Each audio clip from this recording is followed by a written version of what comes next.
Good morning, everybody.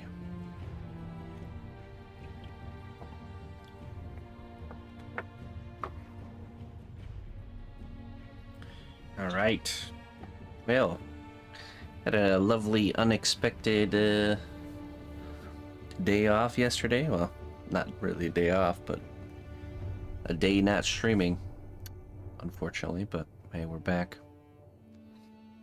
Well, I woke up yesterday morning with the Mrs. Computer booting up to a black screen, so that was the beginning of the quest.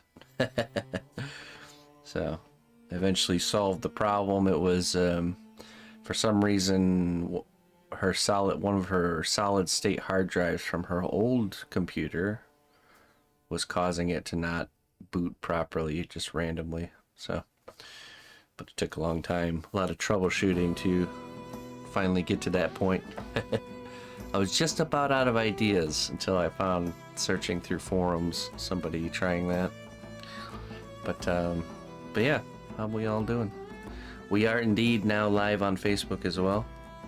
I switched everything over to, instead of running multiple feeds from my system, we're running one feed to restream, and I ended up paying for it, which allows me to restream to 5 different feeds.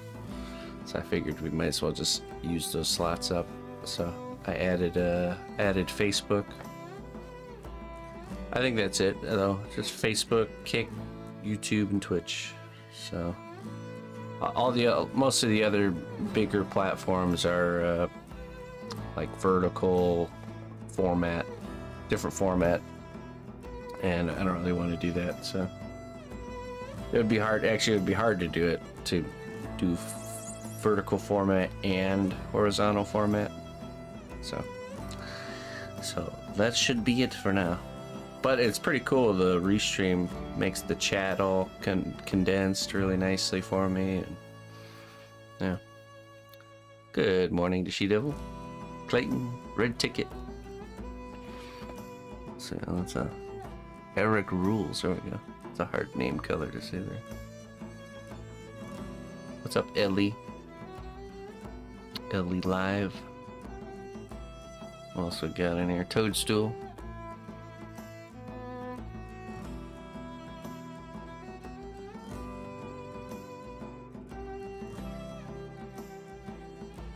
What's up, Spawny? Spawny Ninja.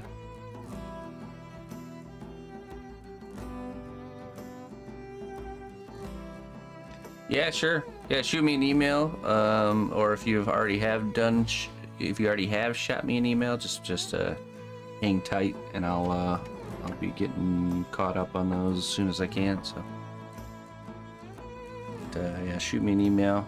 I can definitely get you some pricing info. So let's see here.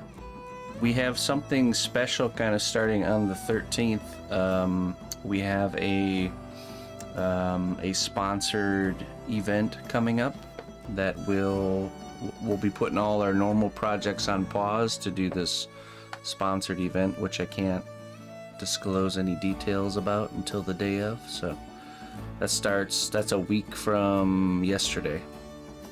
So Tuesday next week, we're going to be starting a different project. That's a sponsored event. No, class will still happen. The class will still happen. Just during the normal week streams, we have a sponsored project. That's about all I can say. So it's good stuff, though. So I'm excited to tell you about it. And that will last for, I believe it lasts for a month. And then we'll be going back to continuing our lineup. So, but class will still happen, just normal. Everything will be fine there. So, yeah, I'm not sure. I'm never sure what I can and can't say. So it's best to just not say anything at all, and just leave it at that. So. Month-long spot. Yeah, it's a you'll see. But it's a good thing. Okay. Let's see here. I don't even know if I need any reference here for this. We're gonna be working on the Blue Dragon today. You keep your secret. I will. I shall. Let's get into the work, shall we? Oh, also, I ran a test connection yesterday, and somewhere between the morning stream and the evening stream, the connection goes bad. It doesn't get good again until 4 a.m. So we're in another one of those internet service provider cycles, it seems. So we're gonna, in the meantime, till they fix that problem, we're gonna do just one big long morning stream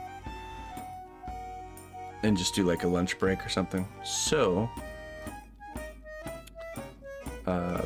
no evening stream until they fix that problem, which I'll call them on it today, but doesn't mean it'll actually get fixed, but we'll see. I always hope for the best.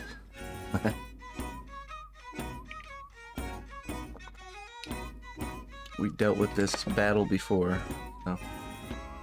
We changed the sculpt after lunch. Yeah, I think that's probably how we'll do it. We'll just, yeah, that's a good idea, actually.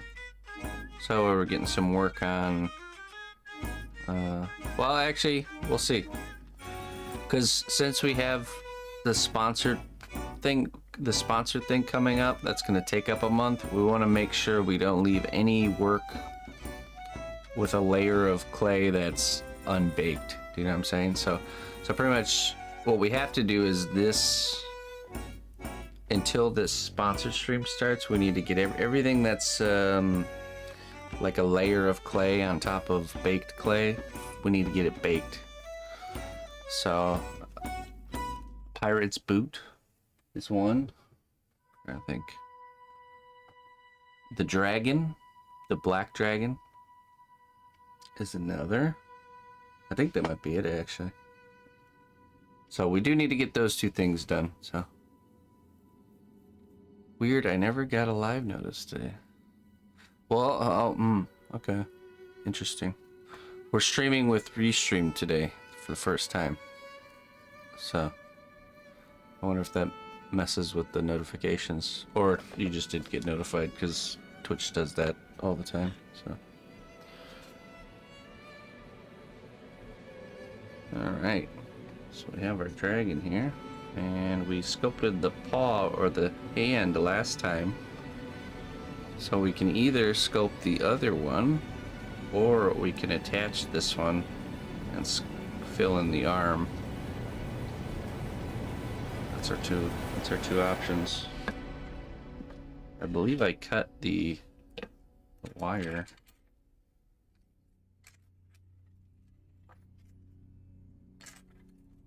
These are some aluminum wire here.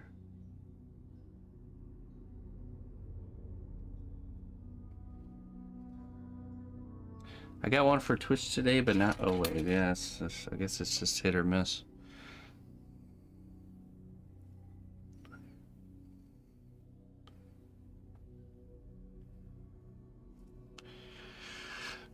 As much as I'd like to attach the hand, I think we need to.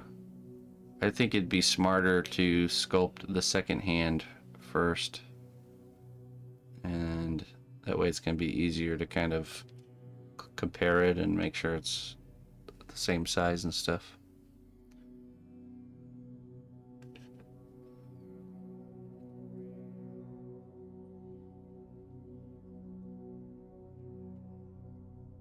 Oh yeah, I see what you're saying, where you're on Twitch already and it has like a little pop-up in the browser. Yeah, gotcha.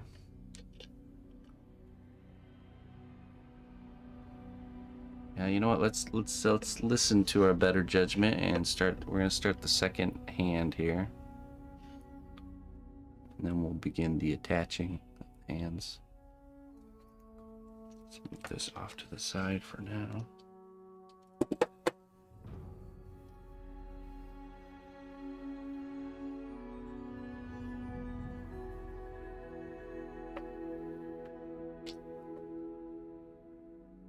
Hey, the stream you're watching is live. Maybe.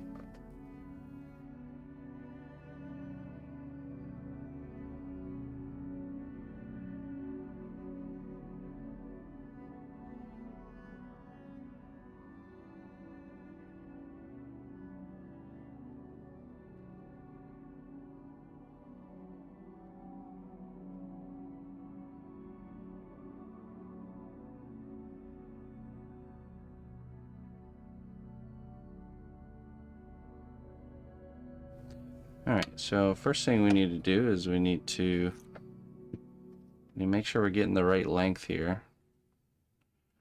Which, I mean, should be...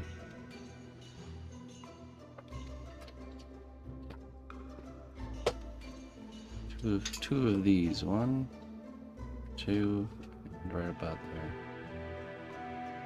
So we need to grab it right here and we need to twist.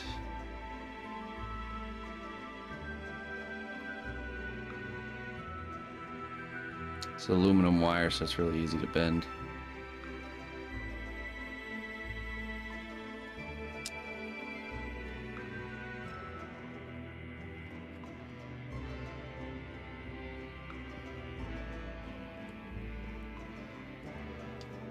Just be careful hand twisting wire like this so you get cut. Yeah. That's better.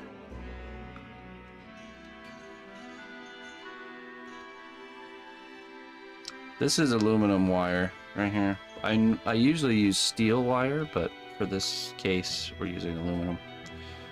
The clay itself is a polymer clay here. See? Yeah, we're making the other dragon paw hand thing.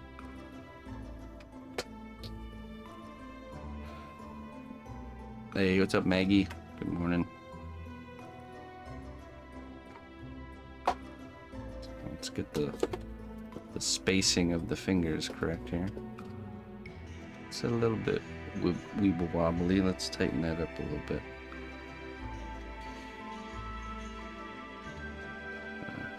Give this another crank here.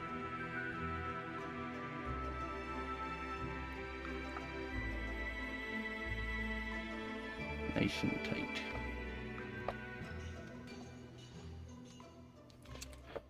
All right.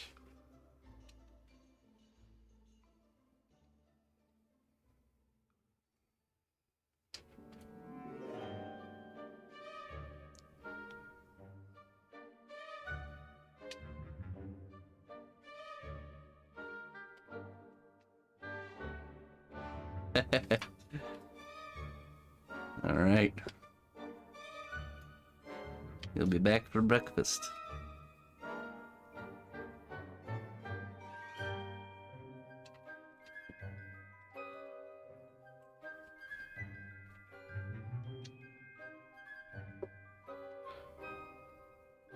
Okay, so the next step here, let's see, the spacing is good.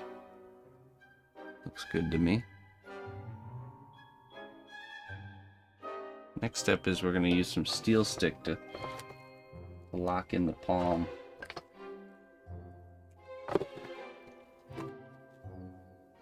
Let's grab a glove.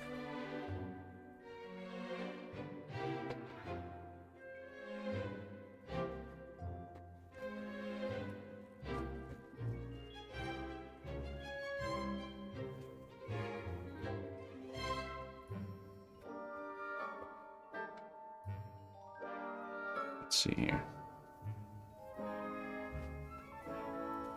Probably about this much should be good. Cut us a slice.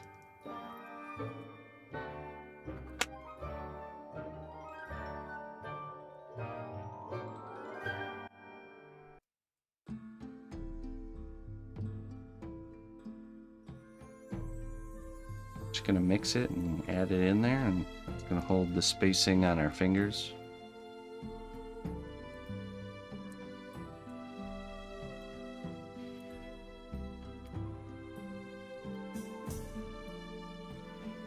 Yeah, it'll be interesting to see how it all goes there, Colleen.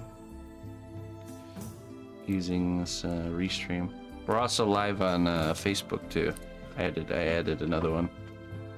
Figured since we're paying for the 5 slots, might as well use them up.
Okay. I'll make sure we're getting the right palm length here.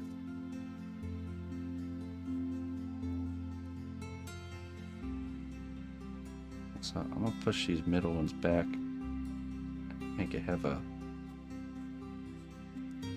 little bit of a bend there.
Okay, interesting. What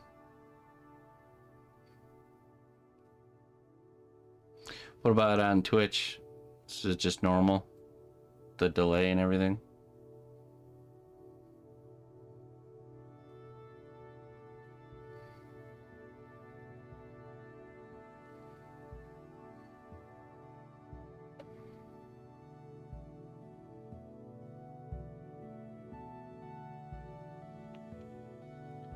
Alright, we'll let that harden up here. Trim up the excess wire.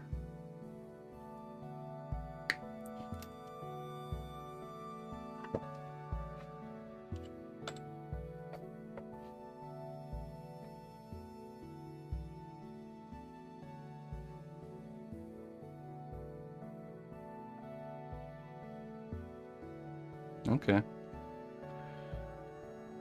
Yeah, it's not too bad. It's $16 a month if you purchase a whole year, but I didn't. We're doing month to month, so it's like $19. I definitely think it's worth it. So it definitely makes life a lot easier on my end.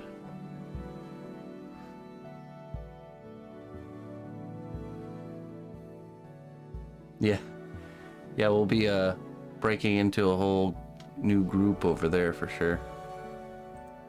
A lot of people that don't even know what Twitch is. What in the heck is a Twitch?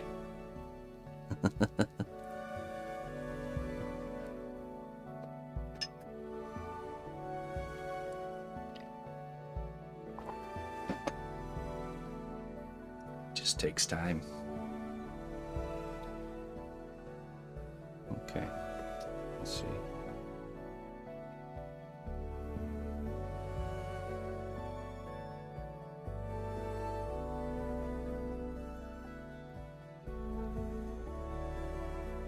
Yeah, I appreciate that. Thank you for doing that.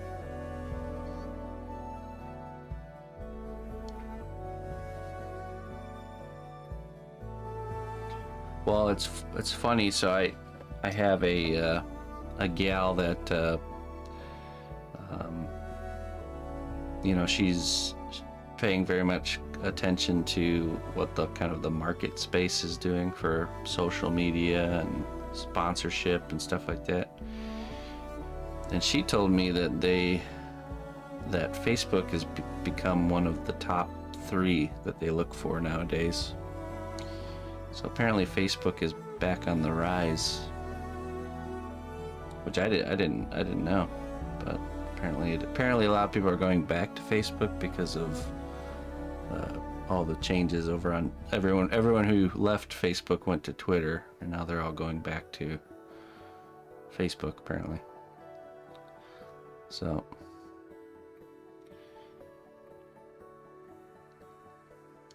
it seems Facebook is cool again, at least for a little while, till the next thing is discovered.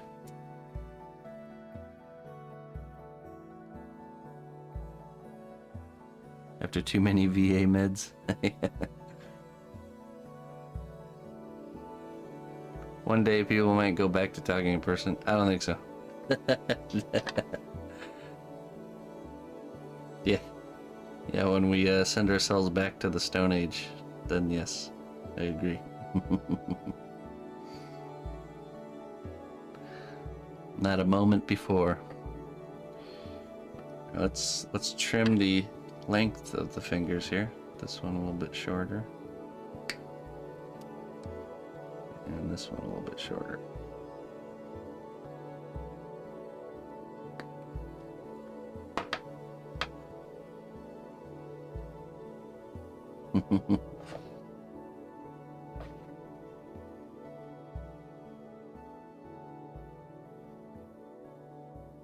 Can't talk in person unless your friends live an ocean away. That's true.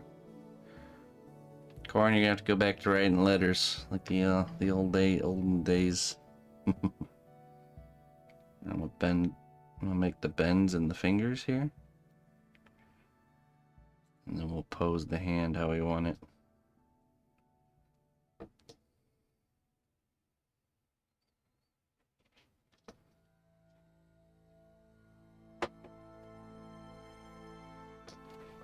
I'll probably end up trimming the fingers just a little bit more too. Yeah, okay.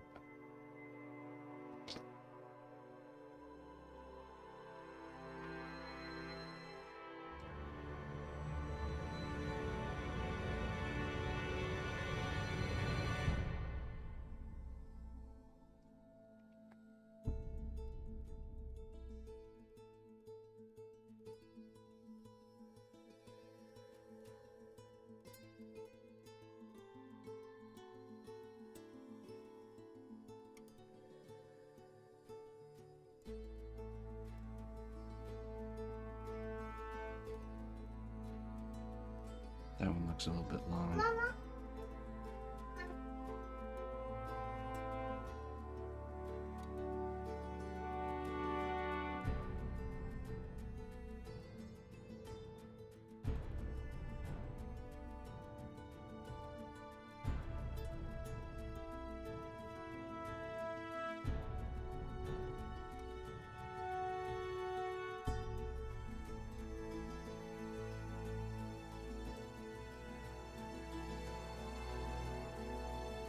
Alright. I'll have to cut some off of this one here.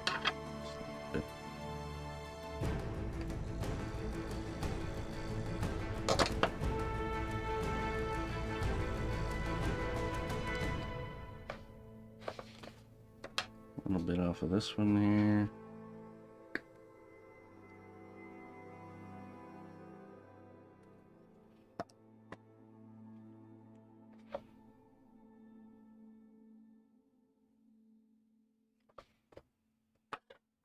And here.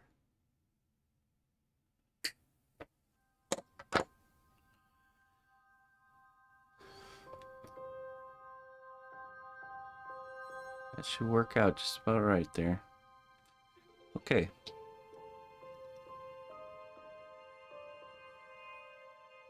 It does, Colleen, yep. I can even change like titles and I can see view counts. It just makes it nice. Really nice.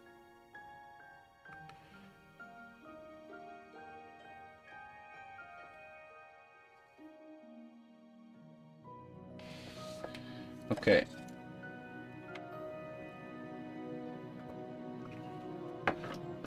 So this will be this hand. We'll kind of figure out what this one's doing.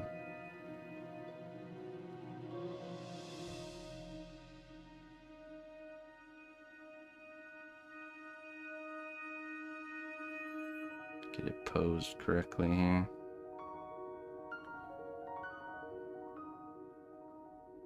Getting something like this. It's like a paw. It's like a paw slash hand.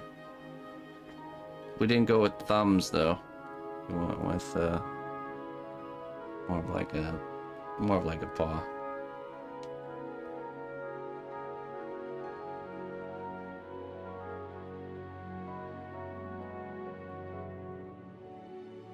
I might add the little claw on the inside here once we attach.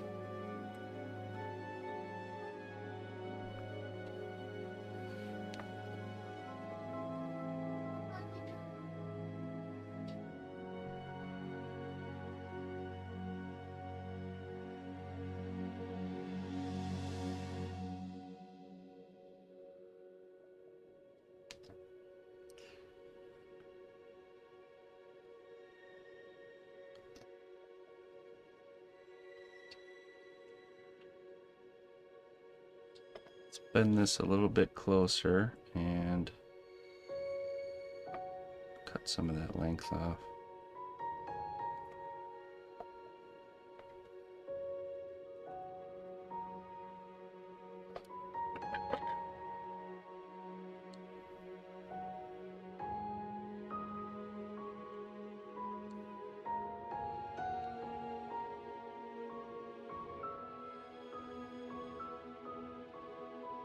What do you mean go into the normal chat window? Like on OBS, you mean? How's he gonna drink his coffee before he eats his people?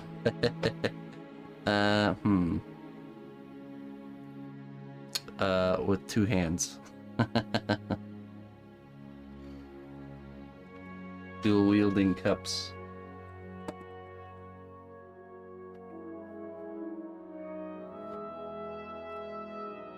He just eats the people that are at the coffee shop. There we go.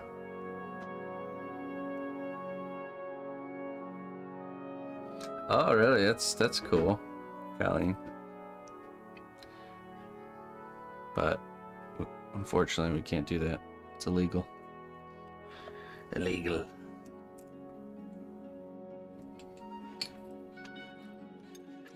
You broke His Majesty's laws. You shall pay the ultimate price. Now we're going to use some hemostats here to hold this while we sculpt it. And we're going to begin adding clay and building up our anatomy of the paw.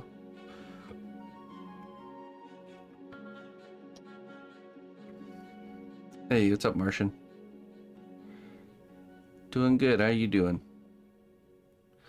Oh, you know what? That's one thing I'm missing. Where's my events? Scene sources.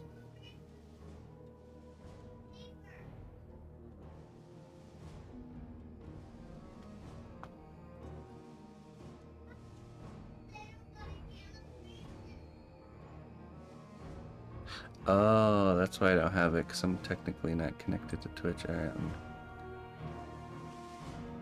gonna move this here.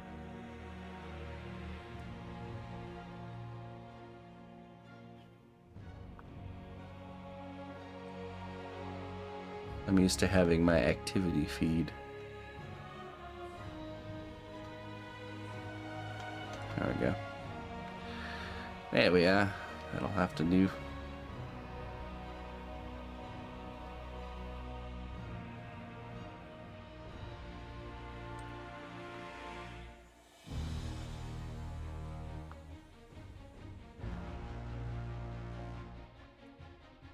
Okay, so let's add some clay glue here.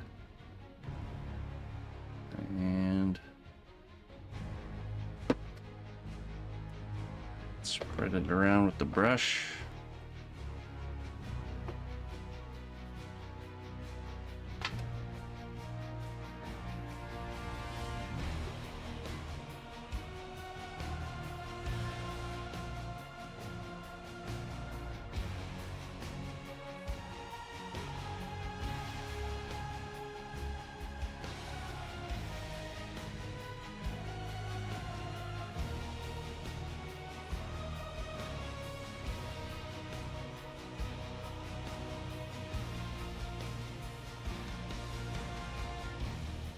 Actually, I'd forgotten we want to use super glue on the fingers.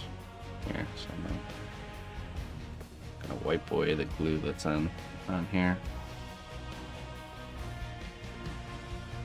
It's much easier to get the clay to stick to a singular wire with super glue. Let me grab a...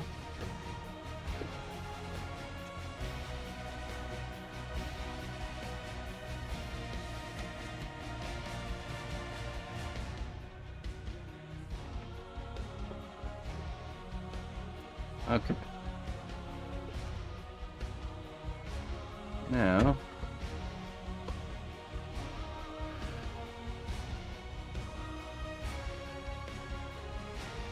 Oh, really?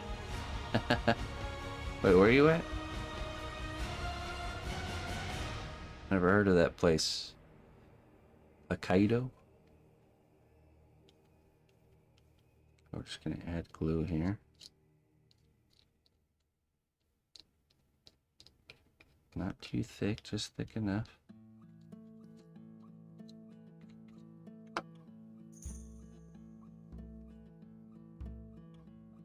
What does it sound like it is? I would guess Japan.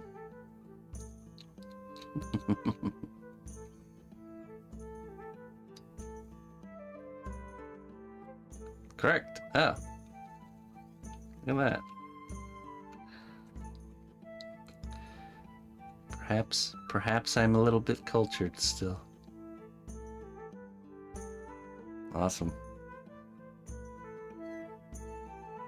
Very cool. So it's just a part of Japan that gets snow?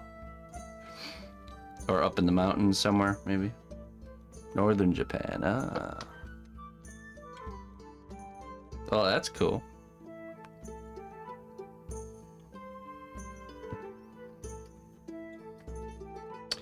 I only know one Japanese word. Konnichiwa. Konnichiwa. That's it. That's all I get.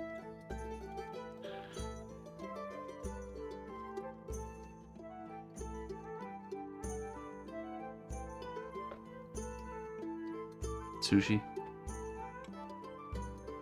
Well, other than, you know, words that are also names of things.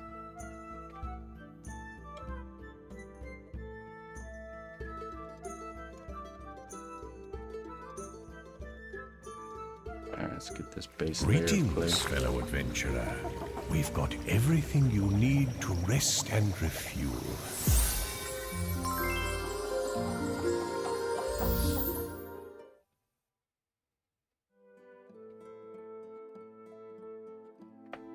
Hey, Karos. Hey, thank you so much for the 4 months, my friend.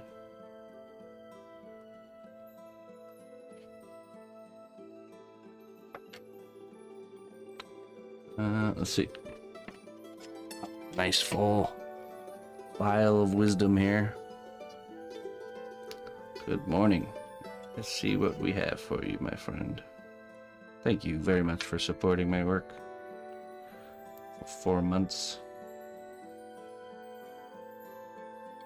You have a resilience that cannot be broken. Keep persevering through difficult times. Persevere on, my friend. Very good.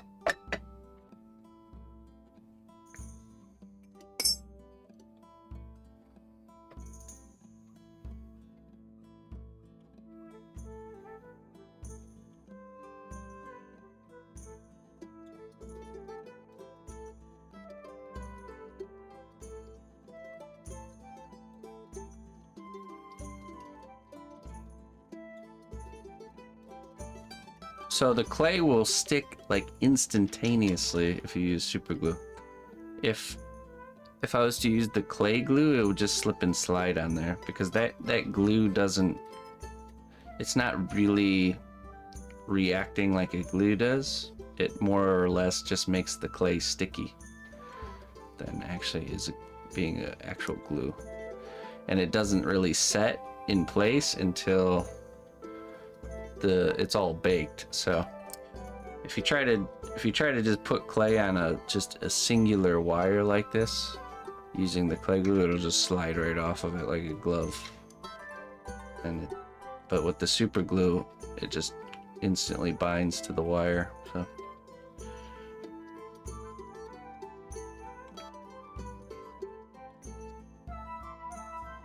So I only use super glue in cases where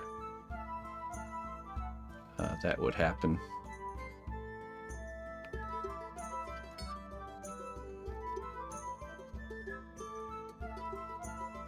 Does super glue actually stick to the glue, or just giving a texture to hang on to?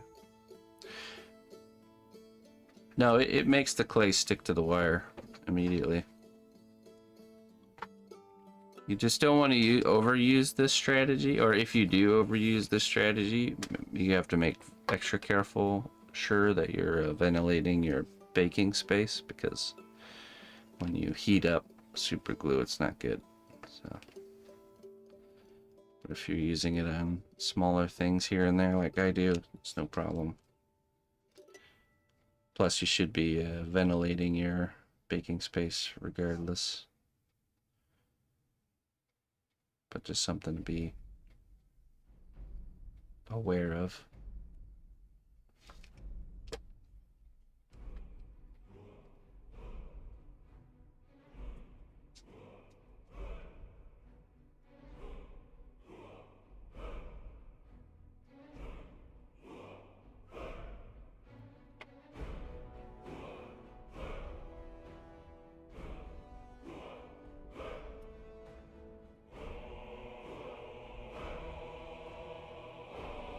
Hey, what's up, 18 Bix?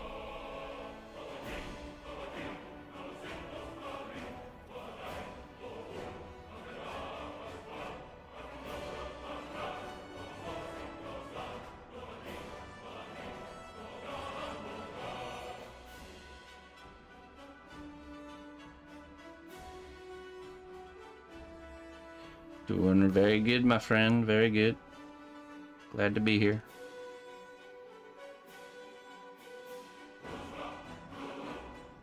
I always hate interruptions of our workflow, but it ended up being a really good day actually yesterday. We found out something happened with our neighbor that lives next to us is in the hospital, and she called and asked if we could let her dog out, and we instead counter offered to just take her dog until they're both home and settled in. So we have a third member to the pack of doggos. Dog nappers, yeah, that's right. I'm gonna take your dog.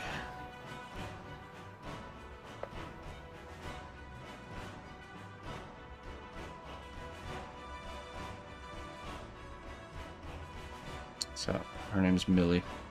She's like an opposite Sadie. She's a white colored lab. So now we have a yin and a yang. Black lab and a white lab.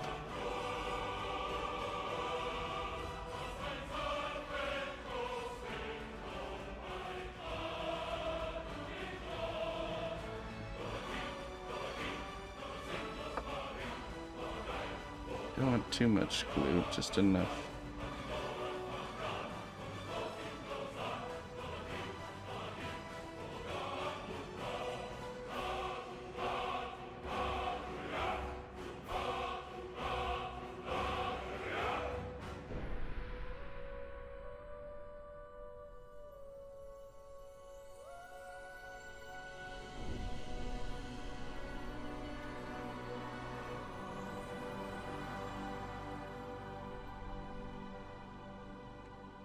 Other announcement, just gonna kind of periodically remind you guys throughout today's stream, there are no evening streams for the foreseeable future because my internet doesn't work in the evenings apparently. So confirmed that yesterday with the test stream.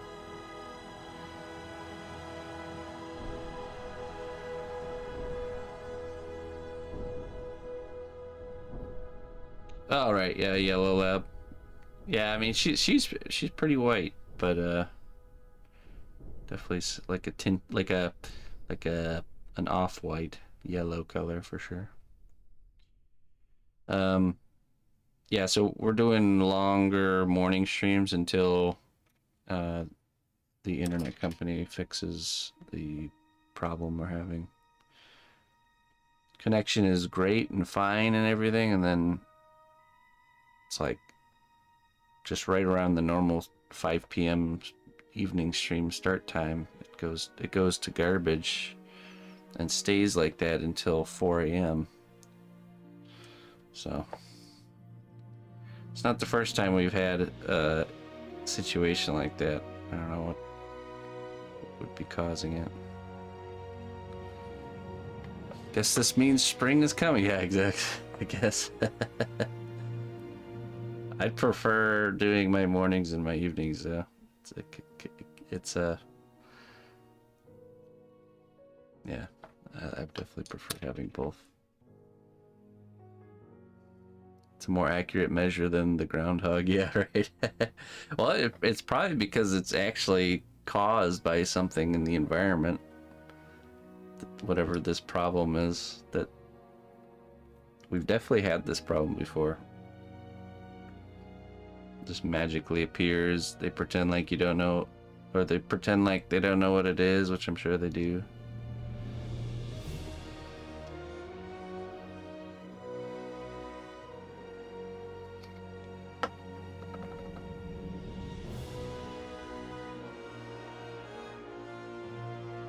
Bet you it's just expensive to fix or something. Or hard. One of those situations.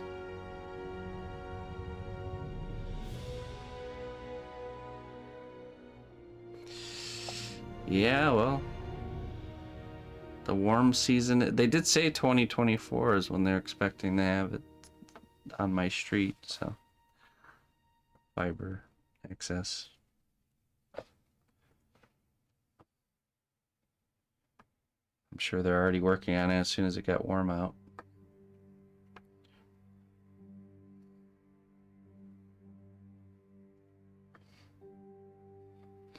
I've already paid for my first month of fiber, actually, so I'm good to go.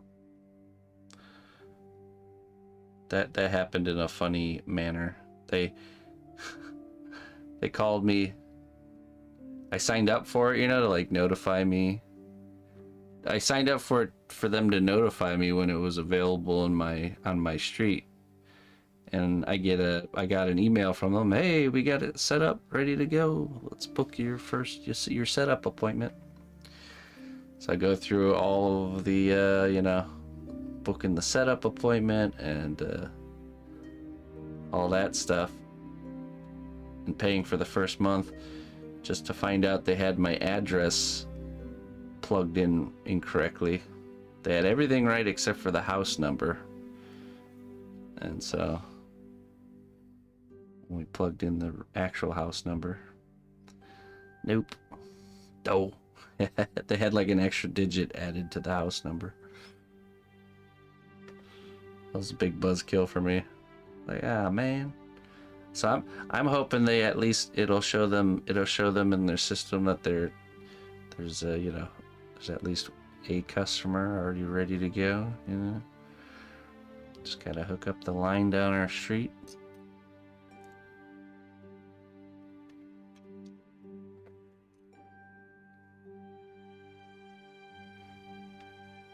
I can tell my current internet company is feeling the pressure because they have been better than they've been in the past with fixing problems and stuff like that. We really haven't had to deal with them much lately.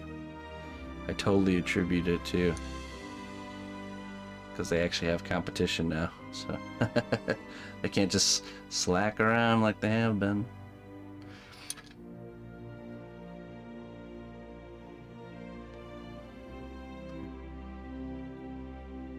Yeah, like we haven't had any issues at all for quite a while.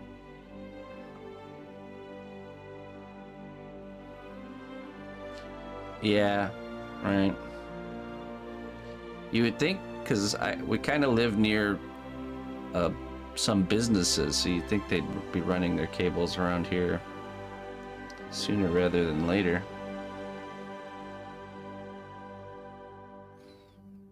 But never know how the stuff behind the scenes with that works. It shall arrive precisely when it's supposed to.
Yeah, they're really, they're certainly in no rush.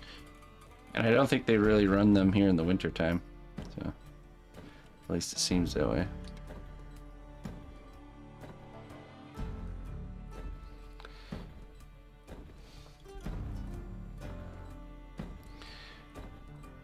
The fiber lines are extremely sensitive to moisture, I'm pretty sure. Like one droplet of water can like wreck everything. So when they work on the lines, that if there's rainy weather, they have to like set up like a tent over where they're working.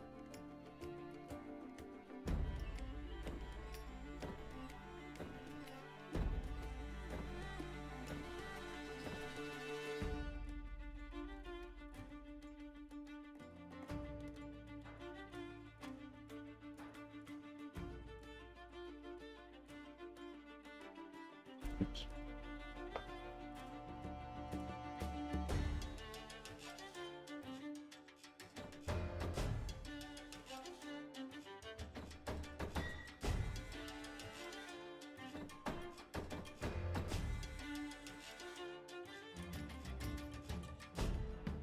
All right.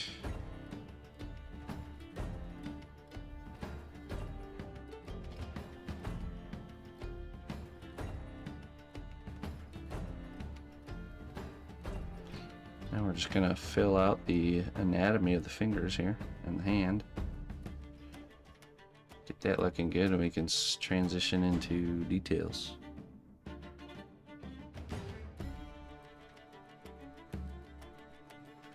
You terminated tons of fiber? What do you mean?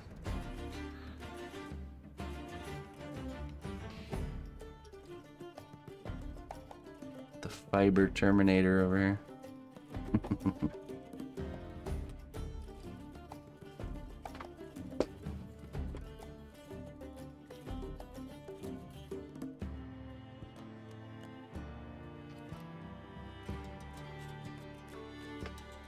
Low voltage technician for 10 years. Oh, I see.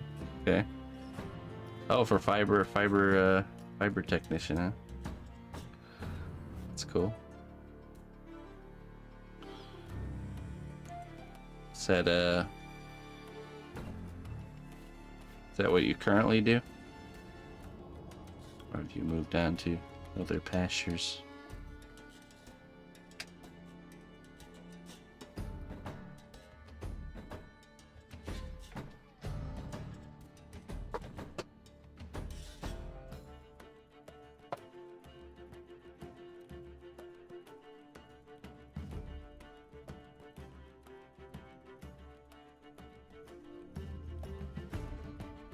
Oh boy.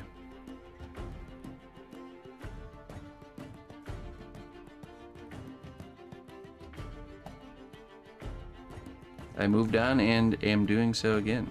I work in a school. Okay. Onwards and forwards, right?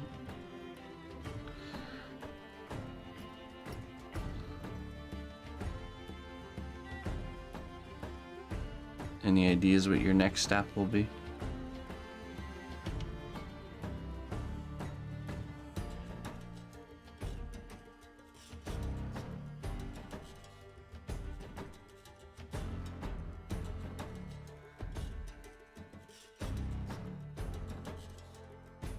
Daddy, I'm gonna make a wand. I need a ribbon, a ribbon stick for the A wand. wooden stick? Do you know where they are, or do you need help? Um, Go ahead and pick out which one you want. I don't. I think.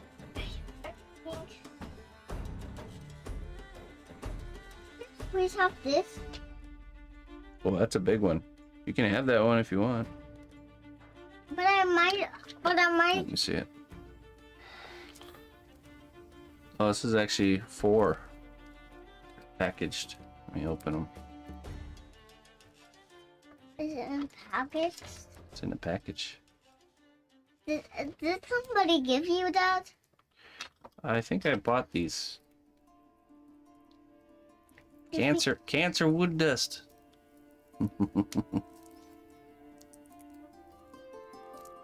I kind of like all your sculptures you started making. You kind of like them? Yeah, Just a little bit? I like them all day. Oh, all day? Yeah, but you're not that. But your mouse is not squishy, right? That mouse up there? Yeah. I think that one is actually. You think it is squishy? Yeah, but it's just a sketch. Is this a sketch? Yeah. What kind of packaging is this?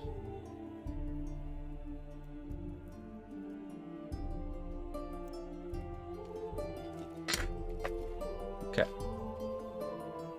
Got some rubber bands here. Let me get some different. Here. Here, that's better. I need this. That one's better? Mm-hmm. You don't want these? No, Okay. you can have them if you need. Oh, thank you. Well, now they're open for when I need them.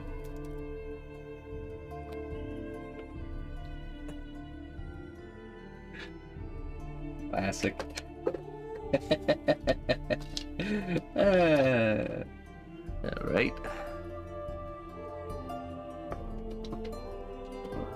Now they're open for when I need them.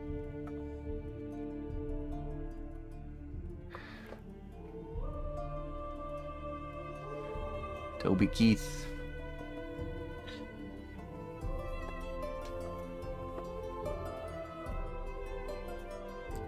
Rest in peace.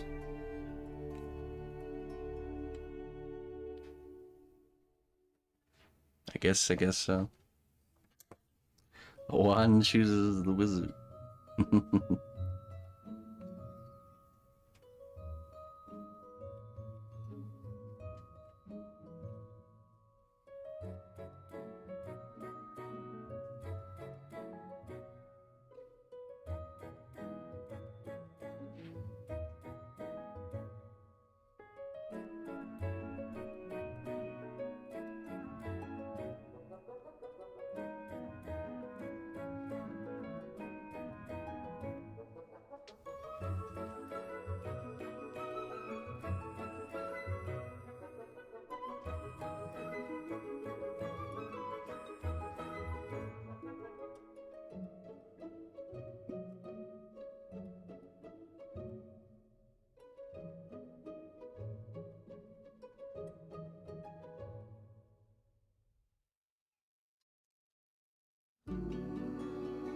Me and Emma made a robot yesterday. It's fun. I think I might get her own hot glue gun and teach her how to use it. It's time.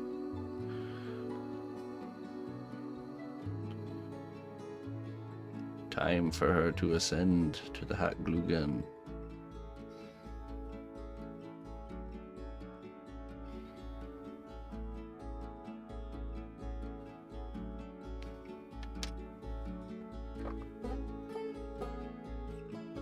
Time for a gluey carpet. Joke's on you, I don't have carpet.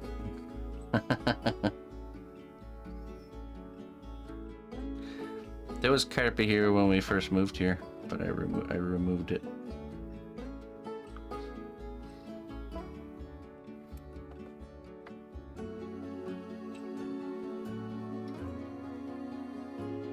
The people that we rented this place from didn't want to remove it for us, so I did it myself. Listen closely, traveler, to what I say. Twitch Prime does not even cost a dime. Mr. Morph, thank you very much for the resub, my friend. 1 more to 5 years. All right. Thanks for sticking with me, brother. I appreciate it. Thank you for your continued support.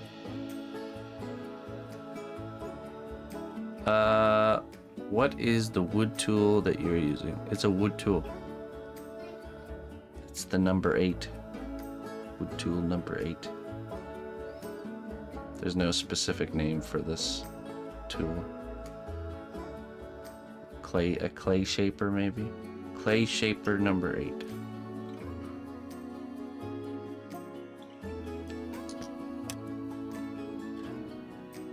In the business, we call it a stick. First sub of your 40th year.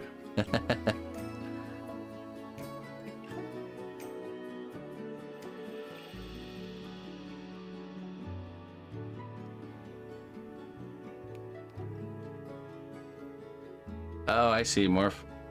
Yeah, I appreciate that. Thank you. Thank you for considering doing that. We are pushing for the goal of 300 sub, what was it? I always want to say premium sub points. Is that what it's called? Premium? Plus, sub plus points. That's right. If we can hit 300 sub points, and hold that for 3 months, we will unlock a 20% raise for cnotbusch. Tiered subs, yeah. So, tier 3s give us 6 points, tier 2s give us 2 points, and tier 1 gives us 1 point. And we need 300. There's a tracker down below in the stream. If you scroll down, there's a tracker there. We need to finish the month with 300. And if we can do that for 3 months, we'll unlock. I'll be getting a 70% split of Twitch revenue instead of a 50-50, which is what I currently have. So that'd be huge boost for old man cnotbusch. For the whole year, yeah. 20% for the whole year. Hey, what's up, Northern? How you doing there, my friend?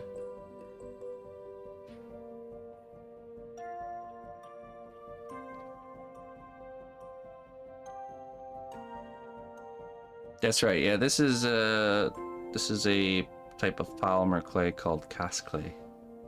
That's what we're using.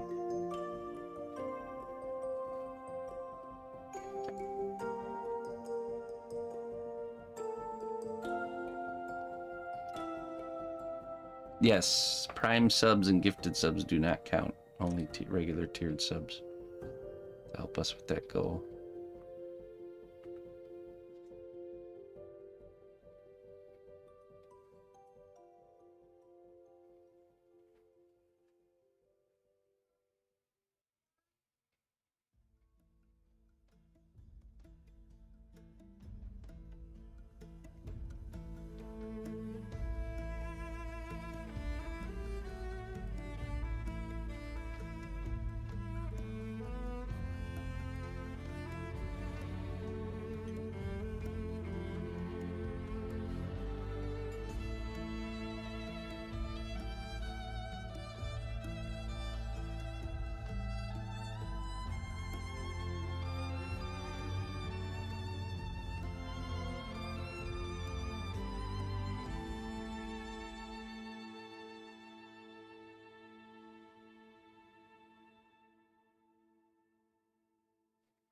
Hey, what's up, Looney Lorna?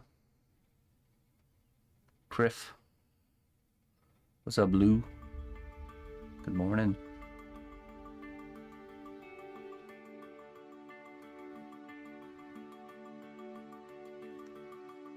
Hey, sorry about your face.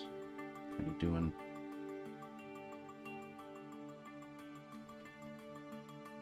You joining in the fun there? Joining us? Also, another special announcement. We have something exciting coming very soon. We got a sponsored event coming up starting on the 13th that will last for a month. So our normal project lineup will be put on pause during that time and picking back up after. Yeah, we got a nice nice sponsored event coming. It's a project.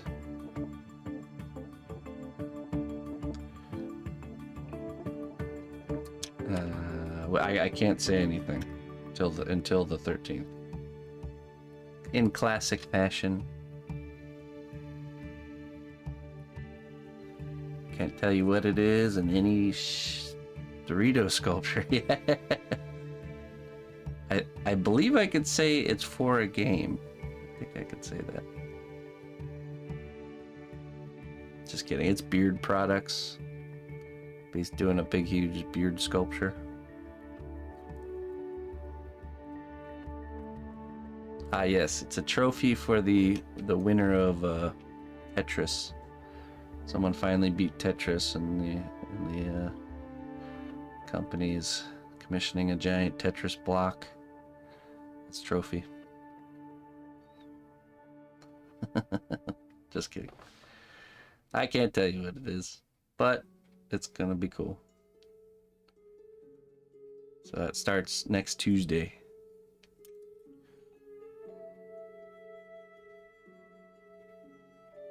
But it's gonna be another it's gonna be a start to finish project grind, that's for sure.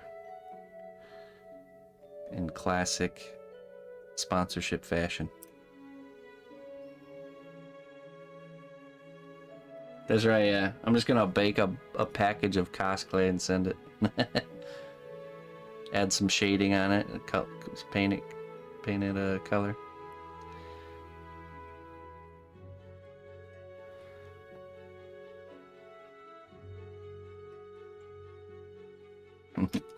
It's a worthwhile it's definitely a worthwhile detour though, Colleen, because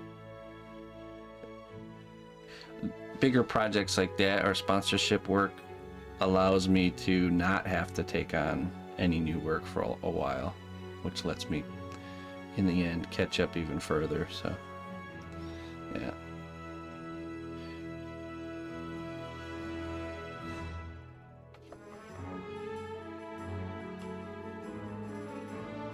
It's a good thing, that's for sure.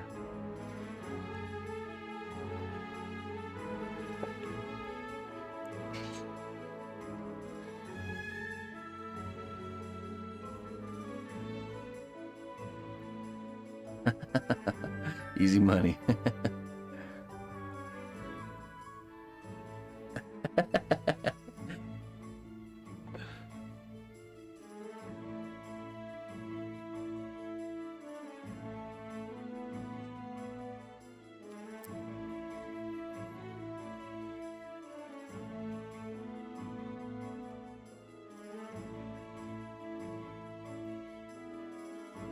I can make more tutorials for you guys. Well, we are going to keep the class time won't be affected by this. Just normal during the week projects. So Sundays will still be class time.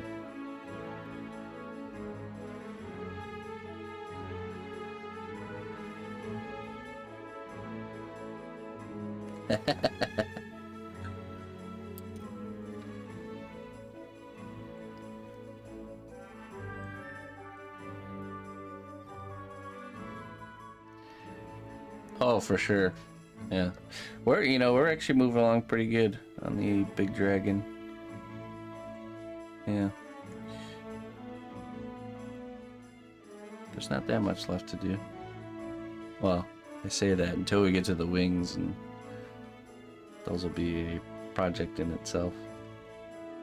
But the wings are folded, so it might not take as long as I think.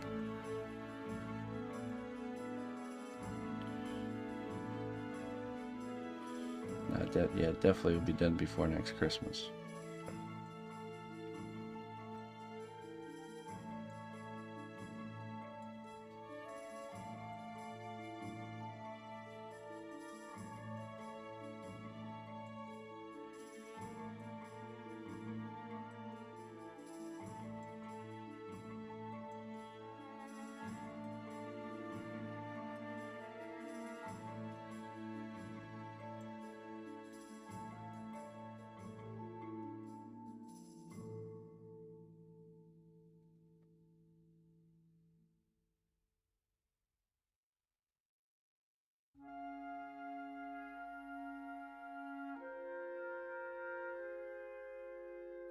Oh, did you have a question there? Hold on, let's see. Oh, I can actually scroll this chat, which is nice.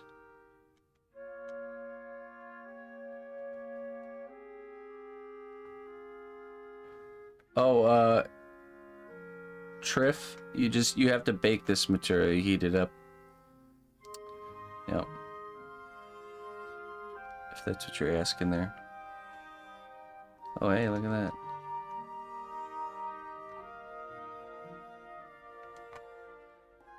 Welcome, new adventurer, to a land of great deeds and bravery. Thanks be to our recruiter for their wise choice. Hey, sorry about your face. Gifting 12 months of tier 1 sub to Triff. Am I saying that right? Triff. Thank you very much. Do subs stack? What do you mean? Like if you were gifted a sub and then you want to upgrade to a tier 1? I think they do in the sense that like it won't. I think if you switch it over, it'll wait until you've used up the time for the. Yeah, it'll start after the time is used up. Right. So you don't lose time if you were gifted a sub and then you switch to like actually subscribing yourself. It'll still play out the full month of the gifted sub.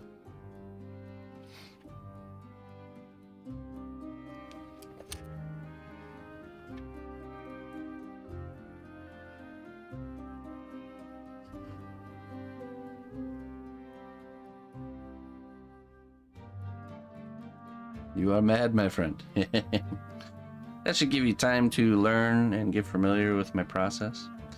Also, feel free to check out, if you are wanting to learn, I have a free class that's going on right now where I'm teaching people how to use my methods, and we're making a character start to finish together.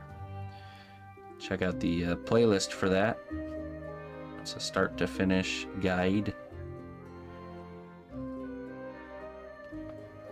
You can follow along if you'd like.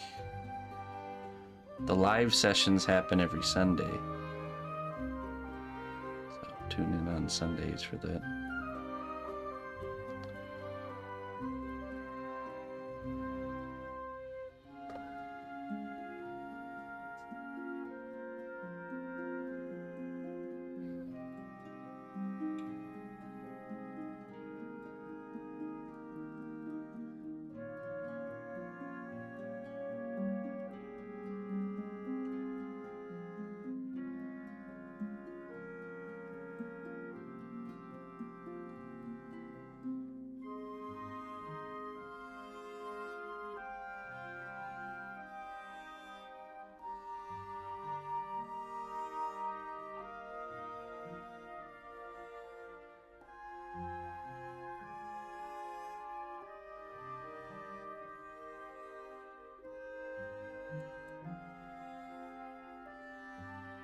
You want to have the thing in chat where it softly deletes your last letter you typed, but it doesn't really. Having that problem lately. It sounds to me like like a text cursor setting or something. You know, on like the super old school computers where the last letter you typed would be like inside the box, the little cursor box. Sounds like that.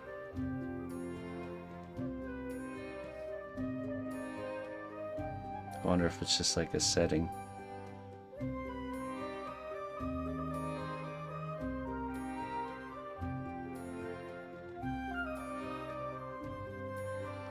So like doesn't show your last letter even though it's actually there.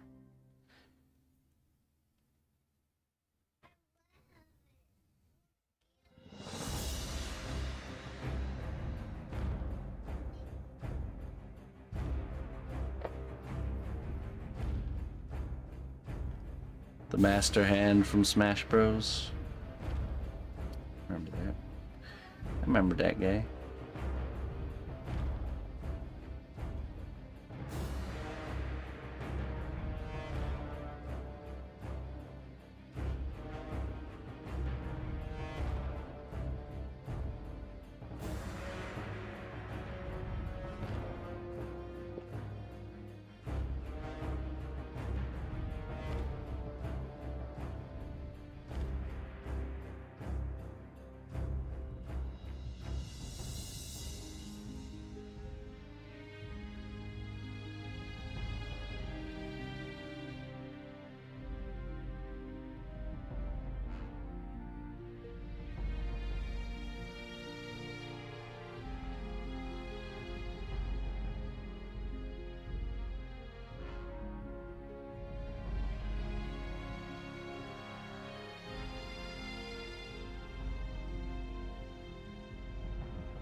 Yeah, that's great. Well, you know, that's arguably the hardest thing to learn is the, you know, proportions, anatomy, shape, stuff like that. So once you kind of get your mind around the process, then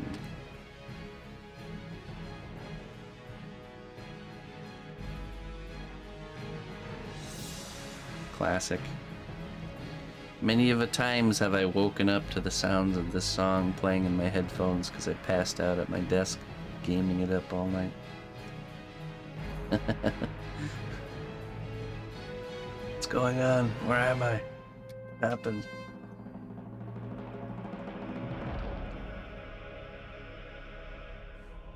That was probably more so the Burning Crusade menu music.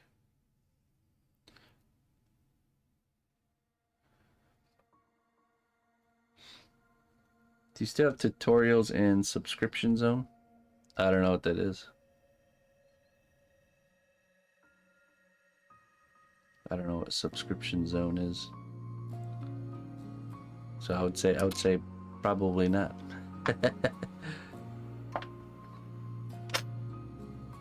You mean here on Twitch or?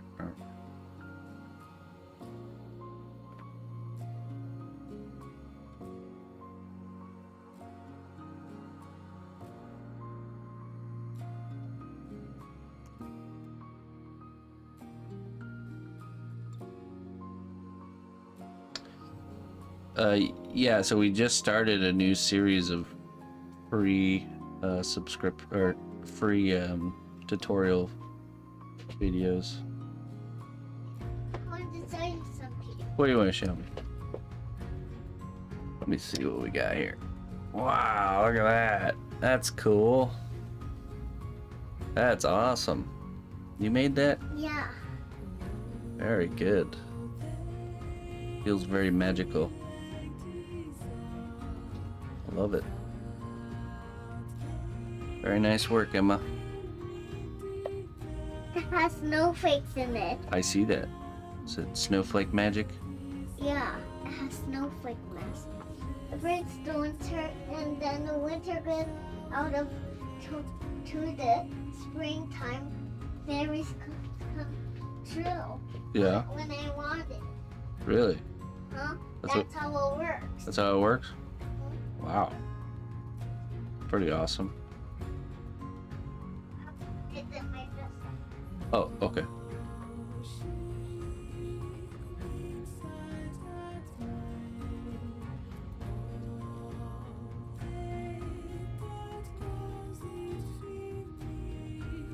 Color balance, yeah. So this setup is so you guys see all the colors on the desk in the clay in actual how it should look. If I take the filters off, the camera picks up. See, cameras pick up subtle colors that aren't actually, you can't even see with the naked eye. And yeah, it's just a color balancing filter. So let me show you. This is what it looks like without the filters. See? But it's not accurate to how it is in real life. But this is. Right, you got the green screen reflecting subtle color everywhere. Yeah. So what that means is certain things will have, oh, that one. All the colors show up on that one. Onionish. This one shows up. It's an orange. Yeah, that shows up. Just very certain colors that don't show up. Yellow shows up just fine. It's interesting. Blue, yeah, okay. Reds. I do have seed pack, yeah. Picked up. Can't help but buying a few. It's amazing how expensive seed packs have gotten over time. Look at this, $3. You know how easy it is to grow and collect these?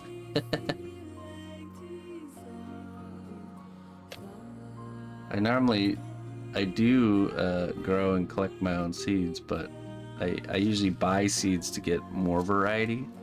So once I plant these, I'll be able to collect these seeds. I'll never have to buy them again.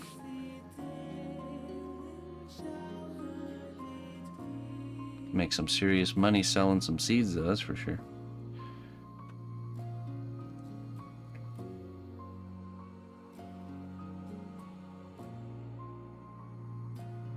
Why does my dragon smell like onions?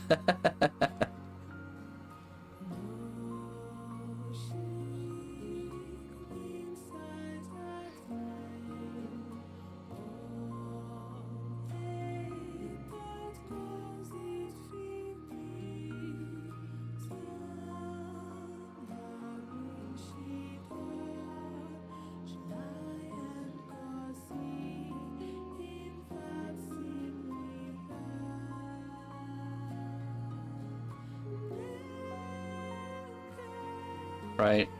So onions are a plant that, and carrots are the same thing, that they produce seeds the second year.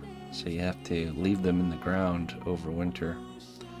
And then the second year they come up, they will push out seeds. That's why most people, they grow onions, they buy sets or like those little bulbs. They plant those. That's technically a second year onion. The onion had already been growing in the ground the previous year. I'm really trying to grow onions from seed and not use the sets. It's just it's tricky. It's really tricky.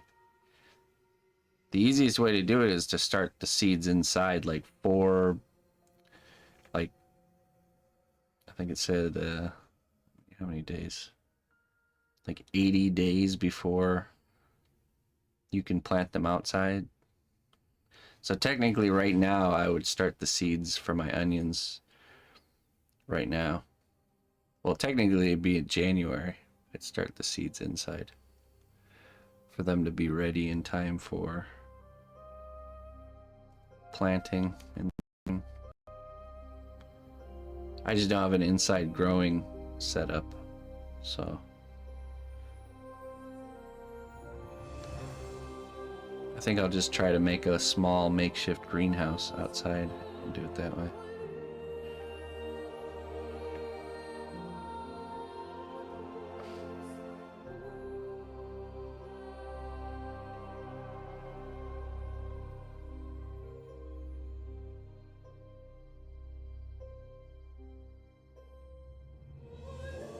Hey, what's up, Saint?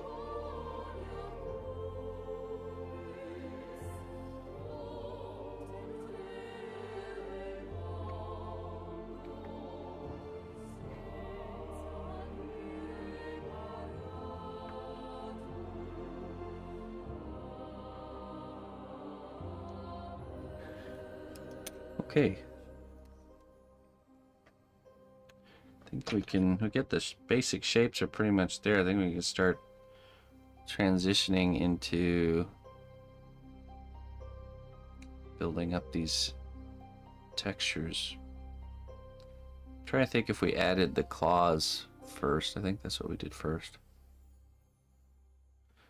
Add an extension to Emma's Playhouse, yeah. These are called hemostats, and these are really good to have. You can get a pack of them for real cheap. But you're gonna want to search hemostat. What makes them awesome is that they're just solid metal.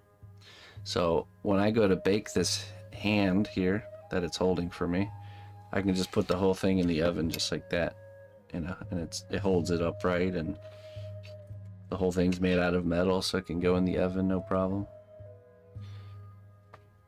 I need a hemostat. Yes, you do. Yes, you do. Okay, let's add the claws first. Then we'll start building up the textures.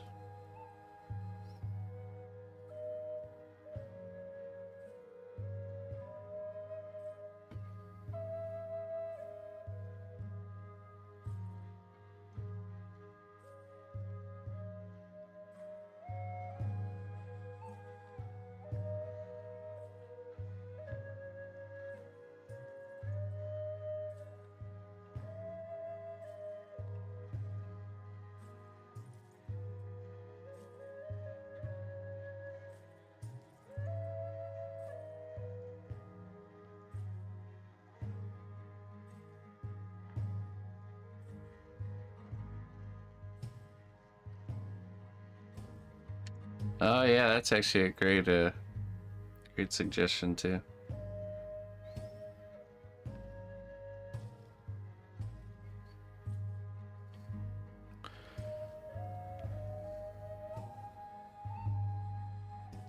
Definitely useful to have and very inexpensive. I can't tell you how many hours of holding on to a little piece of wire with my fingertips. I did that for a long time before upgrading to hemostat. I think I just randomly bought one pair. I can't remember. Or was that one of the things that I know Colleen bought me the big set of them. I think I bought just one pair. Just randomly.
Yeah, I wouldn't mind a small greenhouse of some sort.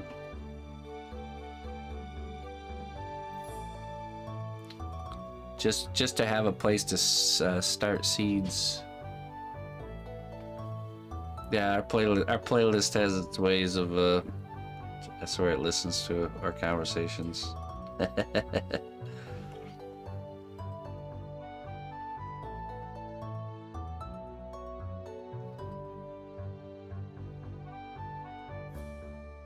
Hey, what's up, Kickin' Keith? How you doing?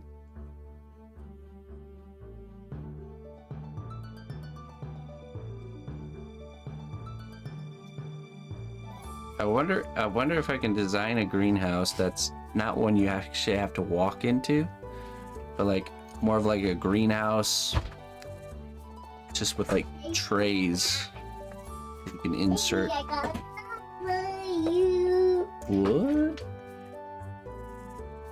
Snack for Sadie? Yeah. Oh, that was very nice of you. What about me? Yeah, you need to work, so you cannot eat. Oh.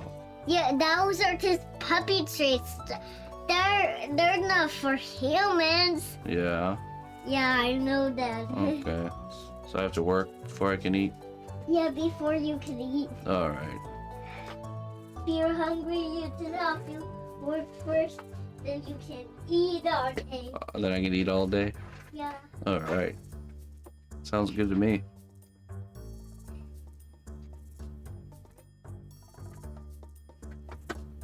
Have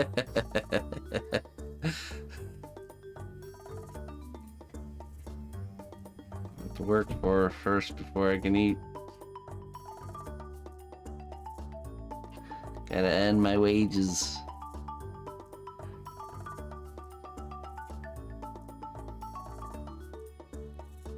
And you eat. Oh, jeez. All right, hey, Triff, we'll catch you later, my friend. Thanks for joining us.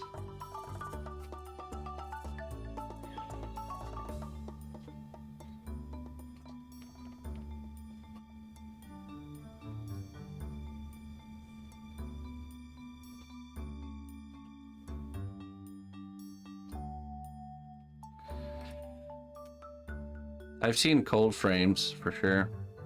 I'm thinking something more of like a fully enclosed structure that maybe has like a, you know, like a pizza oven door on the side.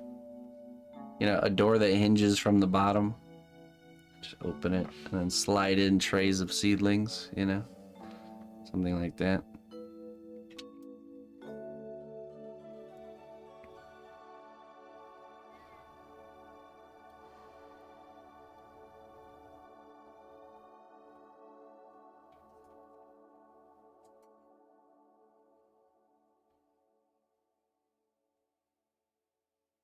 I'd actually consider building something like that. Quick file patent. Oh, foolish humans, always trying to claim ideas for our own. Foolish fools we are.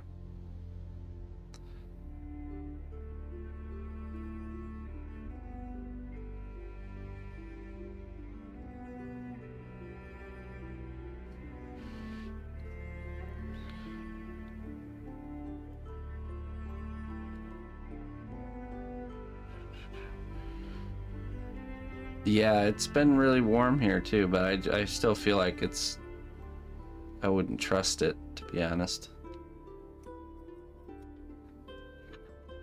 But yeah, I don't know, maybe we are in for an early spring. We'll know for sure, because I base my planning off of what nature does. Specifically, flowers blooming are perfect temperature indicators, because it's not so much the temperature of it is outside, but the temperature of the soil. And you can know the temperature of the soil by watching certain plants and mushrooms start to appear. It's all soil temperature based.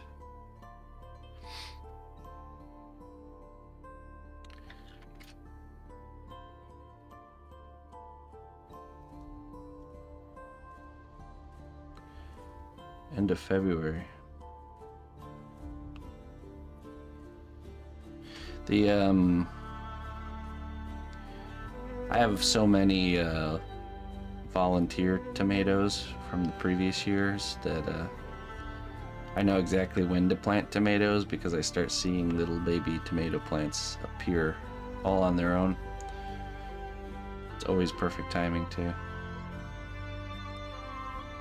That's another trick to tell when you should plant certain things, is if you have volunteers or if you overwinter seeds outside, they'll come out of the ground exactly when they need to. No guesswork involved.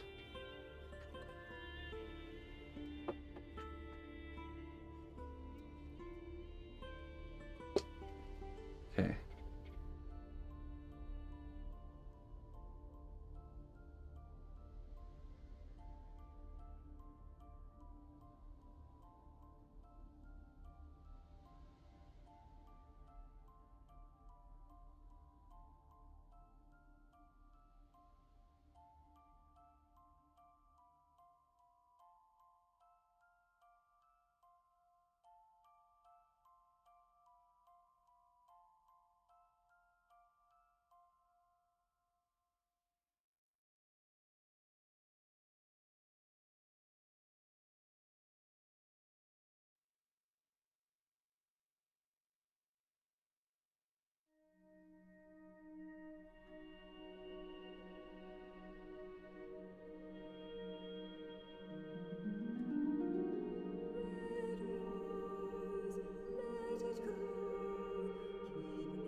Establishing that line between the plates on top of the hand and the back of the hand, or the underside of the hand, sorry.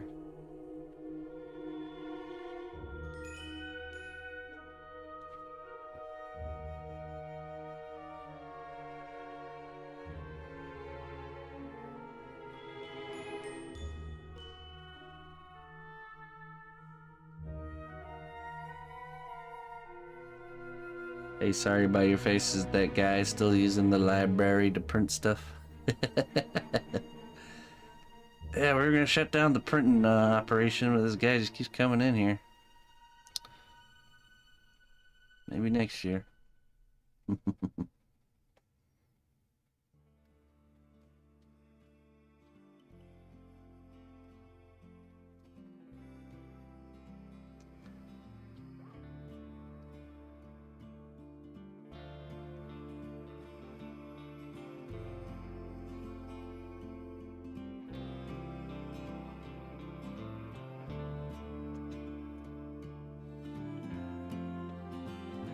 Well, yeah, you gotta stop buying inkjet printers. Cartridges, don't get that stuff. There's actually these new line of printers that use ink tanks. You refill the tank. So much better.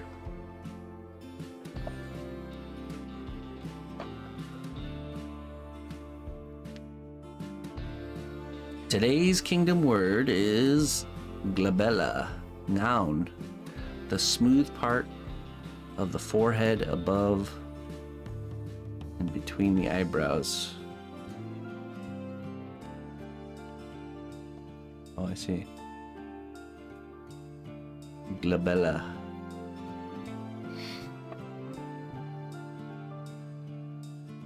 The part you headbutt people with, right?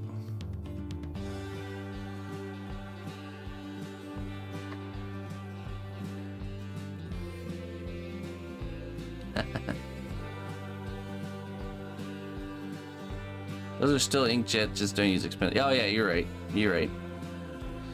I guess don't get cartridge inkjet printers. Get ink tank printers. They're usually more. The thing is you're paying. It's the whole I'm too poor to buy cheap stuff logic. Because the ink tank printers are more expensive and refills are more expensive. But when you calculate how many pages of printing you get, or how many times you have to replace your printer because it breaks, it ends up being way cheaper to get the more expensive thing. All right, let me go get some coffee. I'll be right back.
I'm getting more clay.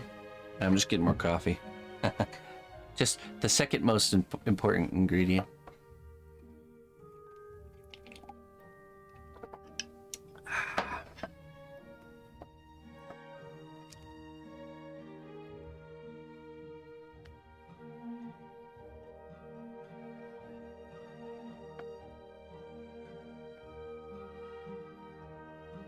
Good Gabella exercise, sleep. That's a good answer. Alright, let's see here.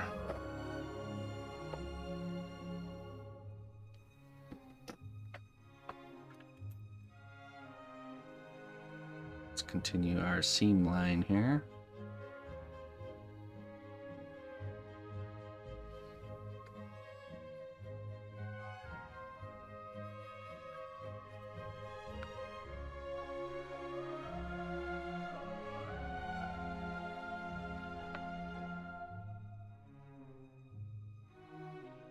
There.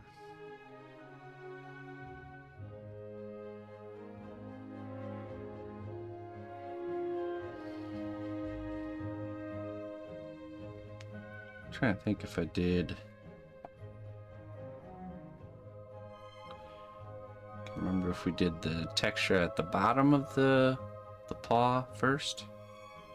Then we did the top, I think. Yeah, seems to be that way. Okay, so we're going to add wrinkles and skin texture here on the palm and the underside of the fingers.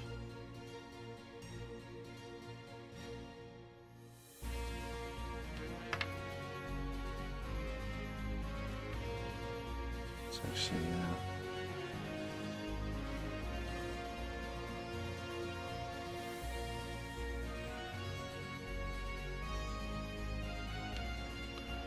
round that off a bit.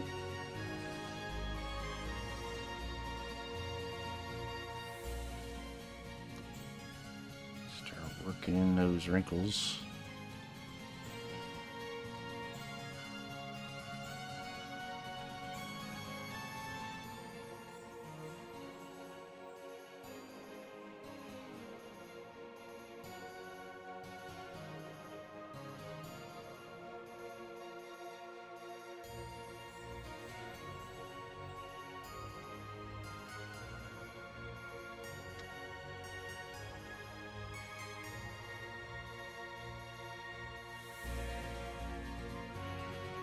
A deeper one right here where the hand normally bends.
We're going to add a little bit more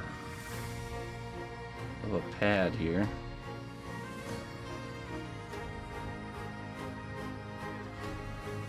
Oh dear.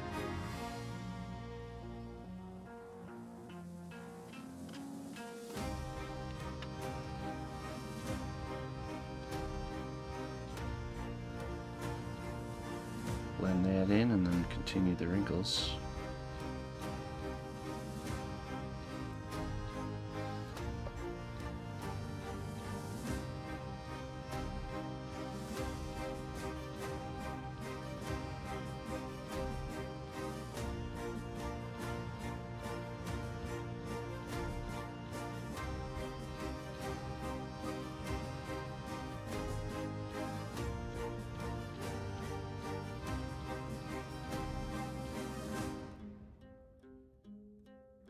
How will I attach the hand to the dragon later? Essentially just I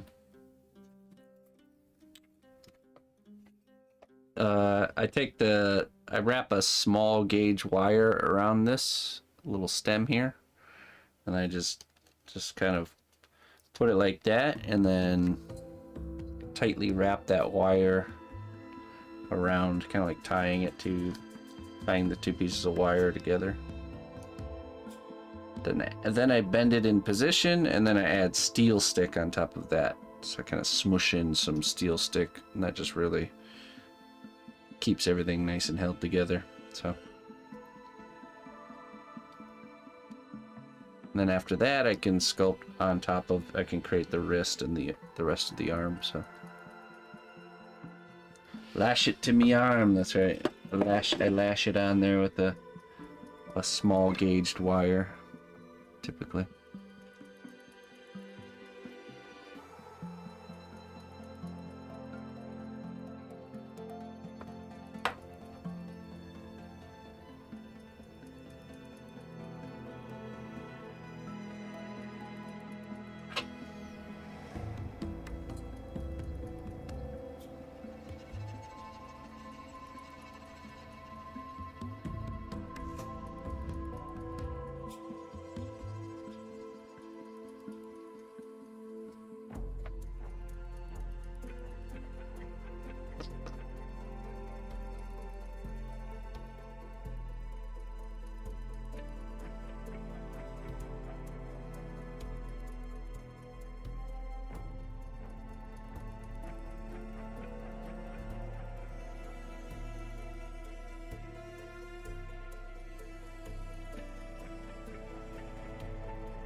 Yes.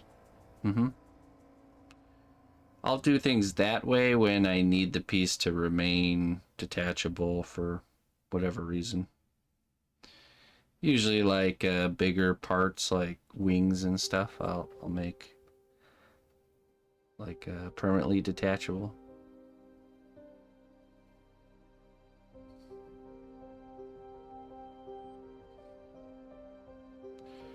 Create a nice keyed in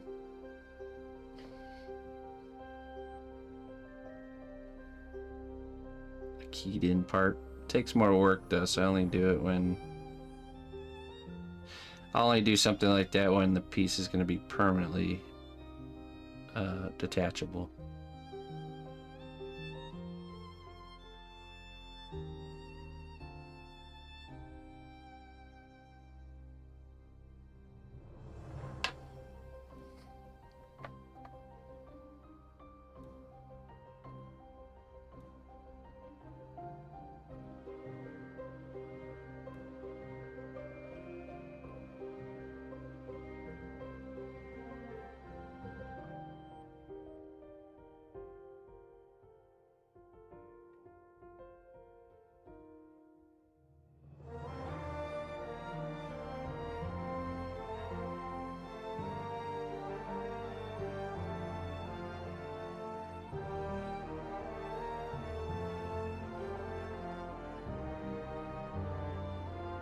No, it's not. So I tend to essentially cut out the area, or I create like a cavity where the connection point's going to be. I then whatever the part is that's going to be connected, I create the frame for that. And on the end of the frame, like say for example,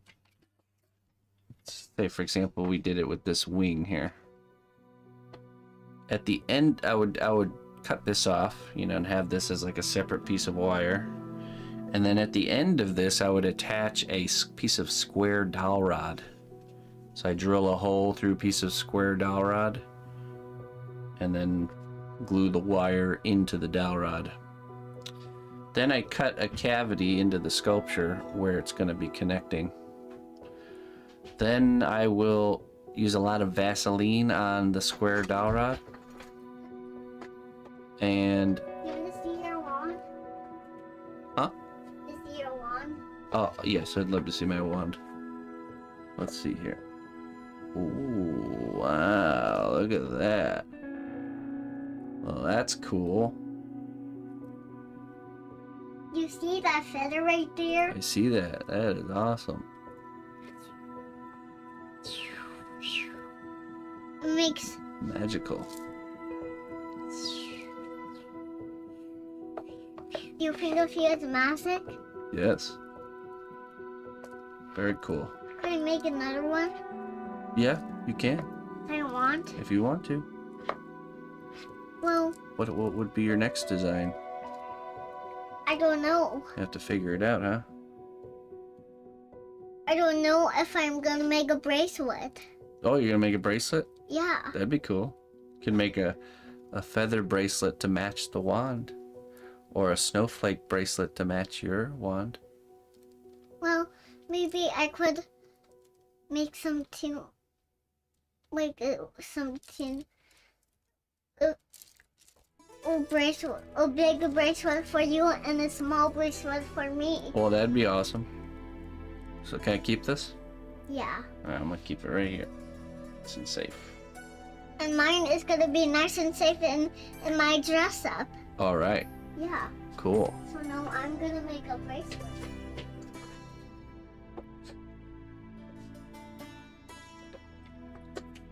Okay, so you have the dowel rod.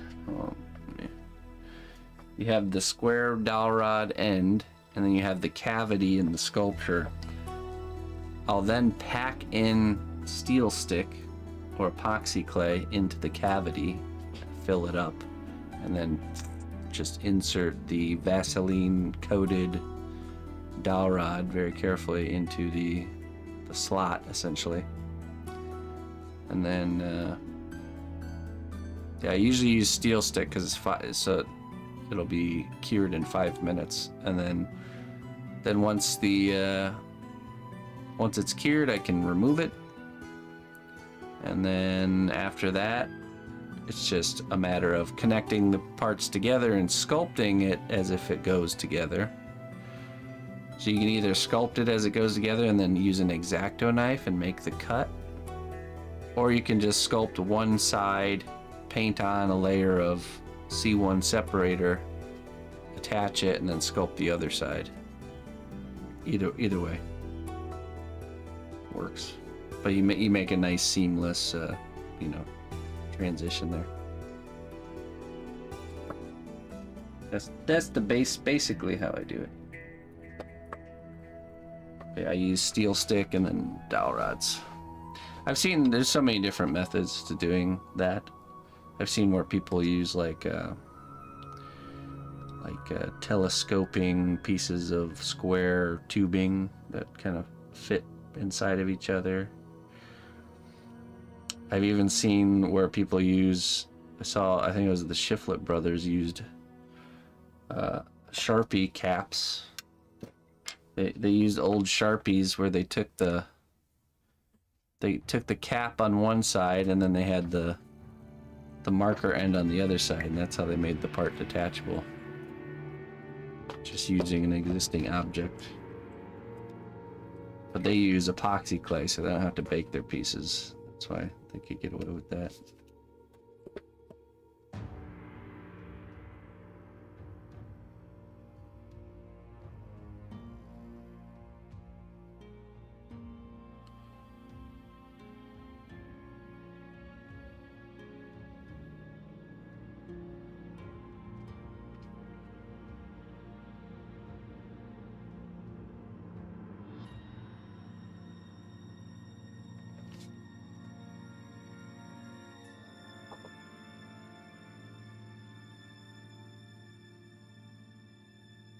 Either way, the client can decide if they want it to be permanent to glue it all together. You know, all you'd have to do is put some glue in there and attach it on. It's more so it fits. The only, like I said, usually the only time I make things detachable in that manner is so they, so it fits easier in a box.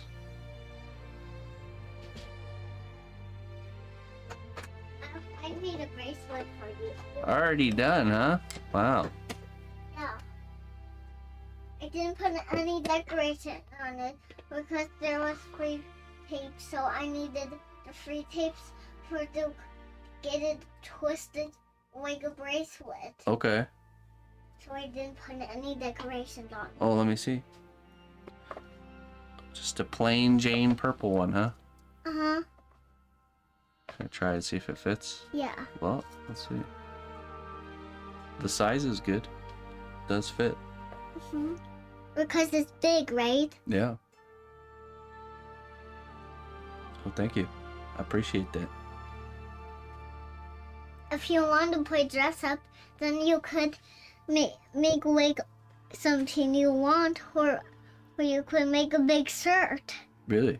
Yeah. A big shirt? Yeah, can we do that tomorrow? Tomorrow? Yeah. Yeah, sure. We could make a big dress for Mom and a big shirt for you tomorrow. Yeah, maybe we'll get some blank shirts at Hobby Lobby and make our own shirts. That'd be cool. And make our own shirt. Yeah, we can get some fabric markers. Well, I don't know if that. Or to like get some gloves, so we don't get the sticky paint on us. We could get sticky paint to get it on there because it will be so sticky and it will stick on there. Yeah. So we need our gloves so it doesn't get stick. Right, we could do that. Mm-hmm. That works.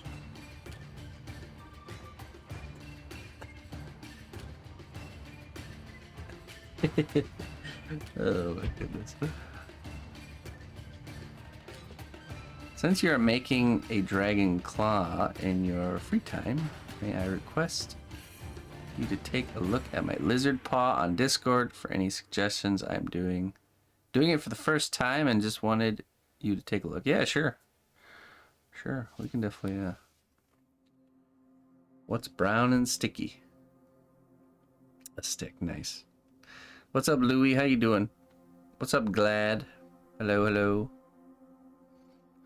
Let me see. Let's see. Let's take a look what 18 Vix has for us here.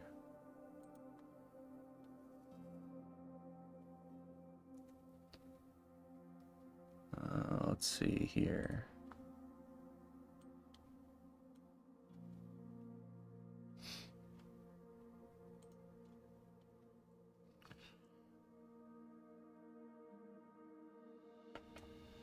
All right.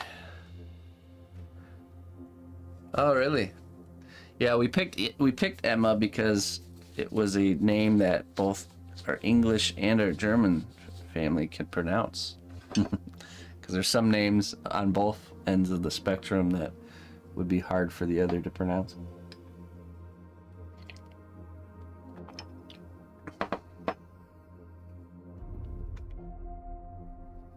Let's see here. Okay, creative corner. Actually need to catch up on my creative corner here. Let's see here.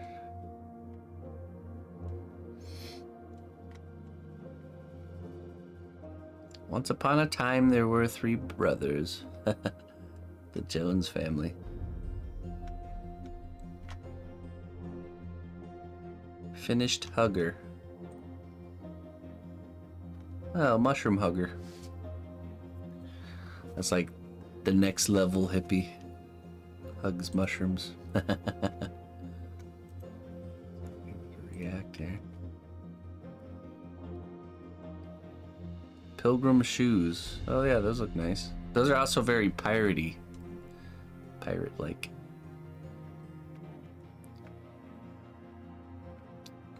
Let's see here.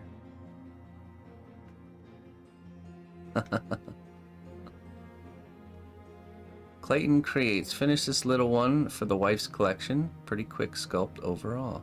Oh, that's cool. Yeah, that turned out good. Ooh, yummy. Now I'm hungry.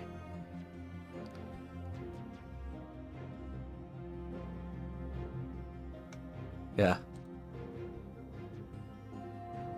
Sarah. How would you say that? Sarah? Sarah? Sarah? I'm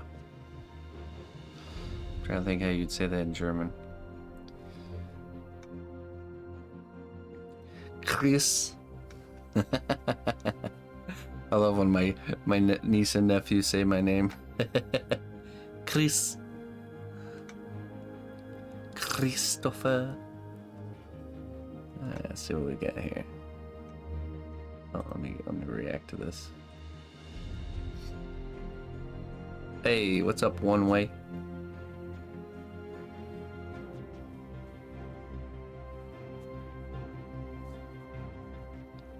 I have a challenge for you, Glad. I want you to say scissors and squirrel.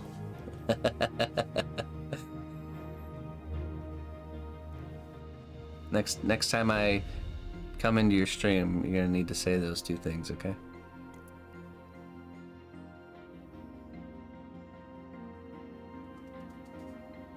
Let's see here. I had to fix the ends. Okay, working on your chest here. Let's see. Oh yeah, he was making the box from scratch. Oh, looks good. Looks good. Winnie. Finish one, on to the next. Oh, that's cool. Oh, wow. Great work with the paint for sure. That looks epic. Looks like miniature sculpting. It's hard to tell the scale, but it definitely looks smaller.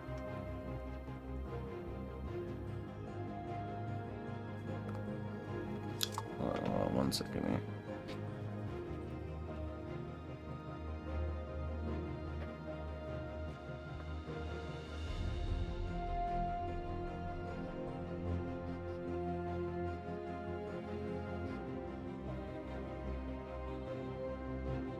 Hey, what's up, Death? Greetings. Alright, let's get back to the... I'm confused about the paw size for this creature. It walks on 2 hands. Which of the two options is looking more suitable? Okay, let's see.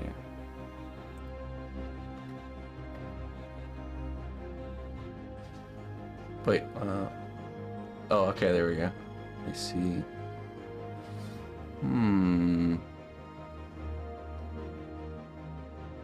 Let's see here. Let's try that again. What's up, Mr. Vapor? How you doing? I mean, I would like to say I like the other one better, or maybe something in between, where really pronounced finger bones, but with a little bit of the webbing in between the fingers, just like the first one. The first one's too flat and probably too small, even on the small side. I think this looks pretty good.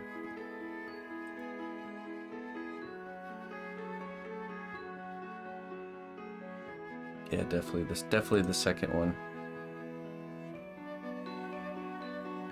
This one I could tell you were looking more at like life reference, but with something like hands or like dragon paws, use like look at what other people do for their dragons to kind of give you an idea. I think that would look better.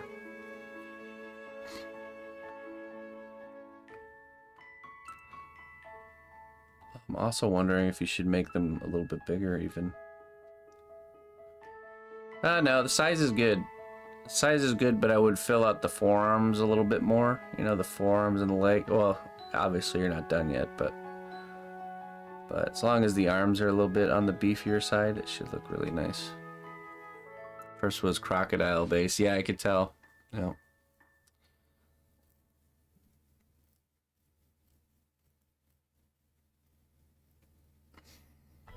Second was ostrich based. Yeah. Option 2.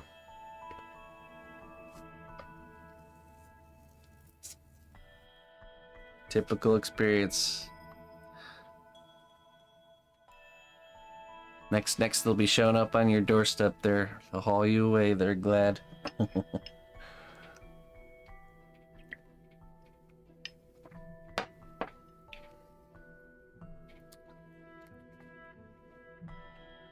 I would say option 2, but I do kind of like the, I mean, the only thing you're implying if you do the webbed feet is if it's semi, like, amphibious, or it swims in the water or something. So that's up to you as far as, like, storytelling.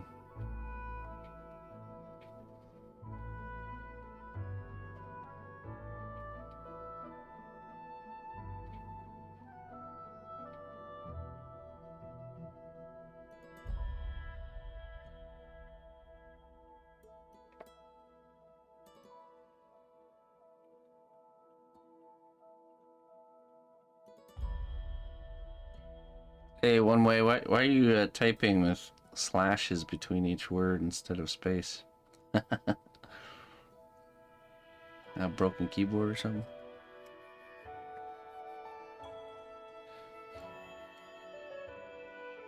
Yeah, I like the, I really like the, you did such a good job on the head and the neck of that creature. I really like how it reads. And remember, when we're dealing with scale of something, the smaller the head is, the more large it will read. So if you want something to read like really gigantic, you tend to give it a tinier head.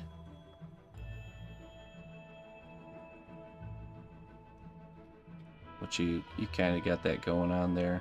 Smaller proportioned head.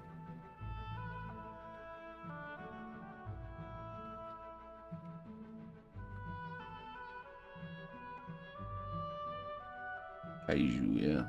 I just rewatched Pacific Rim. They added it to Netflix. So it was a good rewatch.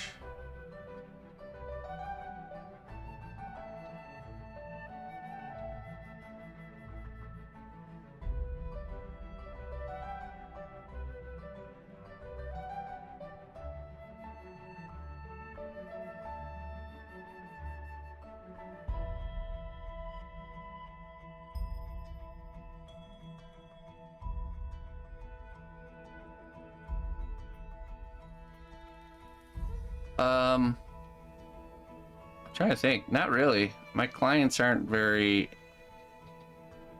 I could definitely work within a scale, no problem, if requested, but most clients don't care about scale so much as the actual size of the piece. They're usually more particular to the size of the piece than the scale.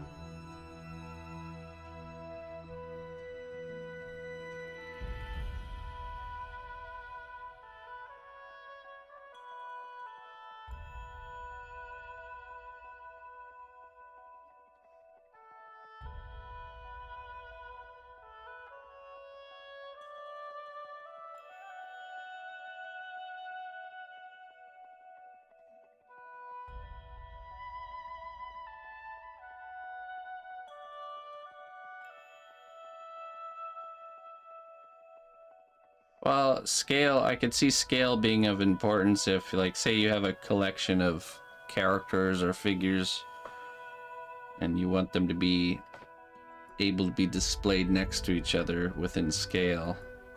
Yeah, that's why, for example, statue collectors or action figure collectors tend to collect in certain scale.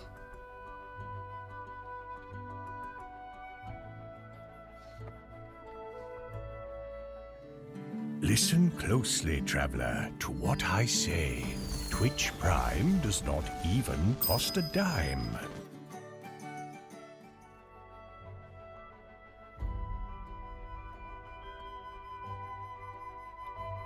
Awesome Celts. Hey, 3 full years. How the time flies. I know, right? 3 full years. So you're about the. So that means you subscribed a little bit before Emma was born. Isn't that crazy? Or no, a year after. Sorry, she's about to turn 4, not 3. And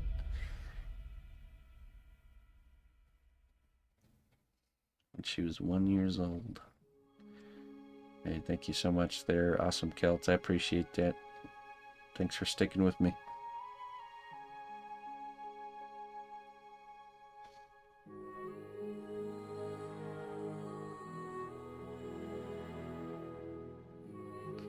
Oh yeah, sorry, I don't have the song thing set up right now, folks. I'll have to get it. I have to get it rehooked back up. We changed things up a little bit and how we do things, and just have to get something switched.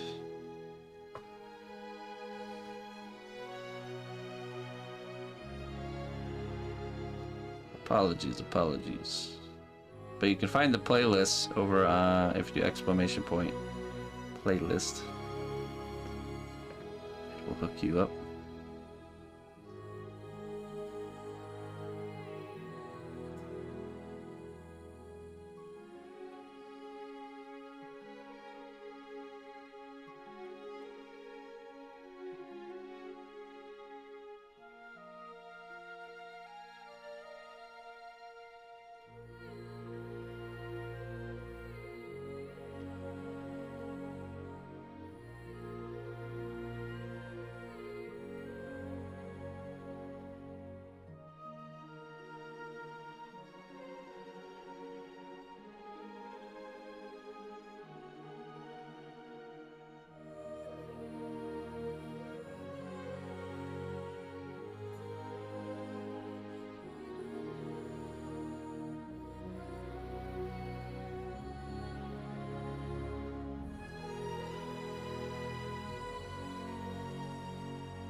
Still with the hand texture.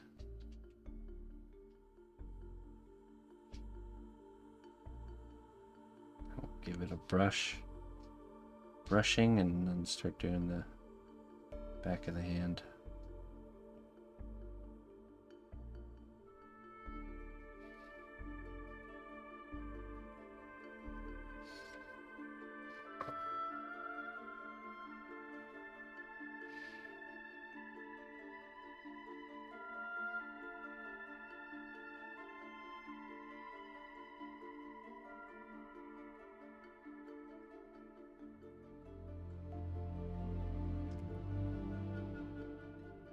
Hard to reach spot right there. We're gonna use a different tool.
All right.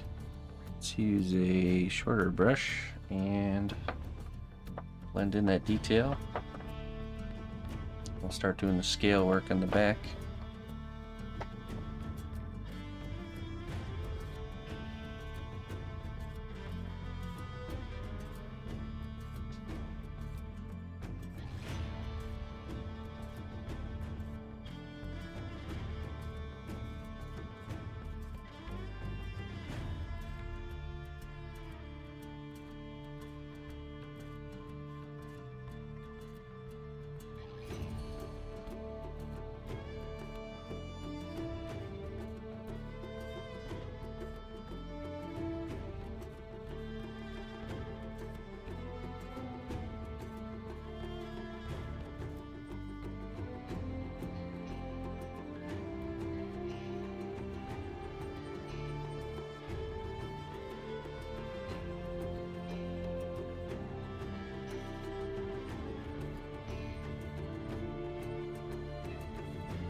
Hey, Maggie.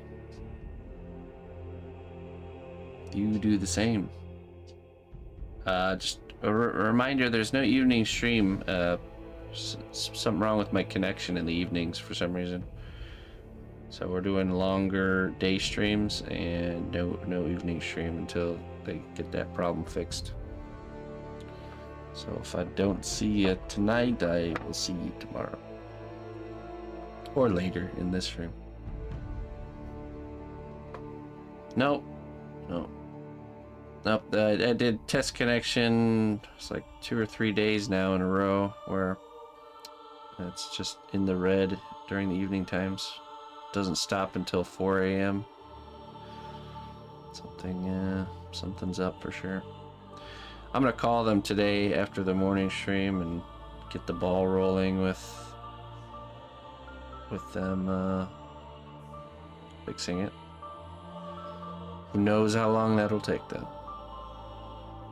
A lot of times with problems like that, it's such a specific problem that I don't know. It's a big pain in the butt to deal with them for sure.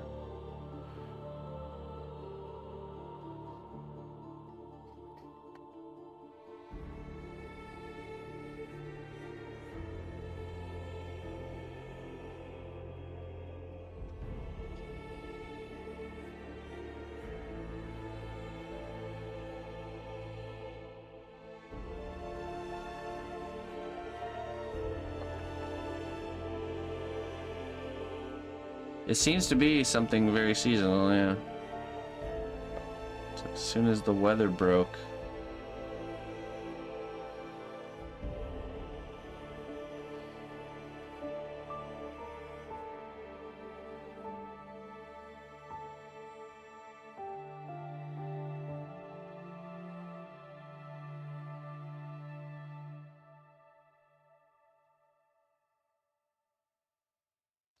The trick is to try to get a technician here while the problem's happening. But I'm pretty sure they do service calls around 5 p.m. so.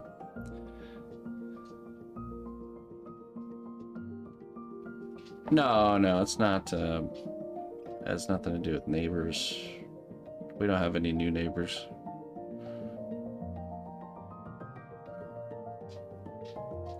I think it's something to do with the lines and seasonal changes. Seems to be the case.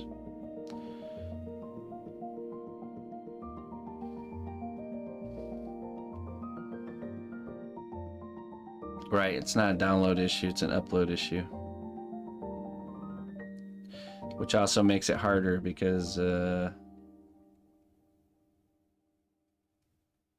that means the only people experiencing any issues are other streamers, which I'm pretty sure there are none.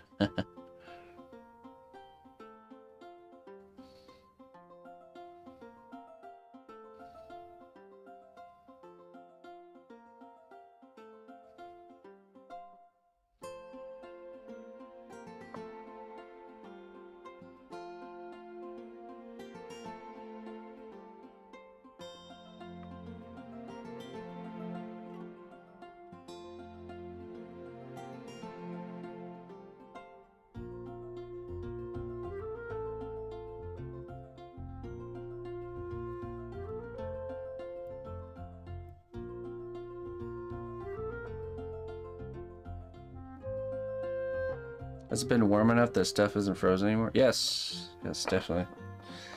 It's been like in the 50s and 60s here during the days. All the snow's gone. Ground is thawed.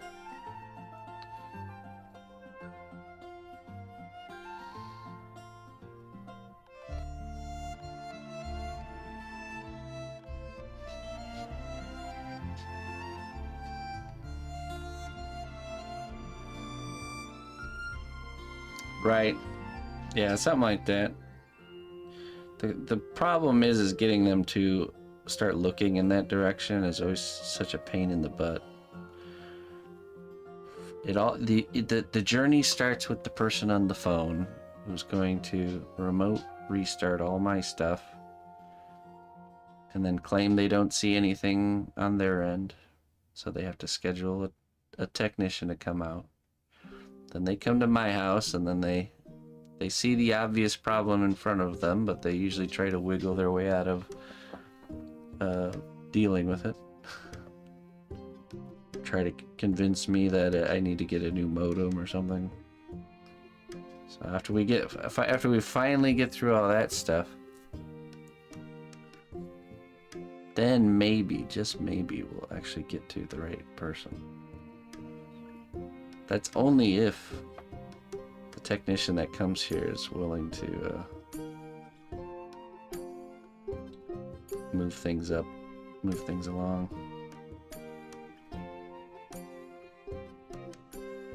Thankfully, I know how the system works, so I know how to play it. They have me flagged as pain in the butt. I'm pretty nice. I would have to say I'm pretty nice. And patient and calm. I just don't stop calling until the problem's fixed, you know.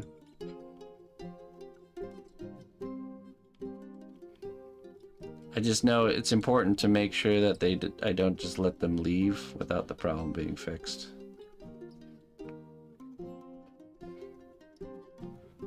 But they usually try to weasel. They try to weasel it onto the next guy. That's happened almost every time.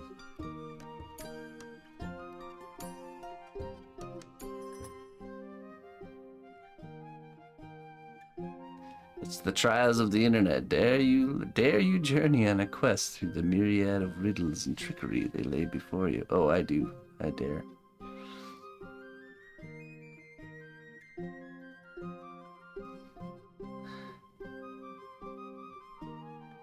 So I take them hostage. Kind of. Yeah, customer service hostage. You ever done that? Where, you know, where they always have to get the okay that everything's good from you before they can move on. So you just never say it's okay till it is.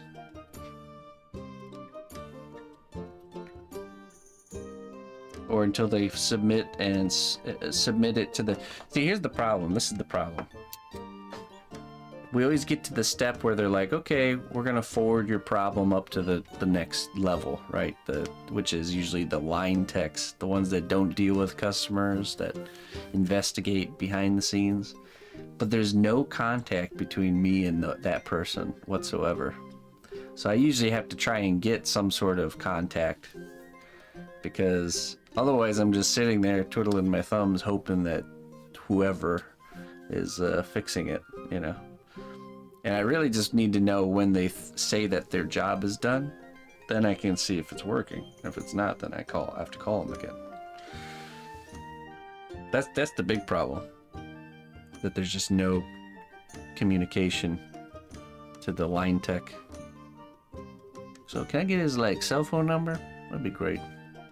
He could just call me when he says the job is done.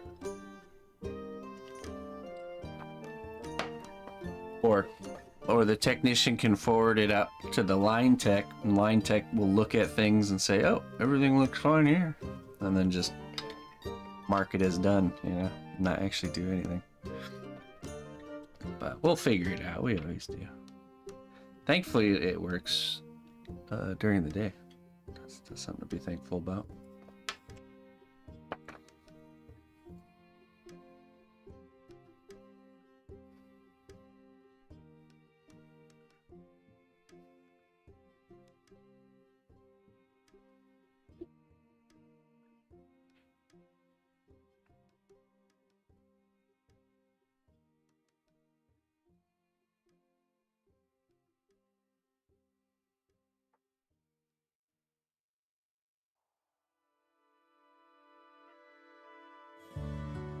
Okay.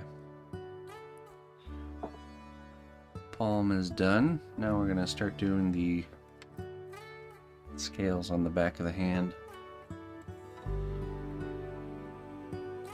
I use medium firm, yeah. Medium firm.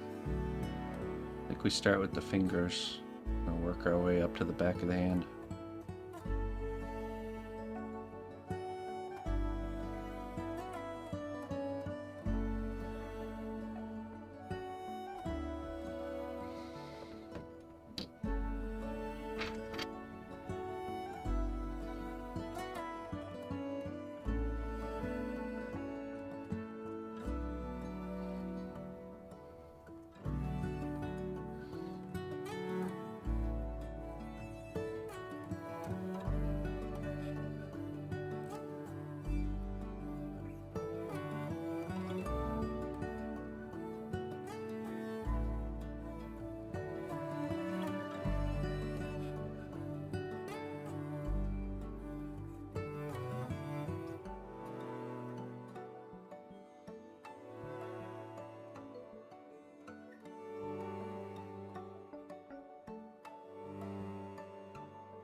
Hey, what's up, Rob?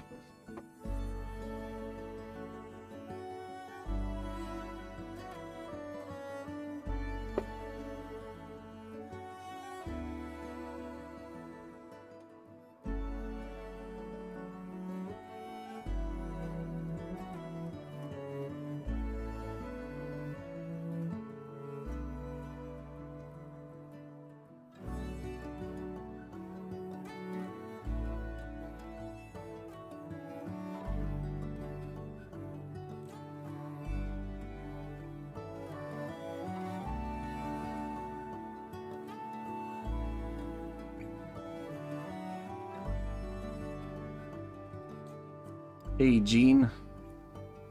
I don't know what you're saying, unfortunately. I don't speak that language. Yeah, technically, that's true, Joe or Judert, but the problem is I am getting the speed. I'm just not getting the consistency. You know what I mean? The speed is there, it's just inconsistently there. Which is not good for streaming. And I don't think there's a consistency guarantee. There's just a, you know, you're guaranteed to be getting certain speeds.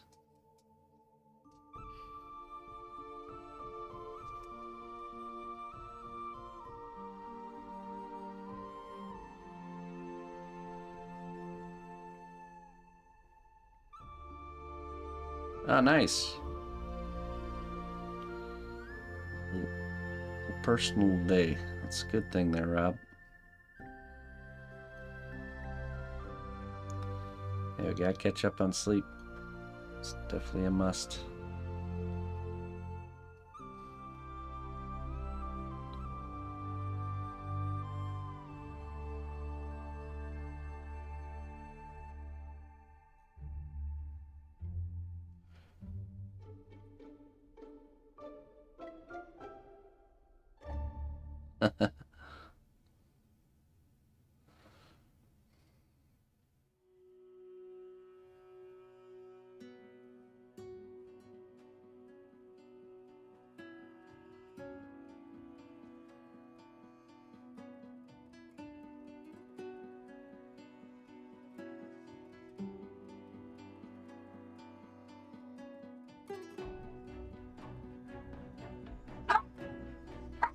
Penny.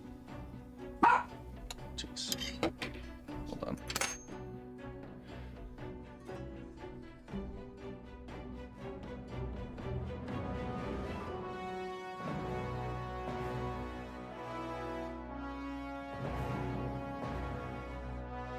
Scared the bejeebas out of me.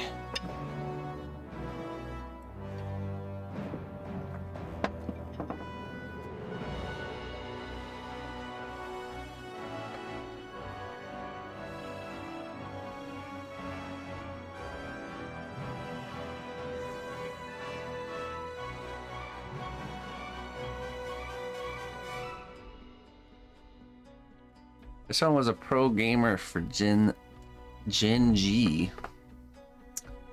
Because his internet speed was affecting his income, he had the potential, the company gave him 2 months free internet because they were unable to solve the issue. Right.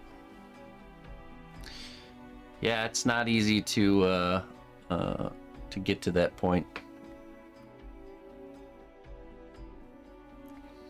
I'm sure if I gave him enough of a hard time, that I could definitely get reimbursement for sure. Or if the problem persists for like the whole month. But yeah, I don't know. We'll figure it out.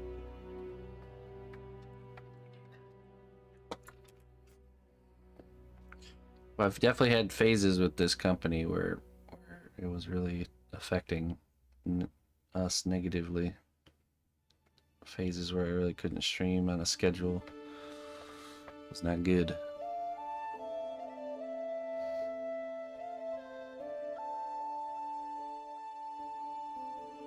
I totally called them up was it a couple months ago and bluffed that I was going to switch to MetroNet, which is not even available here yet.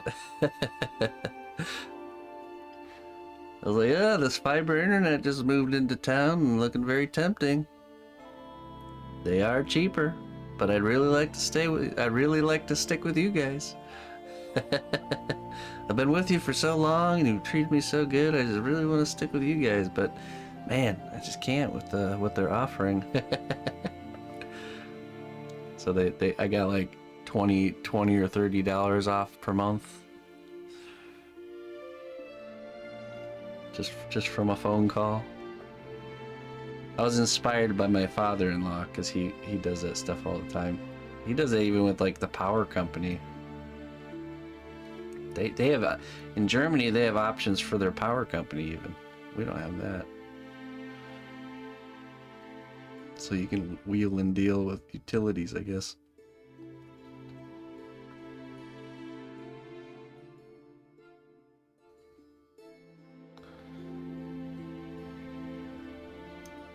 Netherlands we do too? Yeah, we don't.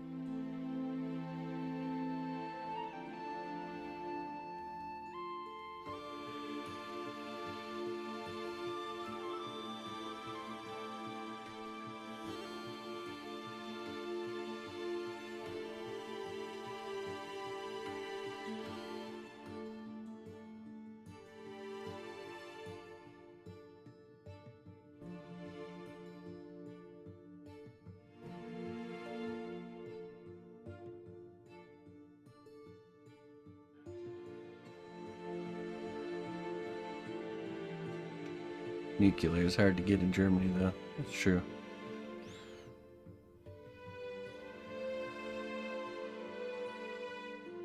Oh, really, Merrick? Good old HOA. Time to move. Time to move. Greener pastures are calling you there, Merrick. Unincorporated land.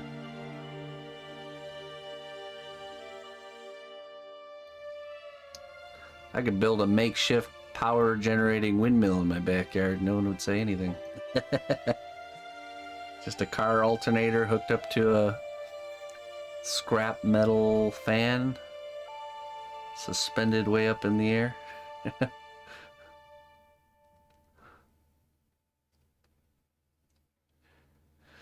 We have one in Arizona, but they are pretty good, especially because of the heat in certain months. Oh yeah, for sure.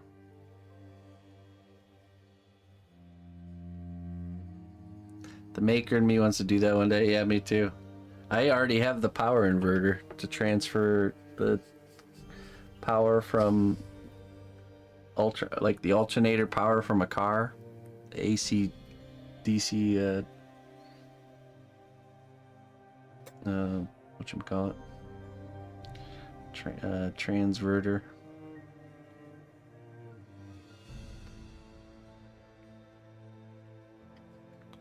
Could hook it up to my car and run a blender if I wanted to.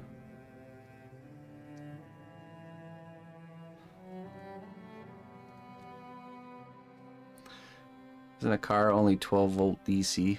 I'm not sure. I don't know.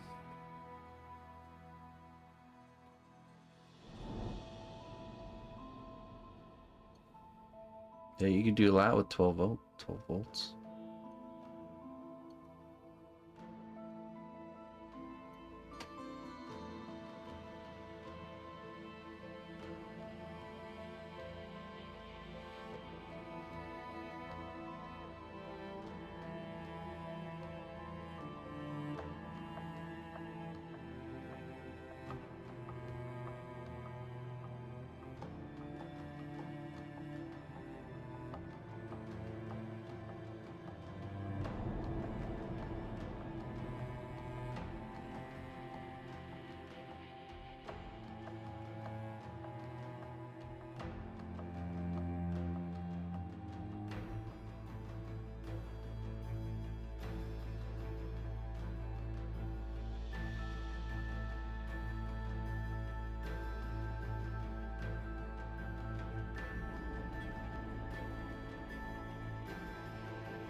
Alright, now we can rough in the scales on the back of the hand. Let's start doing the texture after that. Details after that. Looking good.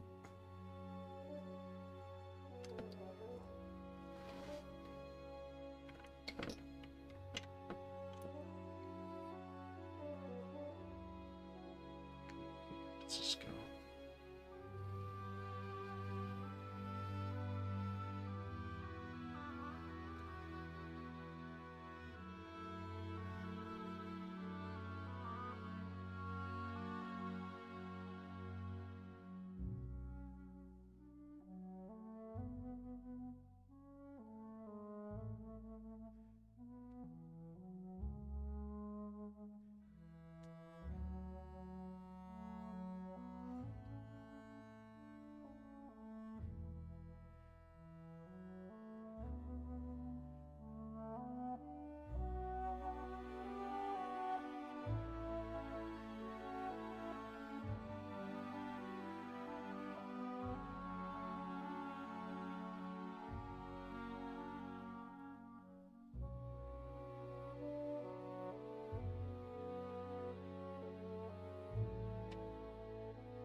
Yes.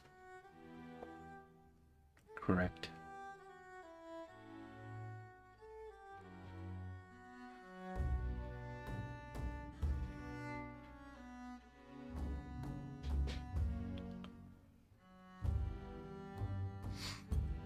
I set up Restream, which is it's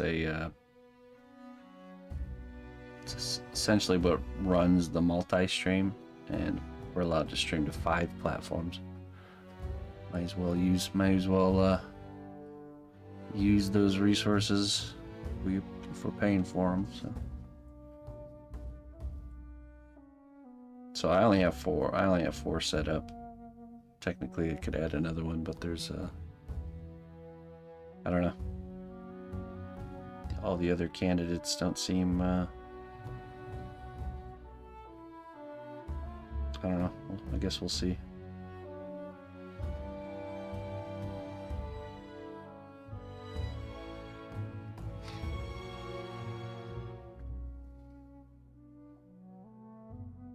Hey, what's up, Funka? Good morning.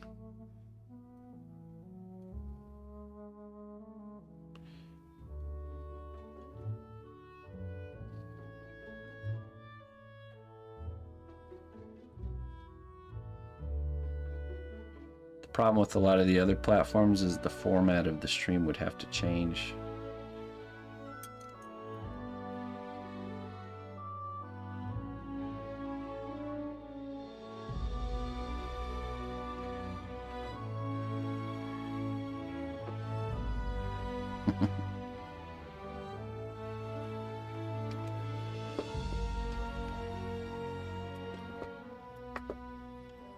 Burn the oil.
It's quick.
Let's just burn the radioactive waste for power.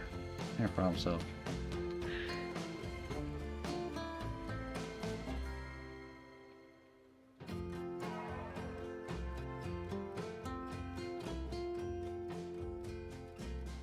Hey, Paradox. Yeah, it keeps things really fresh for me and for the stream.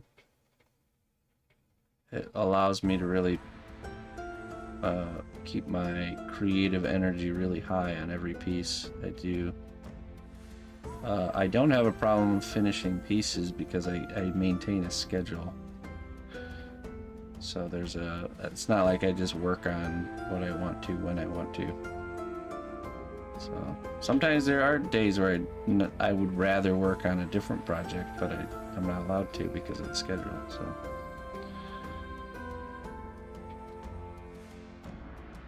Yeah, if I were doing work this way and I didn't have a rotation, that'd be problematic.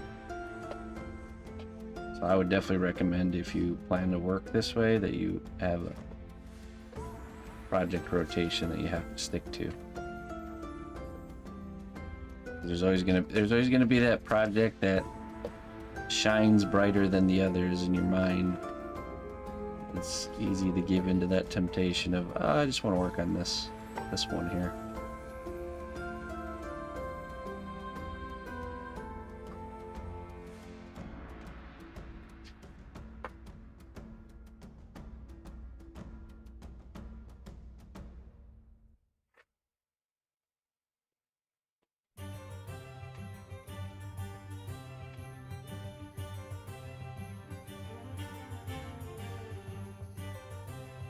Hey, what's up, Steve?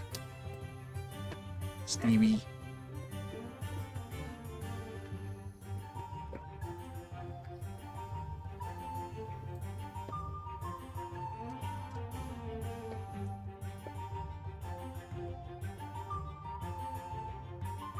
Oh, geez. Hey, sorry to hear that, Torn. Hope she's alright. She pulls through.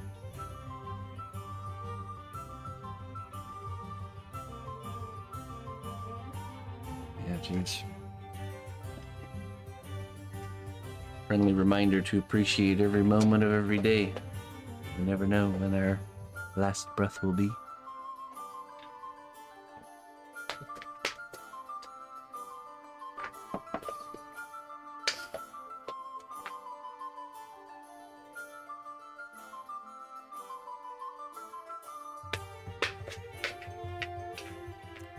Yeah, Paradox. If you're gonna work on multi-projects, you have to have a project schedule, and just be aware that there's gonna be times where you're gonna be like, I don't really want to work on this right now, but you have to stick to the schedule.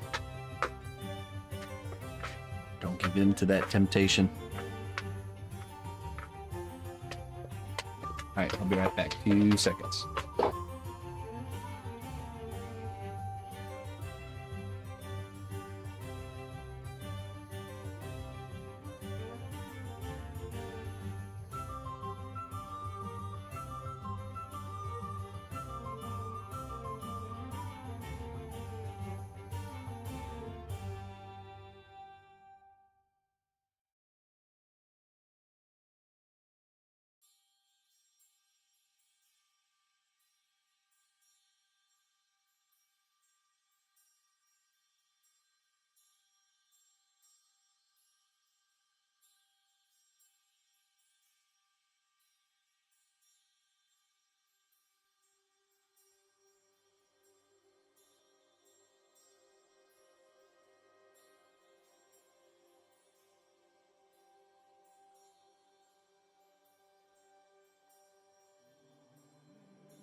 All right.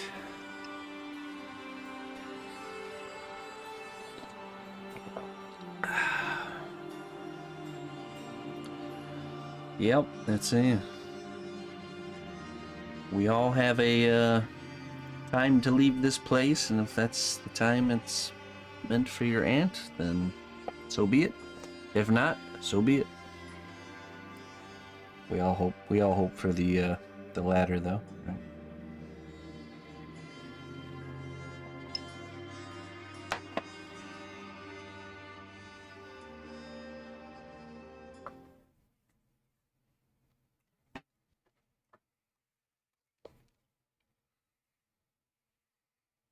Oh. Oh, nice. Let me fix this.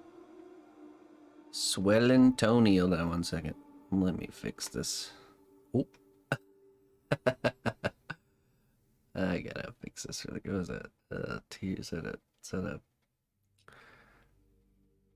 30? Okay. I think maybe this one. Was it this one? Well done, brave hero. Your labor has borne fruit. Enjoy these goods as a reward for your dedication. All right. Swelling Tony. Wisdom for you, my friend. Thank you very much for the 30 months of support. My labor as a peasant. That's right. You have certainly reaped what you have sown. A farmer cannot reap if he never sows.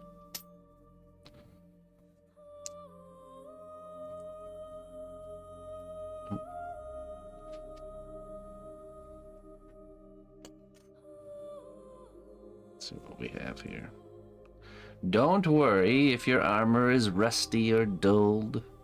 A sharp wit and a positive attitude is all you need to shine. There we go. We already had the garden talk today. Oh, we're fastly approaching gardening season, so you can expect that the garden rants are going to ramp up as we get closer and closer to gardening season. There shall be lots of ranting of different plants and techniques and gardening things. It's coming.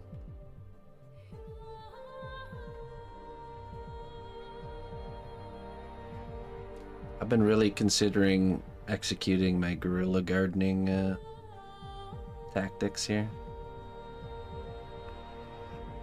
I don't know why, I just love this idea of knowing, like, just seeing random plants on like the side of an unkept road and just knowing that I put those plants there and knowing that they're edible if I really wanted to grab them and eat them. Something about that, I just like that idea, I don't know why.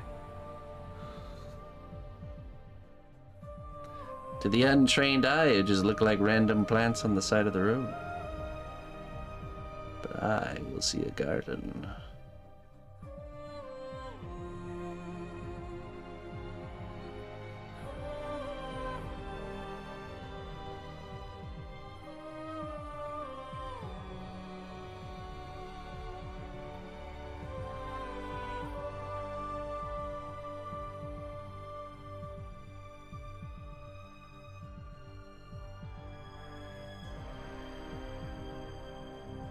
Naturally from my area? You mean I shouldn't infest my neighborhood with 50-foot tall bamboos?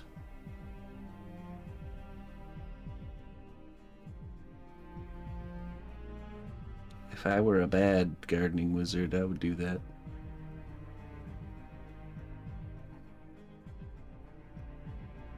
Do it. So the crazy thing about bamboo is, so you know the bamboo variety that's like this, right? In roundness. When it comes up out of the ground in the spring, it literally comes up in its full roundness, like a cone coming out of the middle, like this green cone coming out of the middle of your yard. So that's what it would literally be like. One day, all of a sudden, it sends a runner. You know, the year before, it sends a runner under the ground to the new location, and then the next year there's just this giant green cone coming up in the middle of someone's yard. Oh man, just to see the look on the neighbors' faces would be worth it. Listen closely, traveler, to We're what gonna need I a bigger say. lawnmower. Twitch Prime does not even cost a dime. Hey, gaming, thank you very much for the Prime sub. I appreciate that. I appreciate that very much. Welcome to the cnotbusch kingdom.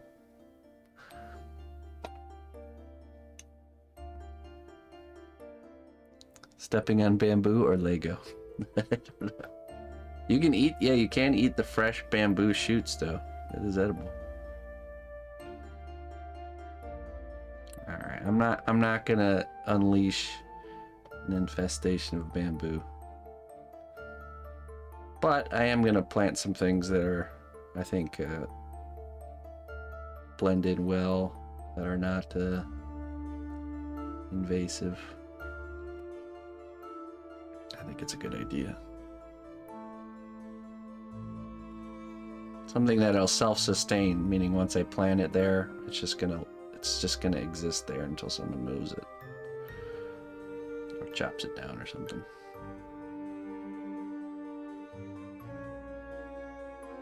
I'm thinking Jerusalem artichokes, actually.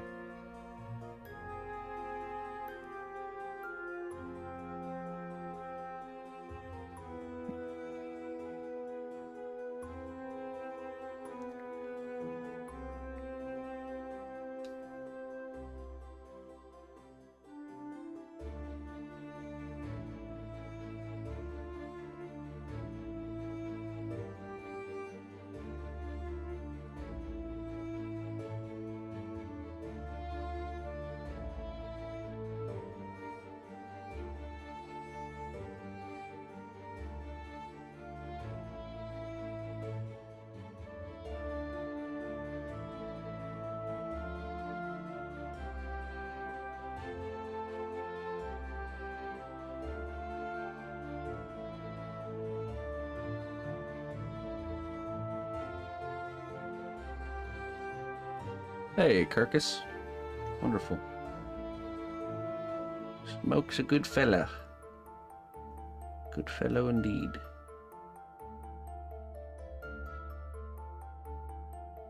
I certainly appreciate his support of my work.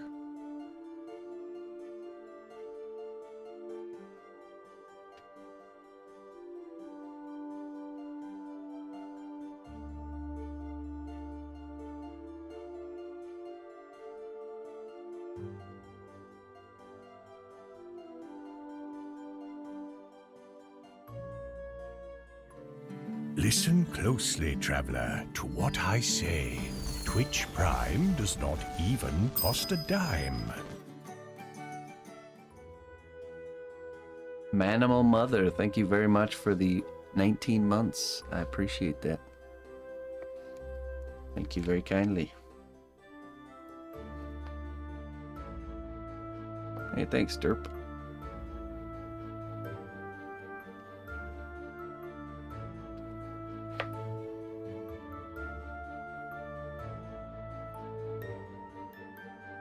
I shall. Now we're going to add some spikes to the knuckles here. And we'll kind of get ready to do the textures. Spikies.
Do you know Johnny Appleseed was growing apple for alcohol? I didn't know that. I wasn't even sure if Johnny Appleseed was a real person.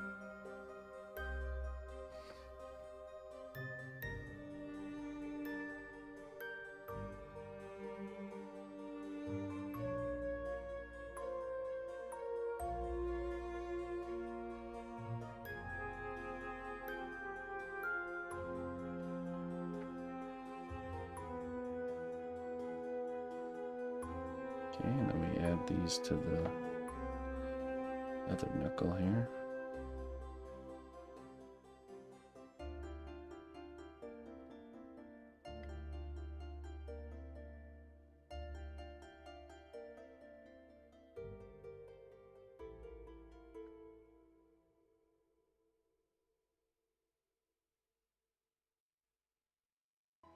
Johnny Chapman.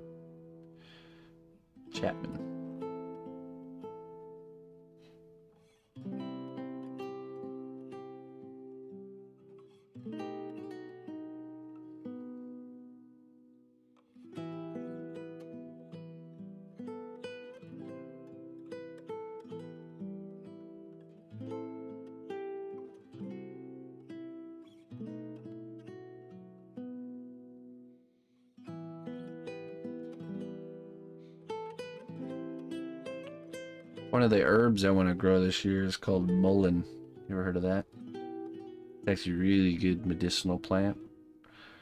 But it also was known as cowboy toilet paper.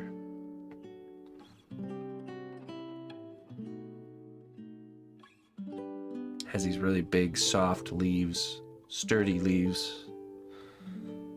It's commonly used as toilet wiping material for the cowboy folk.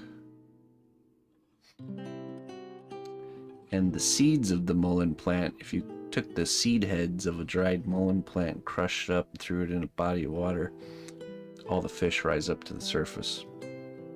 Now that's illegal to do, but in a survival situation, it's good to know. Has some sort of neurotoxin inside the seeds that knocks the fish out.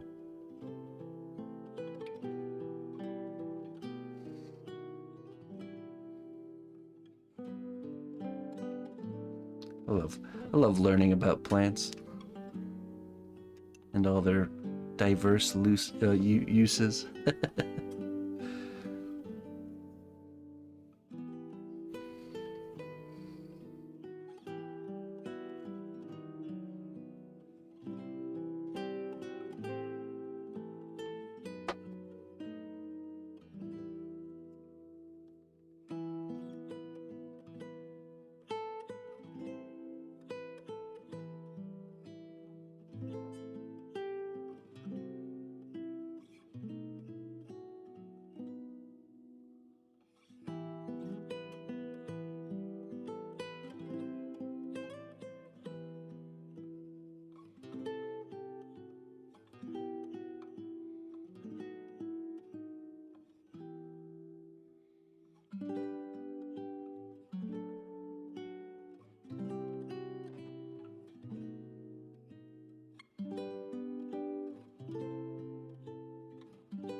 Oh, really? When did it migrate? I wonder. Actually, no.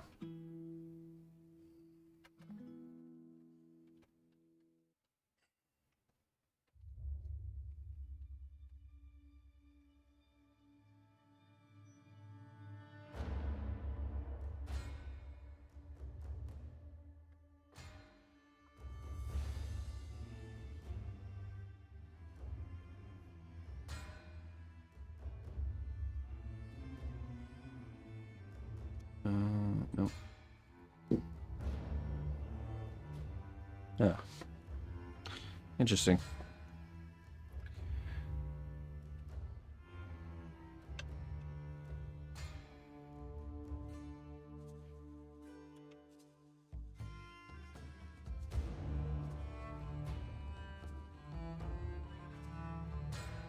It's fuzzy, luxurious personal hygiene. Yeah. Yeah, it's a pretty cool plant.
Oh yeah.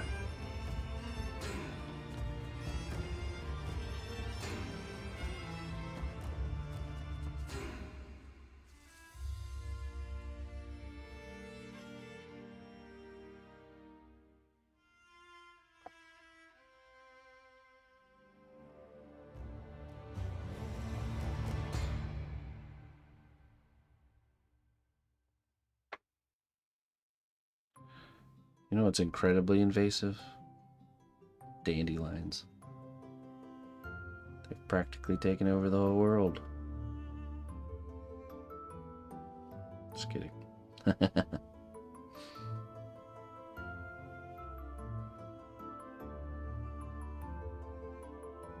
Dandelions are actually extremely healthy plants to have around. We've all just been groomed to hate them, but they're actually really good.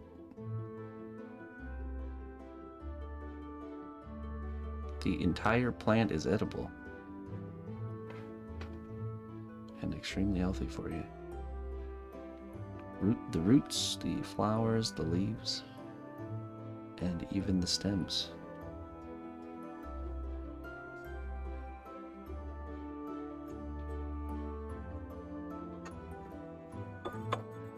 Oh, it's time for lunch. All right. Thank you. Thank you. The lunch bell has rang, folks. I'm gonna go eat real quick. We are doing a long day streams here since we can't stream in the evening. So just sit tight and enjoy the music.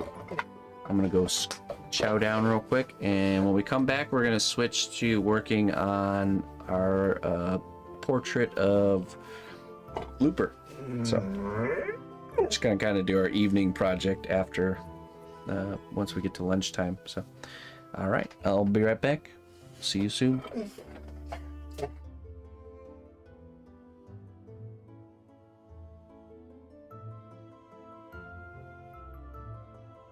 I'll tell you a really cool fact of grass lawns, their toadstool, and how they originated. But essentially, it was a showing of wealth when you would have a grass lawn back in the day, because you would be displaying the fact that you were so rich that you wouldn't have to buy food, so you wouldn't need to grow any of it on your land. So you would just grow grass instead. Kind of funny. Now everybody's got grass lawns and we're all poor.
All right.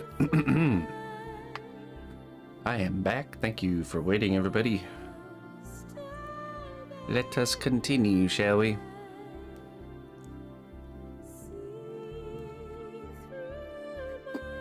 Oh. Awesome. Just Justin? Mr. Justin Gerard, or a different Justin?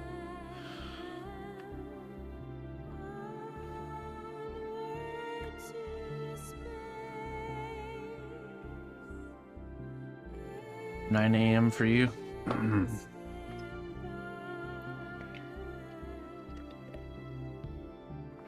Gerard and his wife and twin sons sculpted recently. He blames you. I'm infecting the whole world.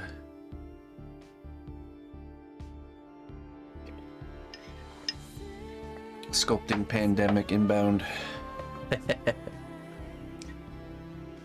Everyone's trapped in their homes sculpting, unable to leave and be productive in society. A bunch of druggies.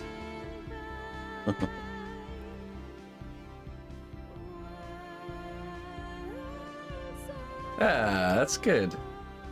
That's wonderful. Buys all the cast clay. Stack up. Oh, hello, Sadie. How was your lunch? Was it good? Good girl. All right. Raiding stores for aluminum foil. Yeah. We need like a post-apocalyptic scenario here, where they're like the survivors, you know, with their like grungy clothing, are like roaming around the deserted wasteland and looking for supplies. And they go into the grocery store, and it's just loaded with like food and like useful things. Like, and then the character's got to be like, "Dang, not a single scrap of foil around, or wire, or clay. Ah, on to the next one. On to the next place. Maybe we'll get lucky there." All the food and everything completely untouched. There we go. And cutscene. Post-apocalyptic sculpting wasteland. Let's make it happen. That's great, 18 Vix, yeah. That's really good. I'm not really pushing it with Emma, teaching sculpture. I'm just more of just pushing her, because I think she's at an age where she just can't really, you can't really drill something yet, you know what I mean? So I'm just trying to grow her creativity flame, and then we'll start to narrow it down as she gets older. But I think right now, at the age she's at right now, I just do things that are creative. Doesn't matter what it is. Not really like pushing sculpture or anything for her. And I really only show her things when she's actually interested in wanting to learn how to do something, so just letting her do her own creative adventures however she wants. She gets into it, man. She does artwork like practically all day. All kinds of different random things. That's why I want to teach her how to use a hot glue gun. Low temperature hot glue gun will definitely boost her creative potential for random things. She's discovered tape. Scotch tape. Uses the heck out of it, so. Next step, hot glue gun. Alright, let me pull up my reference here. We're going to finish up the portrait of Looper here. There, okay.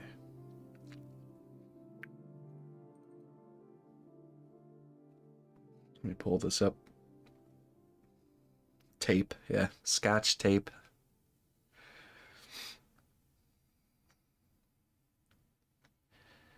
The Mocomadians.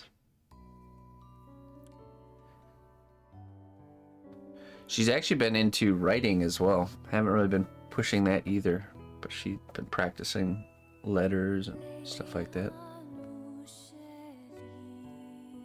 Before I came back from lunch break, she was blocking the door with her whole body, saying I couldn't pass her, and that I wasn't allowed to go back to work because we have to play all day, and that she wishes it was weekend forever. the classic story.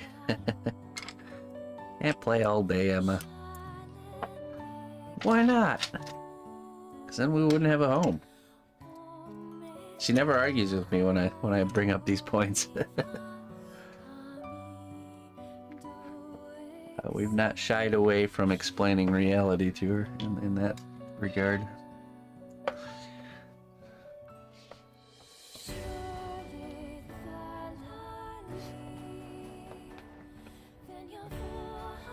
Oh, come on, I gotta fix the camera. 1 second.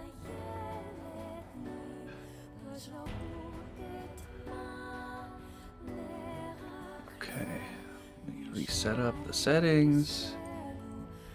Sometimes you bump it in the wrong way and it's probably the cable.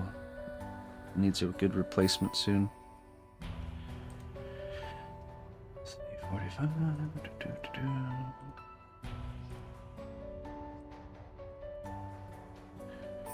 3,980. Yeah. Good thing I have all these numbers memorized.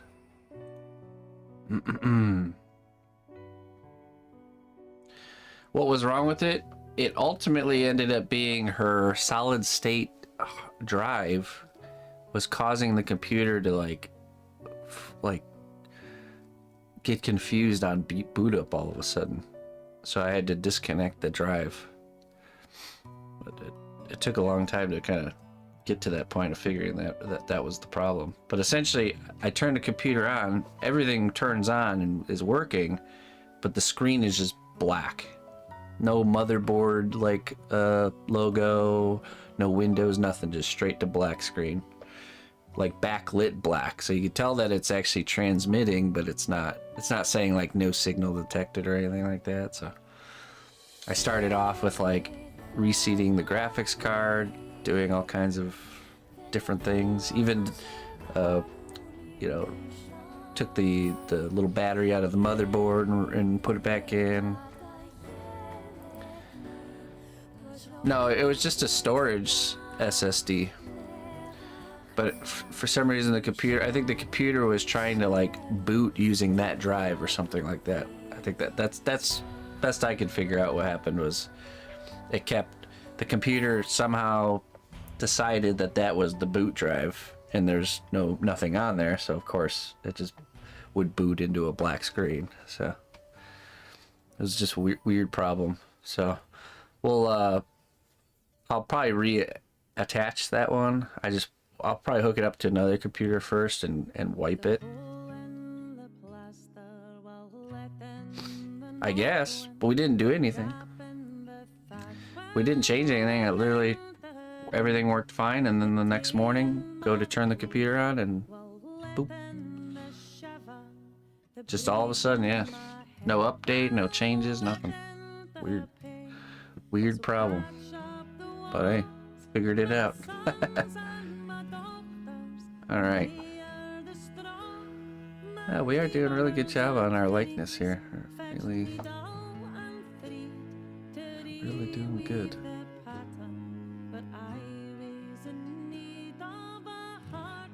Reminder to back up often, yeah.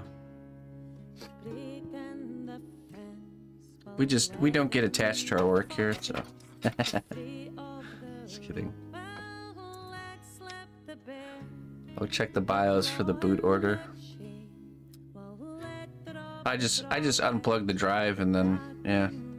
It could have been just something wrong with the boot order and it just didn't go into effect until later. I don't know. I'll dive deeper if it becomes a problem again.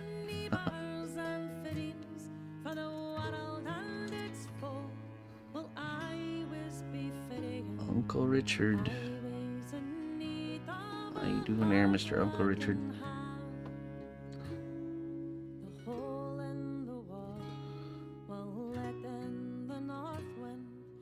Let's see here.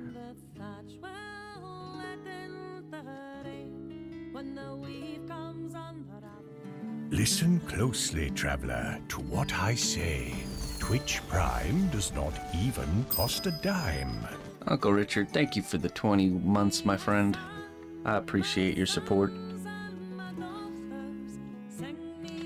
Thank you very kindly.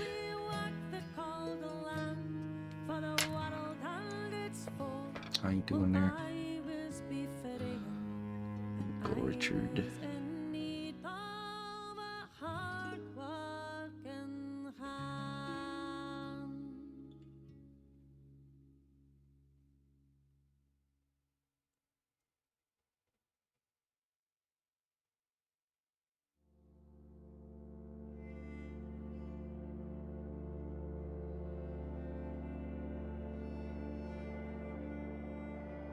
You make the stands that you sculpt your models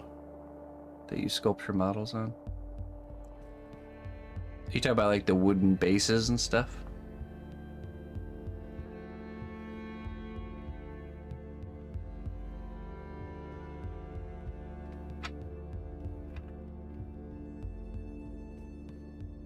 Are you talking about the armature or something? Imagine you mean like the wooden bases. Yeah. have an example nearby. The metal piece in your hand. Oh, this is just you can order these. These are called hemostats. That's what you want to look up. Yeah, good to have. So yeah, you can see I use them quite a bit here. Different size ones. Just holds on to things for you. Locks in place.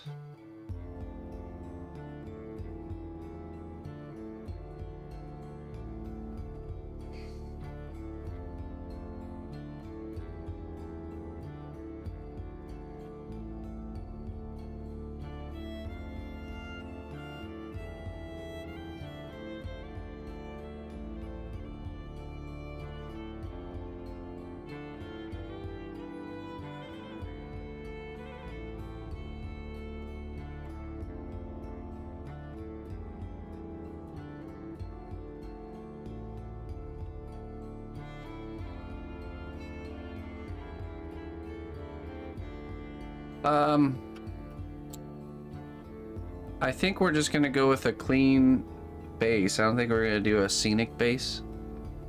More for just because of time.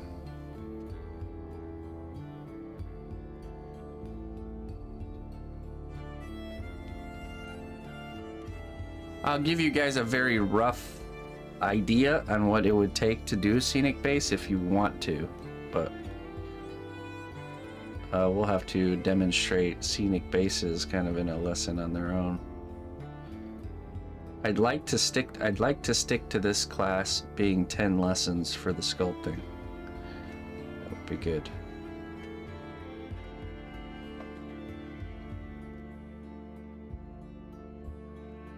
Can you add clay to the wood? Yeah, of course. Yep. And I'll tell you guys. I'll give you guys a just if we get down to the end and I haven't gone over it, just give me a friendly reminder to talk about it.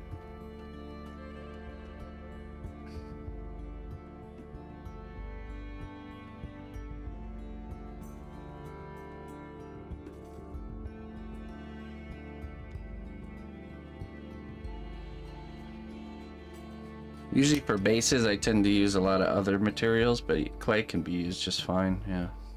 I tend to use like, there's a material called Sculpting mold, which is really awesome. And like epoxy clay and stuff.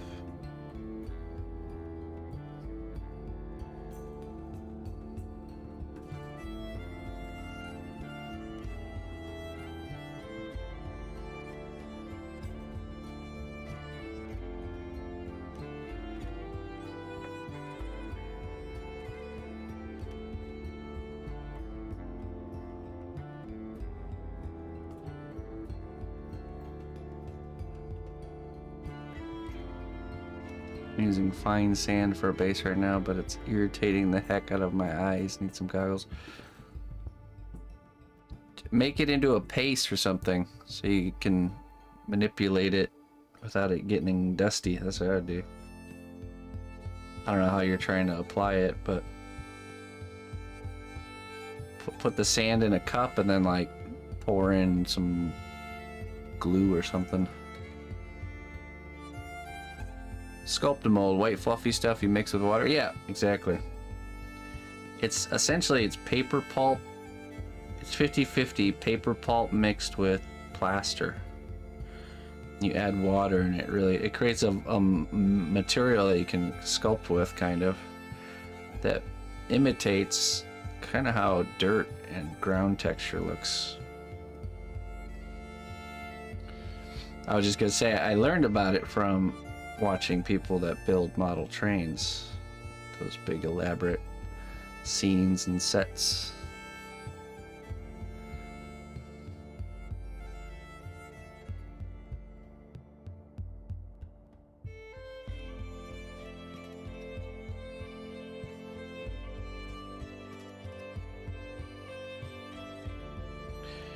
There's an extra step you can do with it that I haven't seen anyone else do. And something I really like to do is when you're mixing it, you're adding the water, also add paint. in the color, the base color of like the dirt that you want to go for. And that really helps you visualize, and also just, it can be kind of a pain in the butt to coat with paint or in the early stages. That really helps.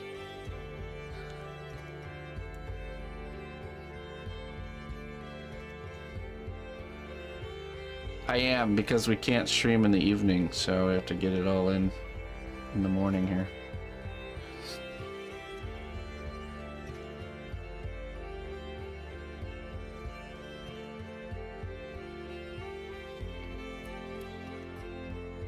It's called Sculpt a Mold. Sculpt a Mold.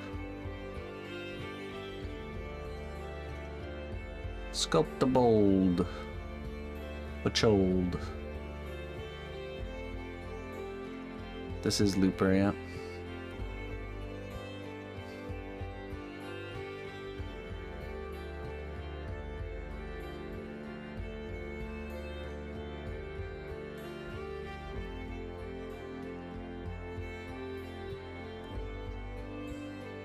I was feeling really confident about this last week, and after looking at it with fresh eyes, I realized we actually are really close. So the likeness is very close.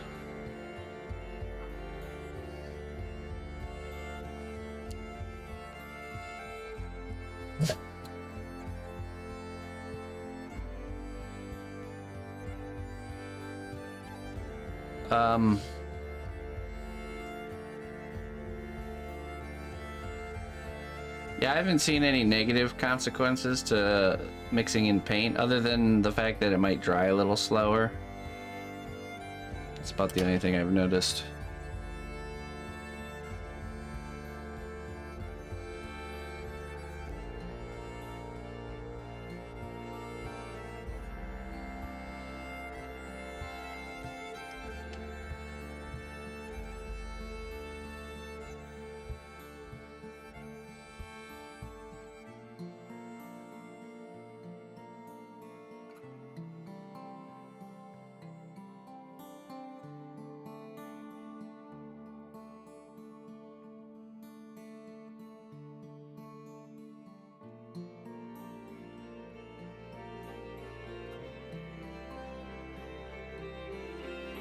Add your face to Thor's body. If that's what you want. Wait, which Thor are we talking about here? Thor from God of War? You didn't say which Thor. Have you seen the God of War depiction of Thor?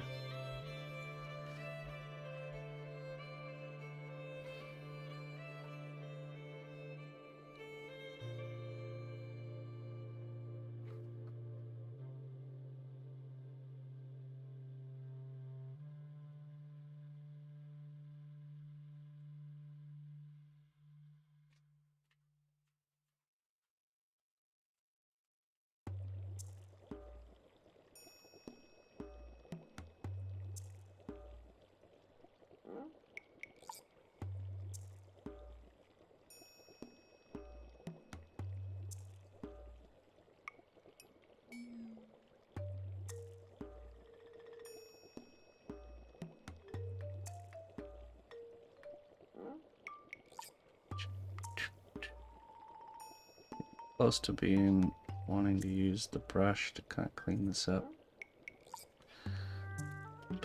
Pretty close.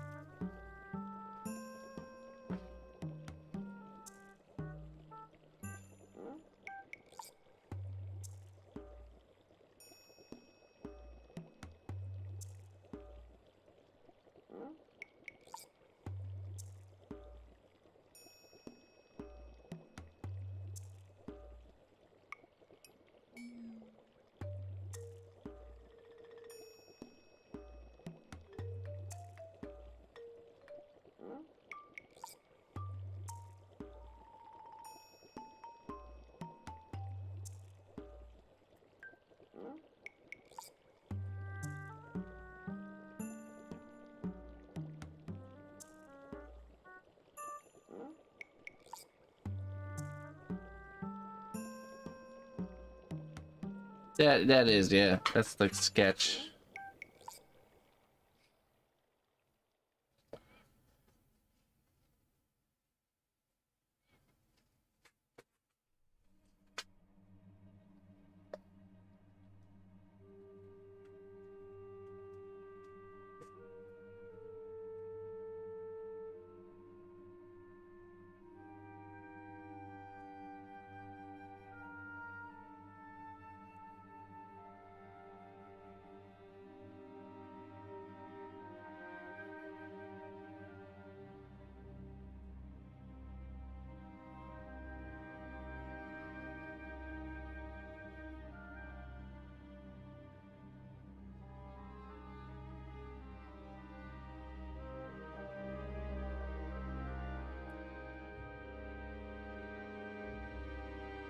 Sketchy looper.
Hey, what's up, Happy Chewy?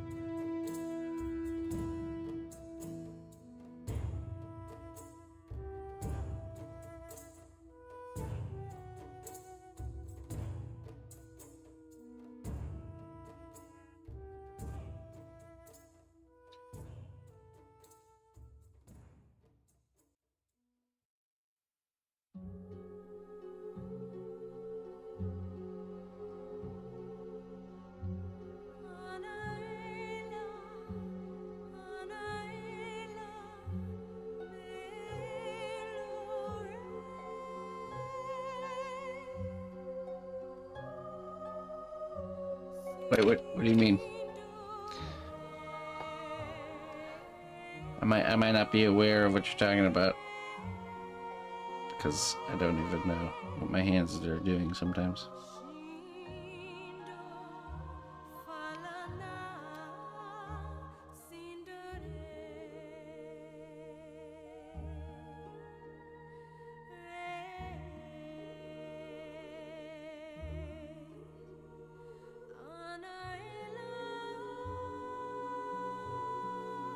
Oh.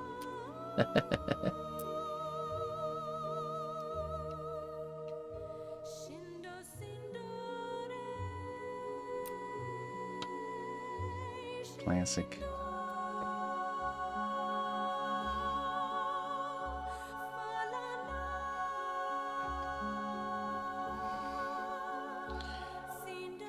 The goal is to get to the point where your tools are just like your fingers. You didn't have to think about it. Just know. You just know which one you need for what. Takes time though.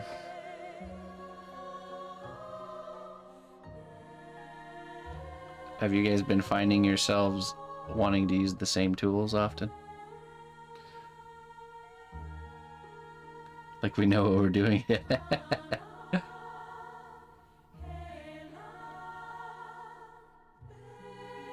Nobody really knows what they're doing. Some just know better than others. A little bit.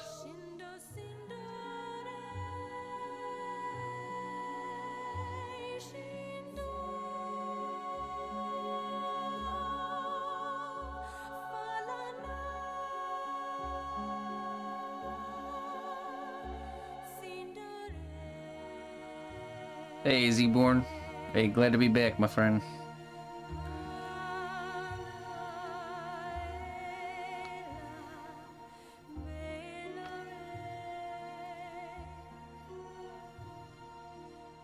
Oh, really? You missed your chance. I bet you every year when they update the Google Street View, people are getting more and more scripted.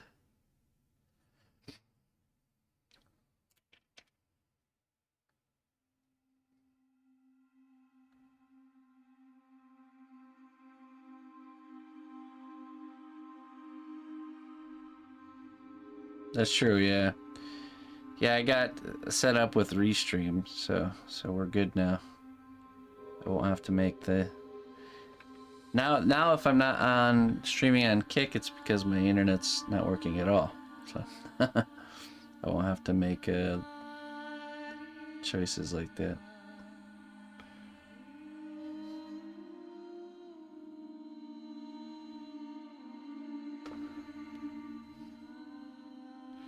I'm sure people have figured out how to know when their area will be updated.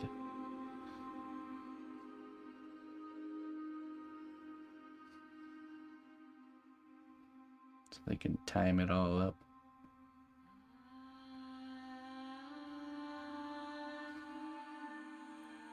I did, yeah, before I was doing it without Restream.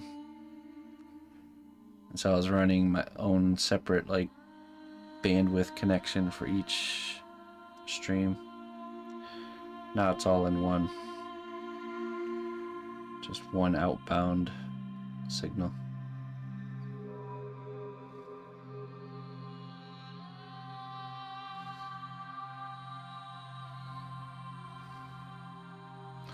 Hey, what's up, Norse Eric?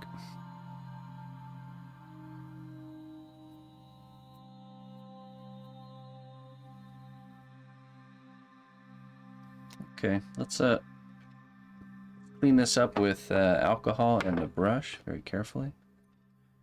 And then we're going to add some detail.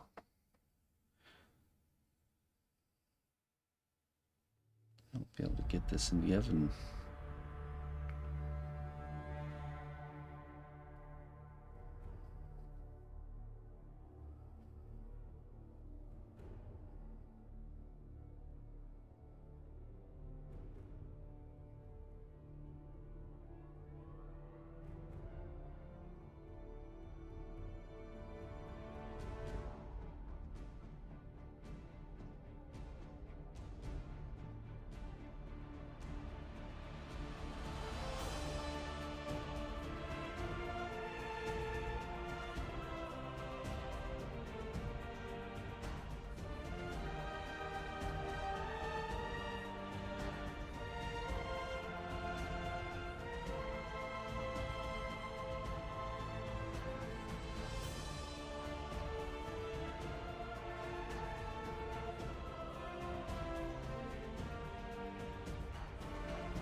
All right.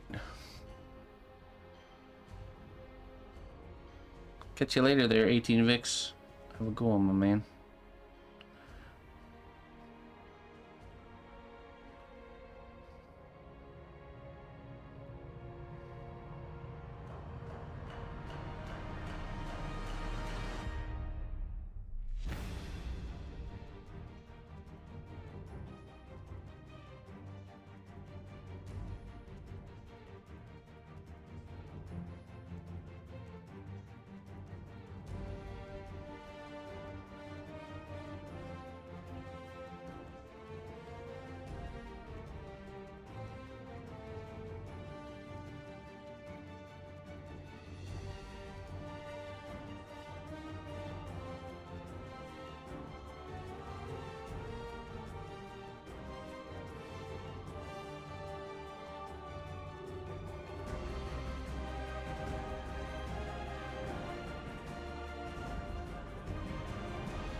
Mm-hmm.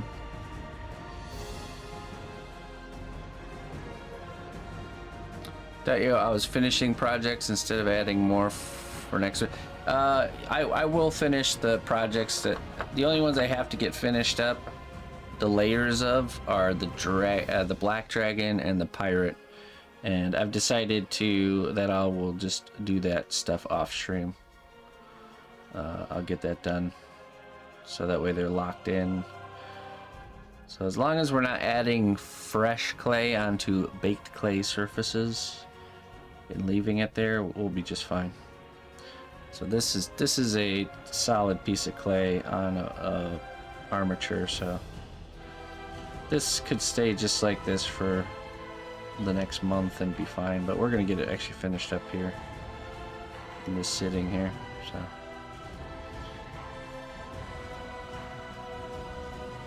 I still want to stick to the schedule. We just have to make sure whatever work we do start, we get finished before next week.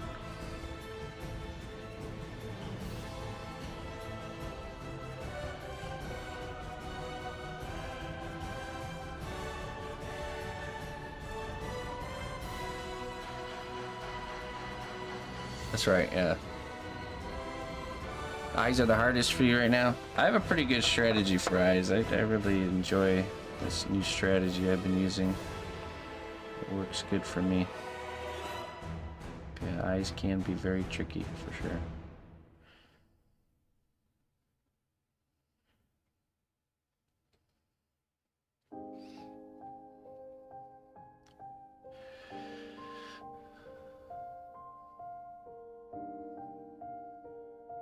Yeah, this is medium firm.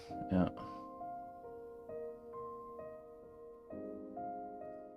Just carefully blending and smoothing with the brush. Get some alcohol. The softer the clay is, the more influential this process can be.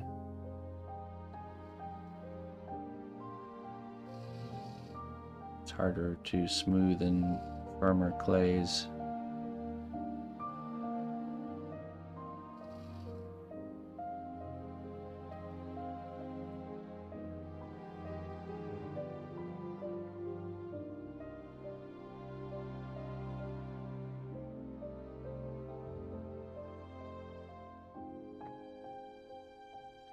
I think it's easier to smoothen firmer clays. It's harder to do it with a process like this, though.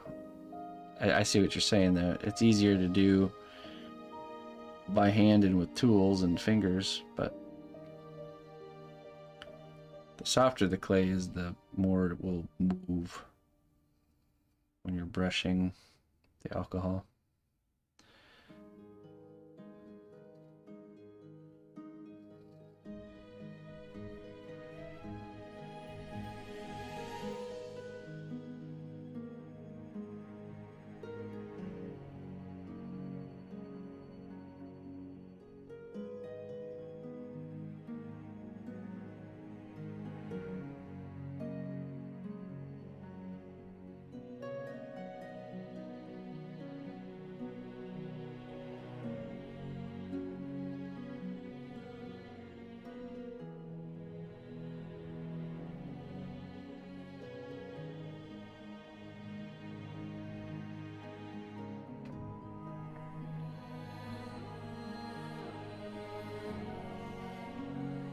Hey, what's up, Pogus?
Like Blender but IRL. No. Blender is like sculpting but digital.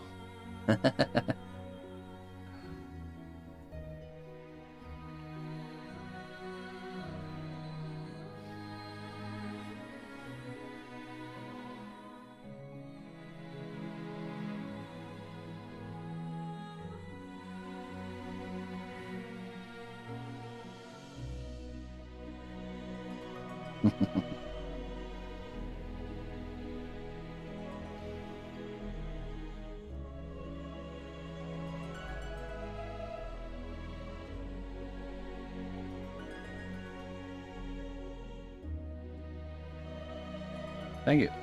Appreciate that. Welcome to the stream. Very good, Pogus Champus. Excited to see what you've done.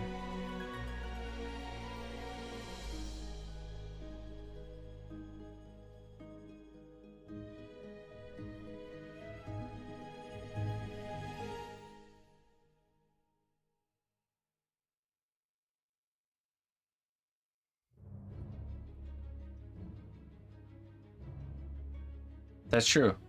I actually used Blender back when it first started. It was all like planes and dots and lines.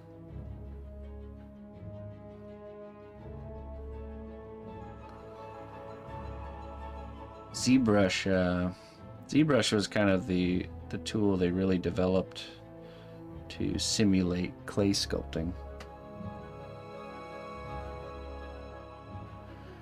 If any of my previous work came to life, which would you be most afraid of? Oh boy. Oh. None, because I am their creator. The creator does not fear its creation.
I would never sculpt such a thing, Jones.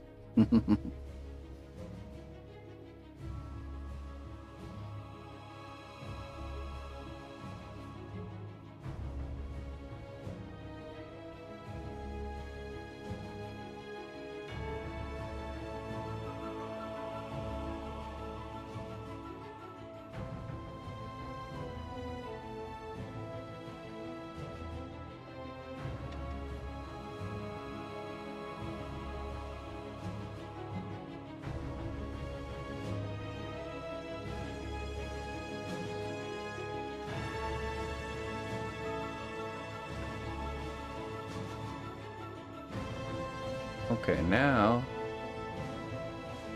I'm gonna add some details here.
Nope.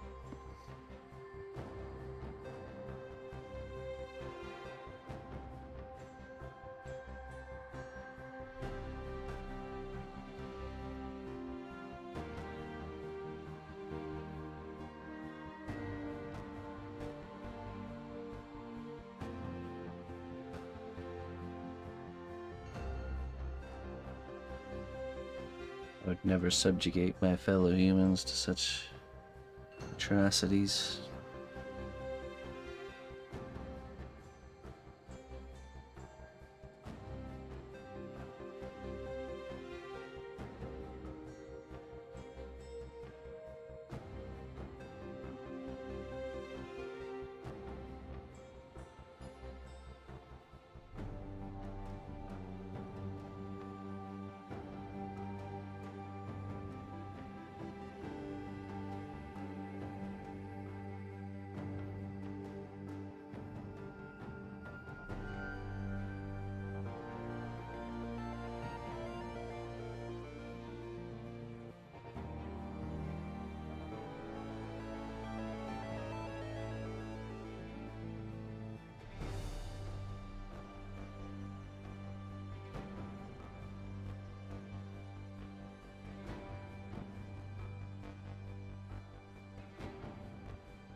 Hey, what's up, Mia?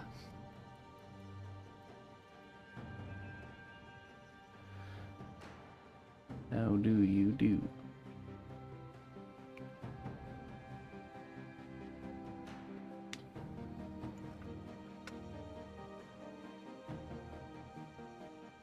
Okay.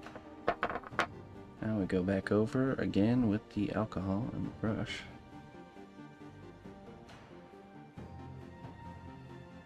It goes in.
There is, yeah. You can make any polymer clay firmer by sandwiching it between two pieces of printer paper. So flatten the clay out and then stick it in between two sheets of printer paper and leave it there for a little while. You'll start to see kind of like the oils of the clay leach into the paper, and that will make it firmer.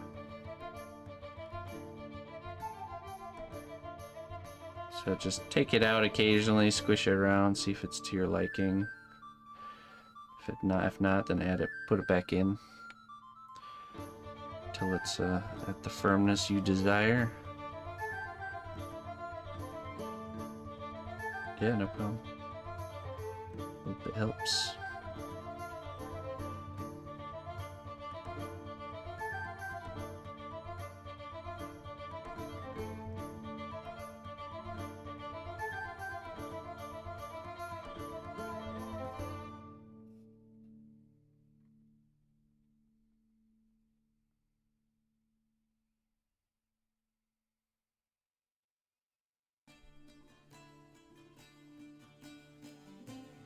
Okay. I think we're pretty good here.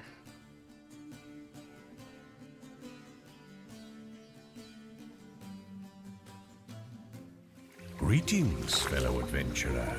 We've got everything you need to rest and refuel. Hey. Welcome to the cnotbusch Kingdom. Thank you very much for supporting my work, helping us achieve our goal of hitting that Partner Plus program by being a Tier 1 subscriber. Some wisdom for you, my friend.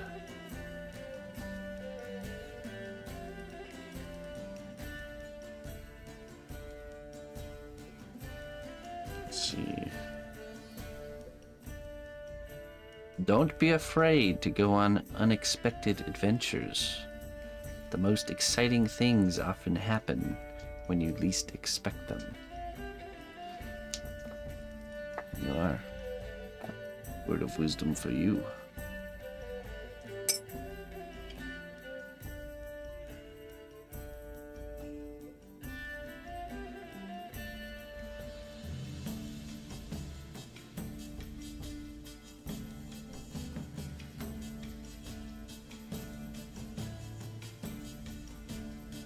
Alright.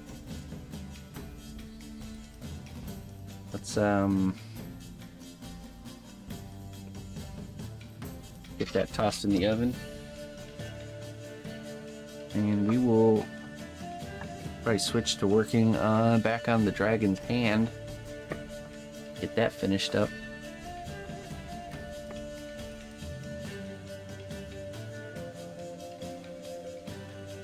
And then we'll go from there. I'll be right back.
Actually, we're not going to work on the dragon's hand just yet. Let's go ahead and switch to Captain Sabertooth's boot here.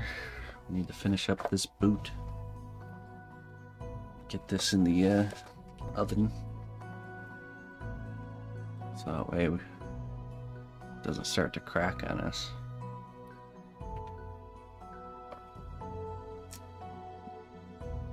We just need to make it look like that one.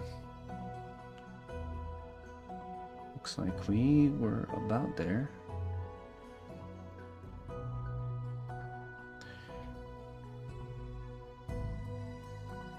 Let's texture and detail the boot itself, and then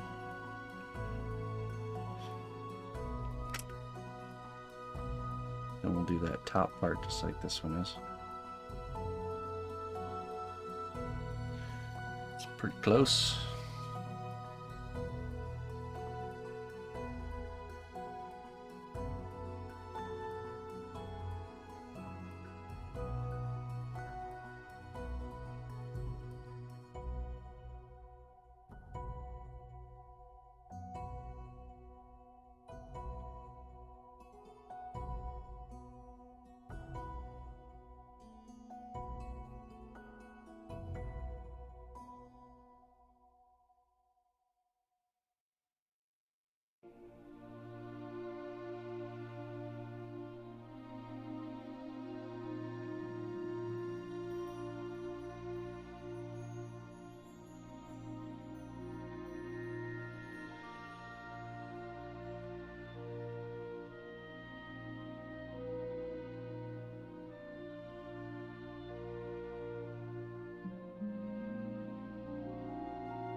Yeah.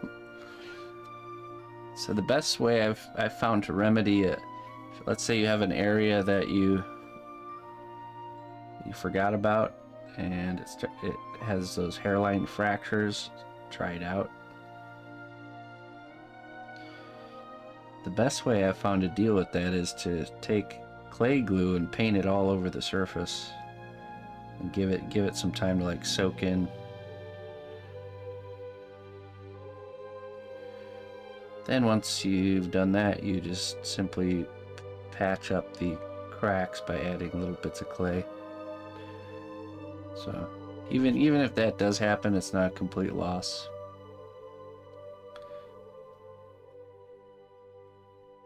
Let's see here.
Really?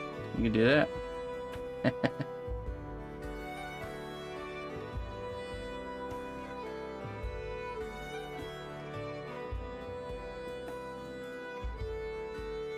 Hey Doc, I need some antibiotics. Okay, thanks, bye.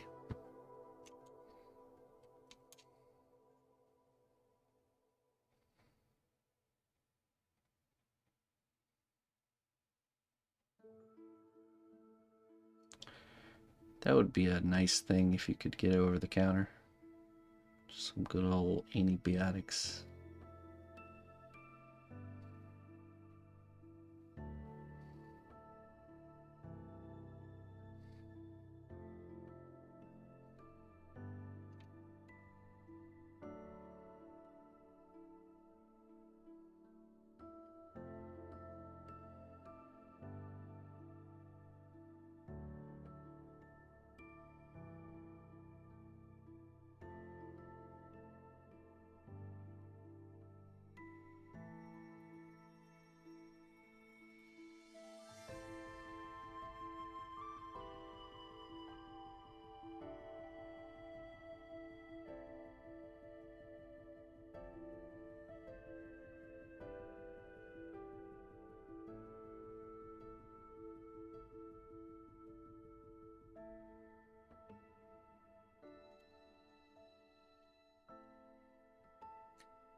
Oh, okay.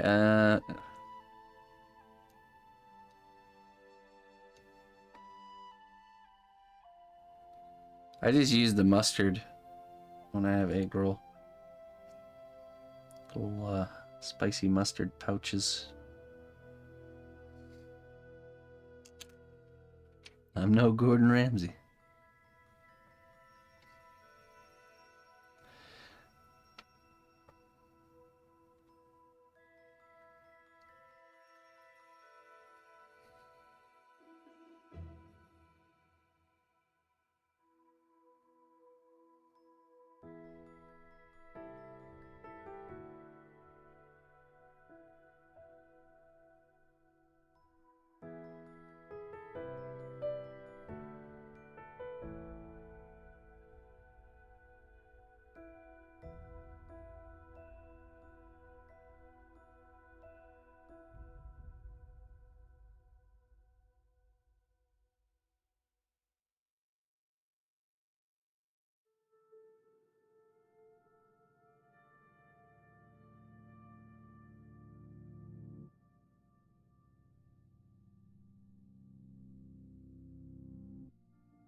Sriracha and mayo.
Hmm.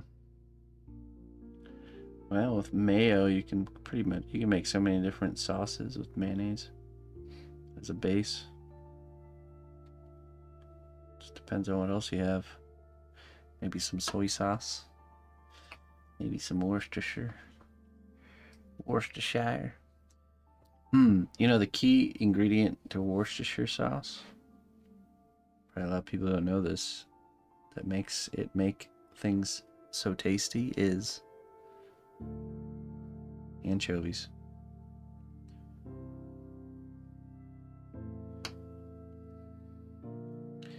And you know what is very high in natural levels in anchovies? Salt. MSG. Anchovies are very high in MSG. So really, it's just MSG. MSG sauce. Smoky MSG sauce.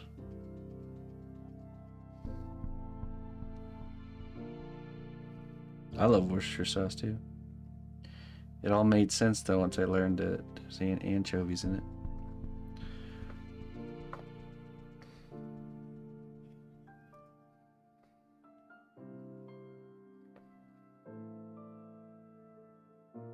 MSG has this effect of making the food that's around it taste better.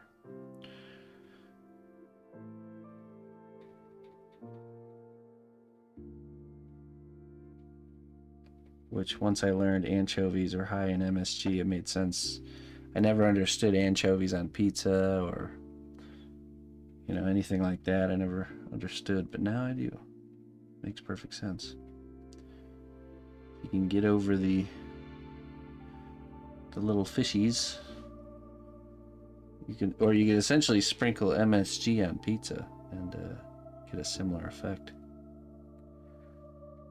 MSG pizza.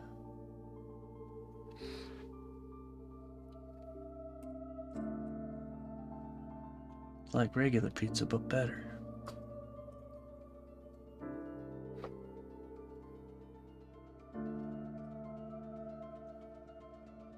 Romans used to pour garum on literally everything.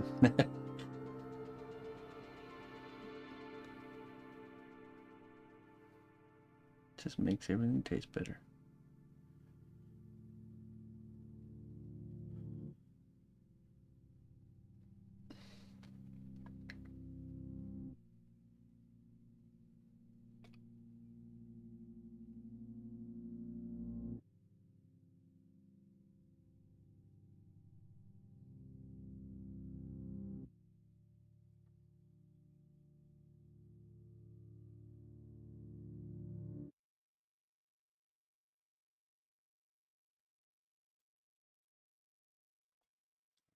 Each spot there.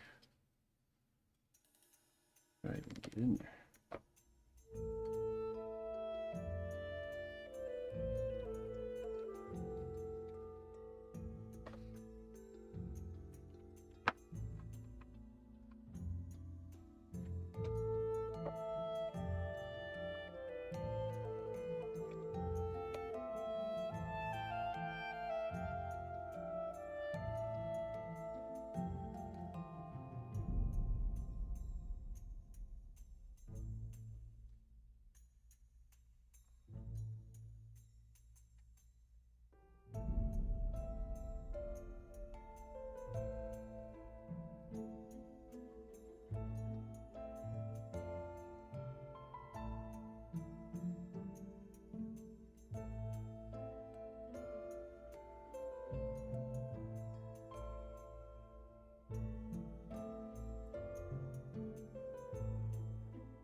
All right, let's brush that down. Add these stitching lines, and then we just need to do this collar next.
Uh, Probably not. They're just placeholders, really. I could if I decide that this is the right size and shape and everything. The importance here is the level, the height of the, you know, supporting the character while I make the character. Then once the character's done, I can remove it, and then I can replace the base with something more appropriately shaped. But it might, depends on what I decide he's kind of sitting on.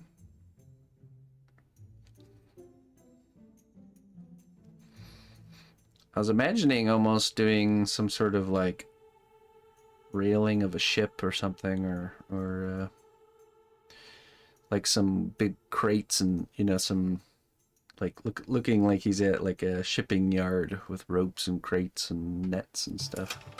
Something like that. But we'll see.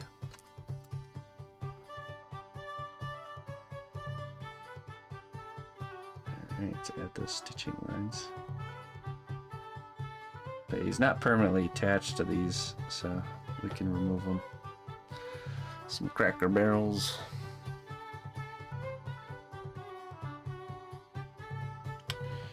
Yeah, usually my clients don't know specifics. Especially with stuff like that, I usually get creative freedom.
The finest aged creativity. 10 years aged in oak barrels.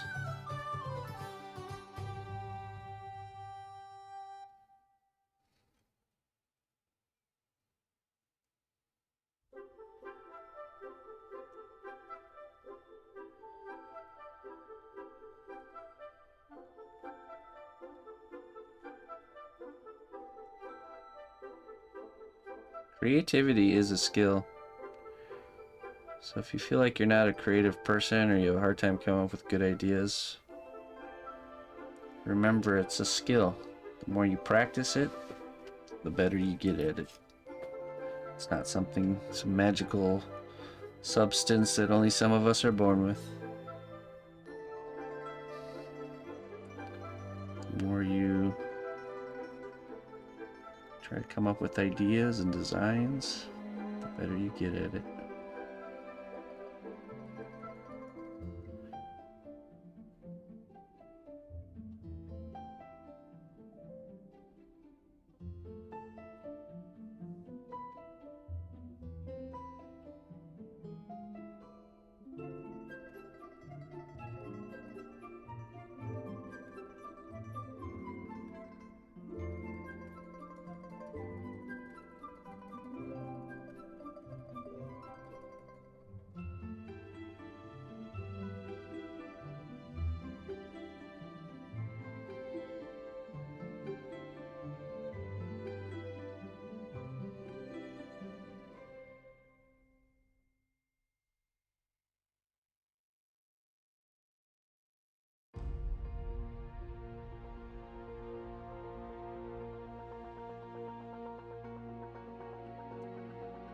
it's a toss up between that one and when people envy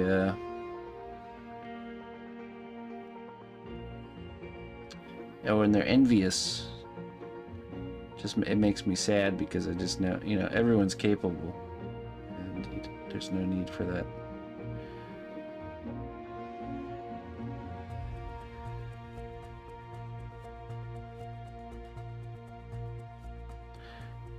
We're our own worst enemies, though, and we like to create reasons why we can't do something to stop ourselves before we even try. That's the sad truth. Self-defeating. We have to shake ourselves of our self-defeating nature.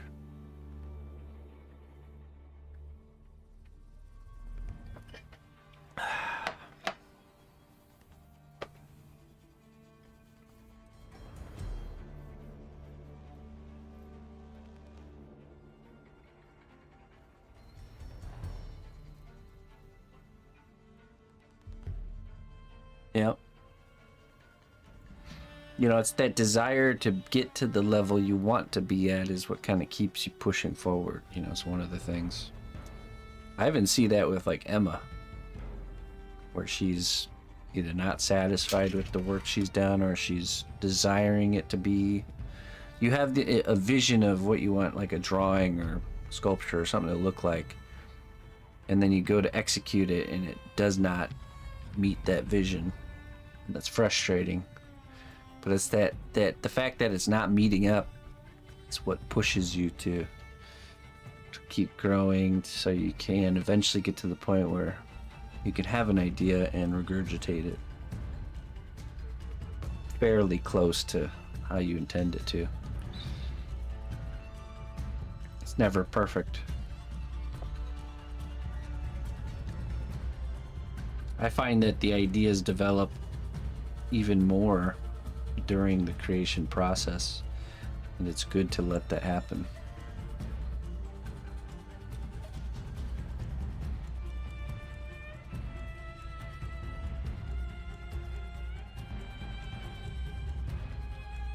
Hey. Thank you, Sith Lord Davis. Okay, let's see here. Need to do the collar of this boot here.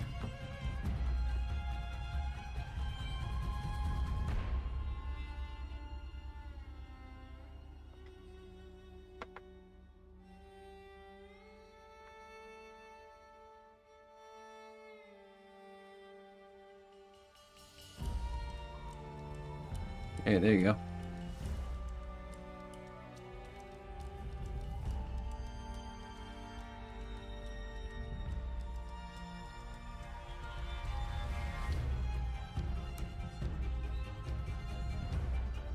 What is it? Simon Lee. He's like one of the best sculptors, I would say, in the world currently. And he didn't start doing it until he was in his 40s. So.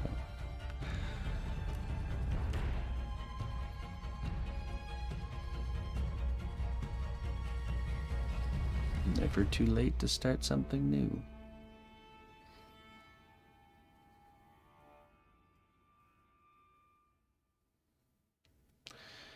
Okay, let's do some measuring here.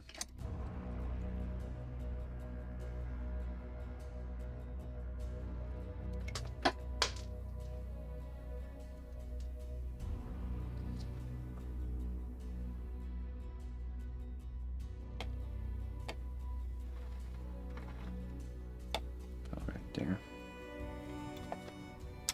Make a little mark.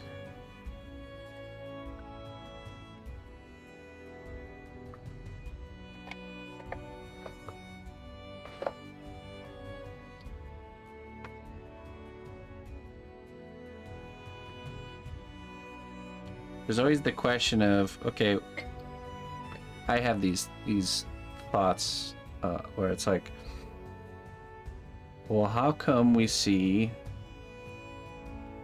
individuals that have been doing things for years and years and years and years, and they're not getting better and better and better, compared to other people that do it for way less amount of time and are exponentially, you know, ahead.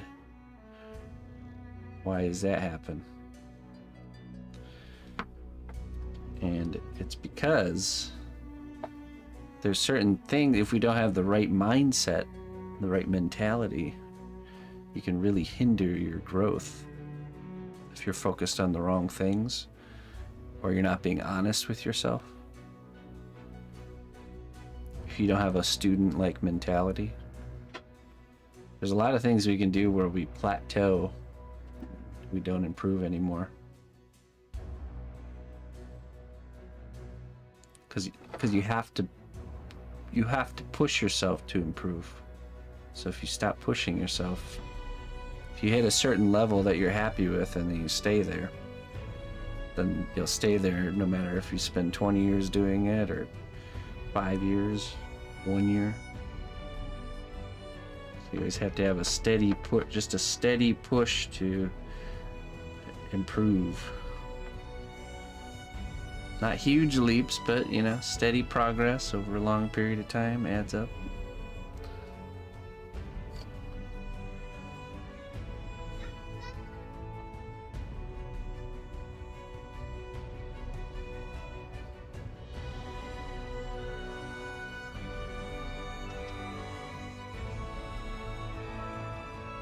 It's easy to get to a point where you want to just be comfortable, because let's face it, improvement is not comfortable. It's willful discomfort. Just like exercise. But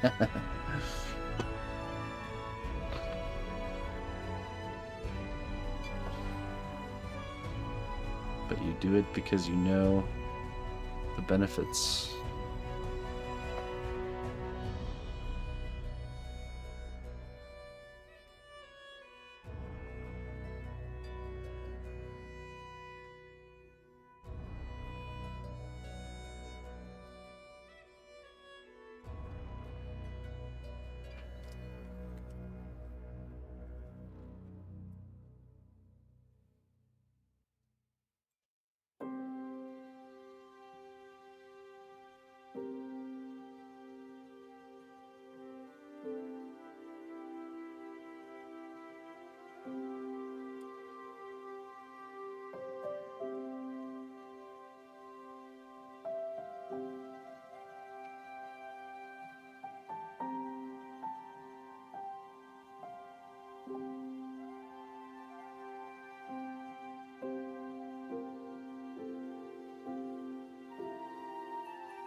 Oh, there you go.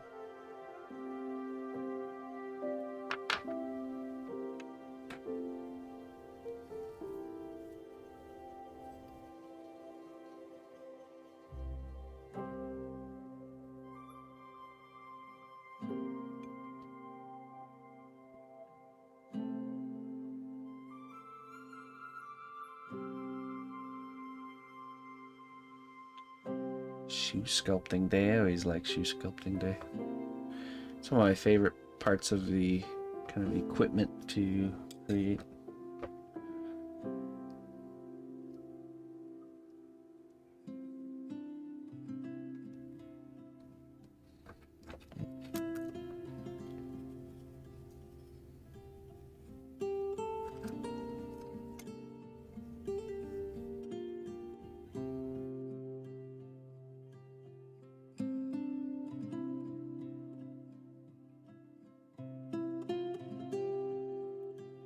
Right.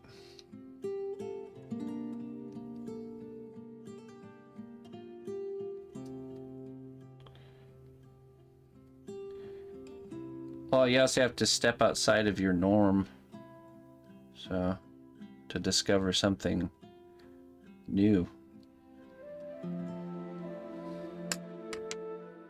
I see quite a bit of like a tear there. Fix that. Especially in the mini painting world, it's like you don't see a lot of new stuff, right? So it's all great, but there seems to be a plateau in the industry as a whole, or the body of work as a whole.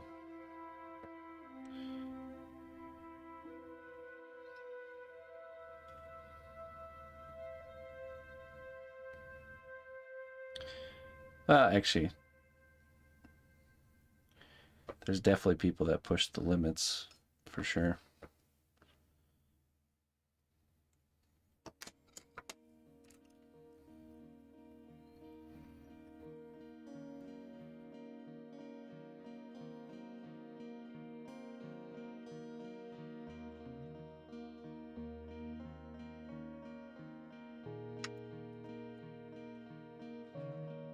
Already baked some of that? Yeah, everything's baked except this boot here.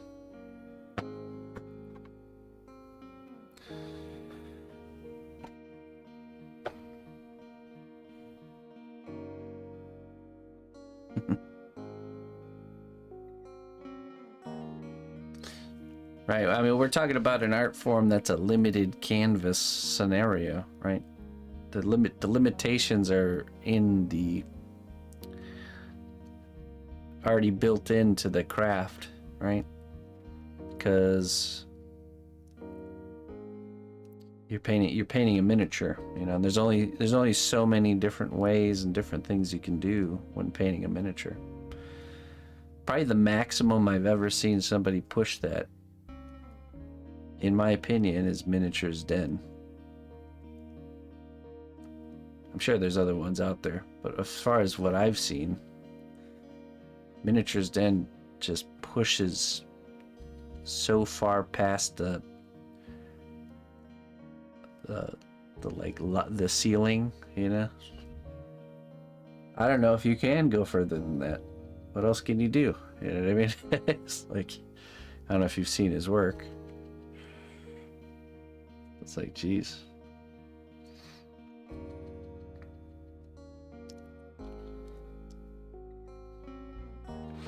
But then there's always that one person that comes up with a different way of doing things, and you know, and it can be game changing. So trying to figure out what that is. Have to check him out. Yeah, let me see if I can. I'll pull some of his stuff up. Let's see here.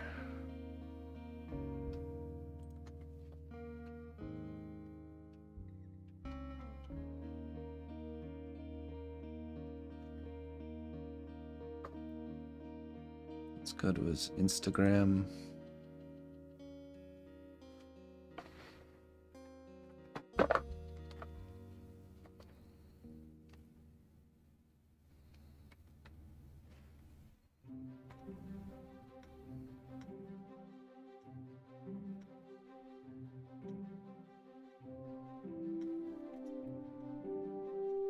I mean, when you see his work, it's like hard to believe it's like real even. Let's see here.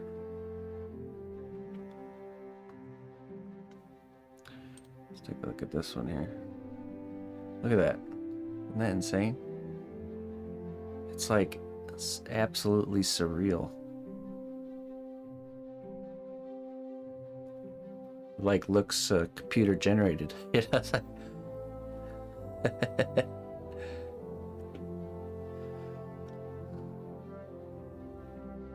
It's like, okay, what else can you do there? What's the next level to that? I don't know. Does it exist? Probably does. I don't know though. Let me see, let me show you some other examples. But it's also, he's pushed the limitations of this particular style, you know? And then you got all these other different styles, you know, you can do. Let's take a look at this one. This is kind of like, it's like almost like it's like jumping off of the page of a detailed illustration or comic book, you know. Have to be careful scrolling through his stuff though. He's got some not so family friendly ladies, we'll just say. Let's see.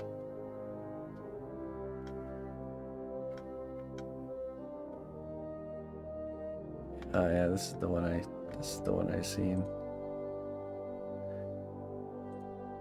It's so good that you can't do it justice by looking at a photo of it. Because if you look at a photo of it, it just seems like it's like a illustration or something. So you almost have to see it move to really believe that it's actually a three-dimensional object, which is good. It's just mind blowing to me. Here's one.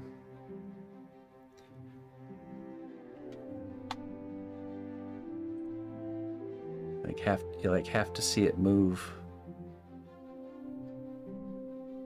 And all that lighting is like actually painted on there. That's the crazy part.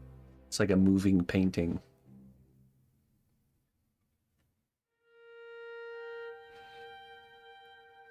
Even like look at the shininess on the feathers here. See those little shines right there? Like all that stuff, just like crazy.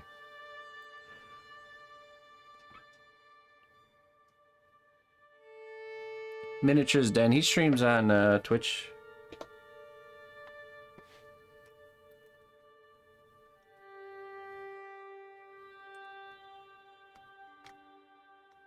Oh, this one's cool.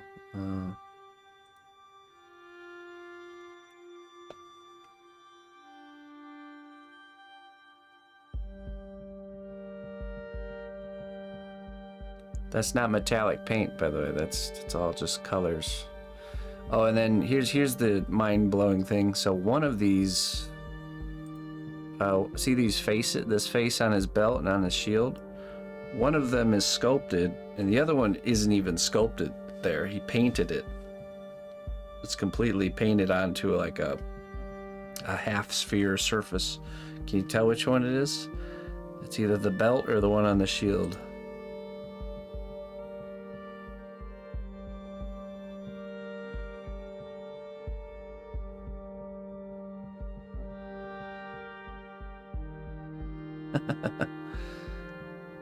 Jeez.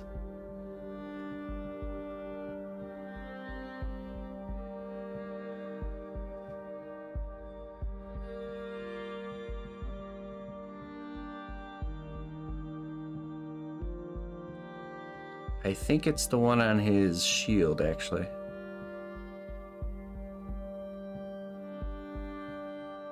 Yep. The one on the belt, the face on the belt is sculpted like that, and the one on the shield is painted, but it's not sculpted like that at all. It's just like a basic half circle.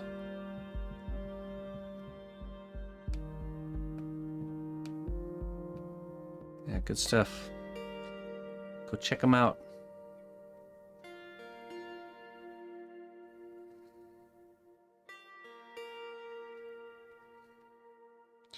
But the reality is if you put the same time and energy and effort into your painting, you can be right where Miniatures Den is. You just have to want it bad enough. He shares quite a bit of his strategy and technique and stuff like that.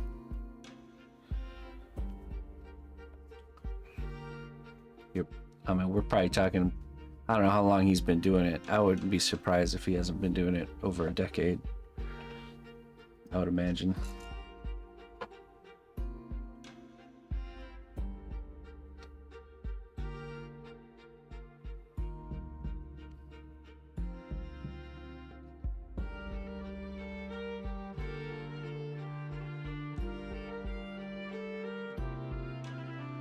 Yeah.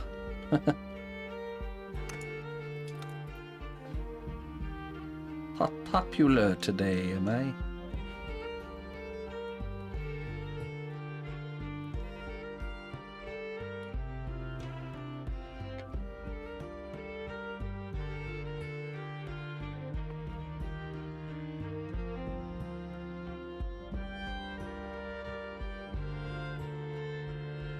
Trying. If only I didn't have work, family, or say, well, you know.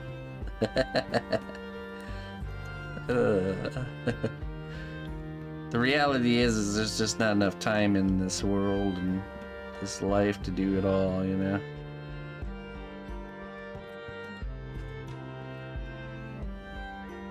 It certainly helps to get to a point where, you know, if you can be doing whatever your craft is full time, it's definitely a great place to find yourself. But that's not easy. It definitely requires sacrifice.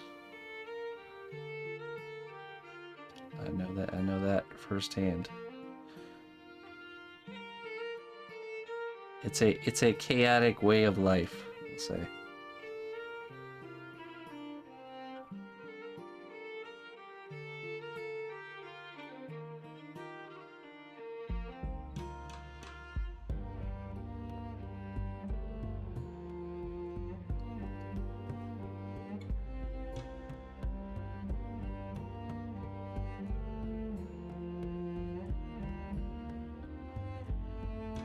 Also, you know, not everyone's goal in creative endeavors is to, I mean, is that the end goal? What is the end goal of your creative pursuits? Is it to do it for a living?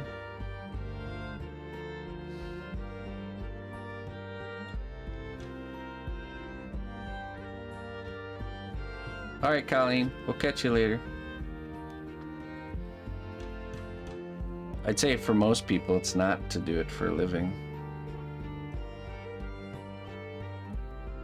Doing artwork for a living and doing it for as a like a passion, hobby, it's completely different.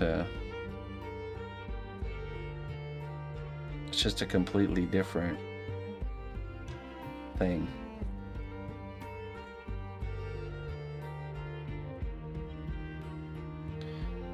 Everything changes once you do it for a living compared to doing it in your free time. The intensity of it and everything. Some people might really enjoy doing a certain artwork or activity in their free time, but as soon as it becomes their source of income, they might hate it, you know.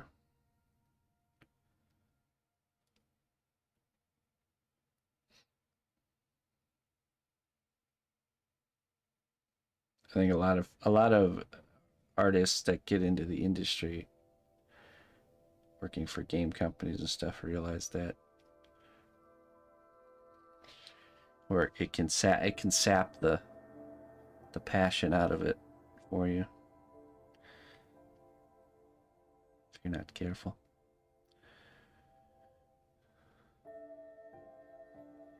Certainly don't want to work for a beer company the rest of your life.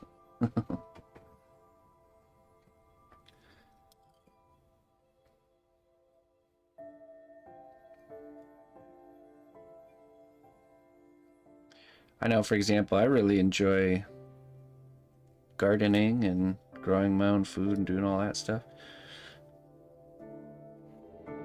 But I wonder, you know, that the way that I do that and enjoy it now, let's say I was to try to make a living off of it, it'd be completely different feel to doing that. It would change the way I enjoy that activity into something a little more serious, you know.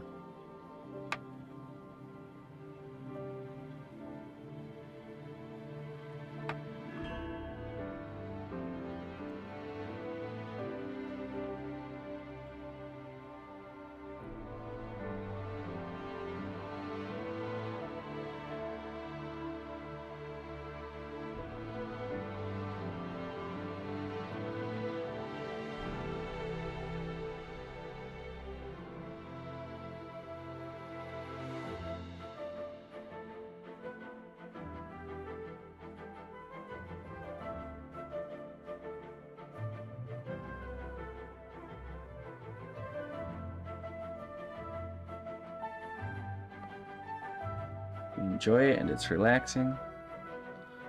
But would you enjoy doing it 10 hours a day every day? That's the question. Heck, I think some gaming streamers or even people that get into professional, gaming come to this realization that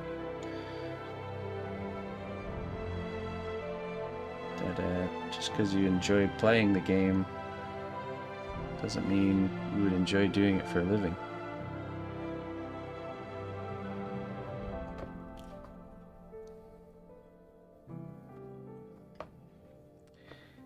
It's a game changer when you are committed to doing it full time.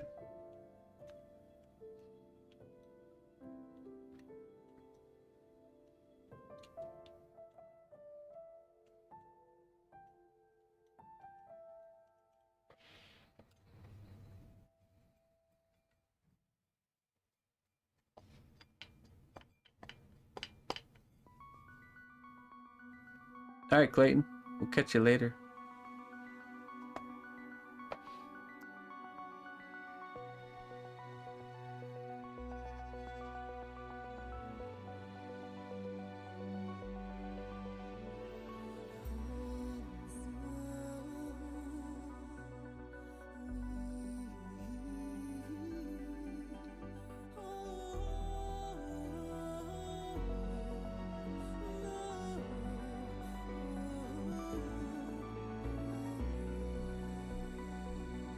There you go.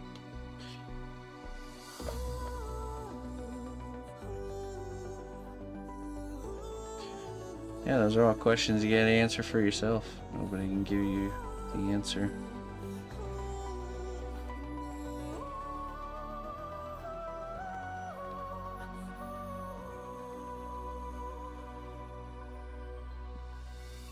If I know what I know now, would I still have chosen art as great? Yeah, definitely. I find myself on the side of still enjoying what I do very much so. Every day. And it does, for me, it's gotten more enjoyable as time's gone on because, I don't know, it's just your passion grows for something. The more you do something, the more you grow in something, the more passionate you get about it.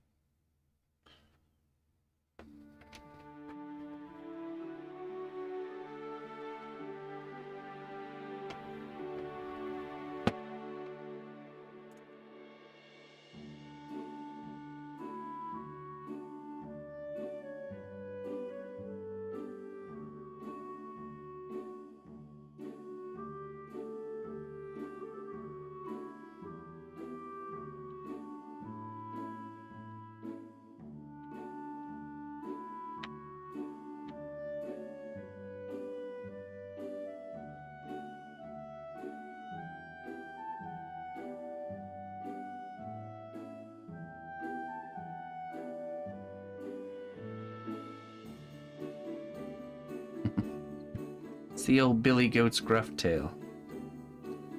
Grass may be greener on the other side of the bridge, but you gotta be willing to cross the bridge and face the troll to get there.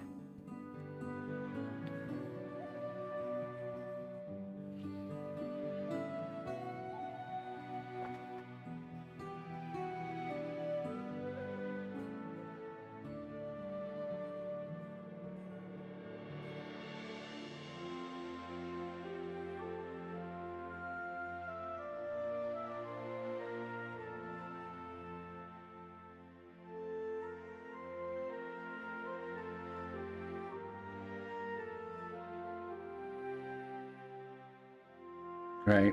Mm-hmm. Yeah, I remember, so when I first started pursuing the arts, I was kind of stuck in this mindset of like, okay, I'm gonna just do what I'm doing here and keep growing my skills and all that stuff so I can get a job working for somebody. I was stuck on that mindset in the earlier years, for sure. That it was just a means to an ends. But what changed my way of thinking on that was, well, first off, a lot of that was grounded in the fear of not having like a steady paycheck or benefits or all that stuff that comes with working for someone else. Because most people, you grow up and you have normal jobs with normal paychecks and all that stuff, and you've just had that your whole life, and then to not have that could be a little bit scary, so I think once I had been on that path long enough and realized, hey, everything's fine, we're still doing it. It might not be what I was used to, but we're figuring it out. And then also talking to other people that work in the industry that have the job, that tasted the grass on the other side, and I kept noticing that a lot of them would look at my situation and desire kind of where I'm at over what they had. And it really made me think about, well, why is that? Why are they not? Why are they wanting what I want, and why am I wanting what they want, what they have? Kind of thing. Why do they want what I have, and why do I want what they have? And all kind of started to make sense over time that this definitely is where I want to be.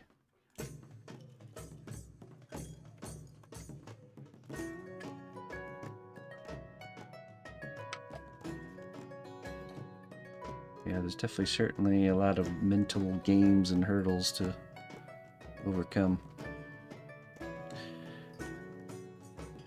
Oh, nice, Clayton.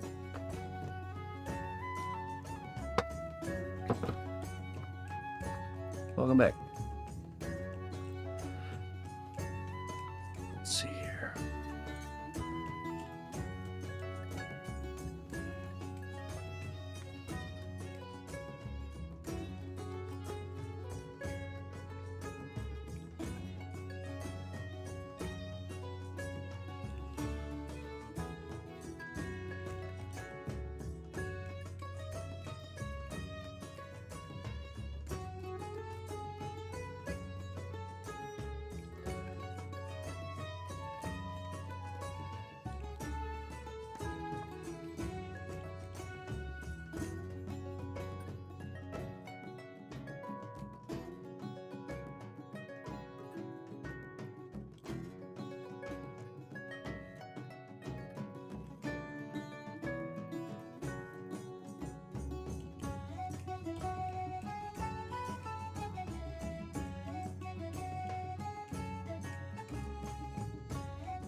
Actually push it farther away? I don't think so.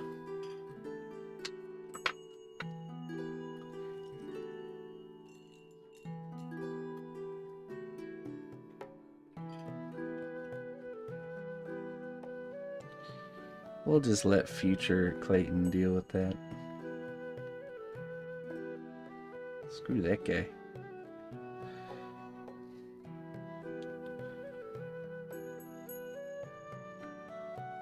What a fool he is.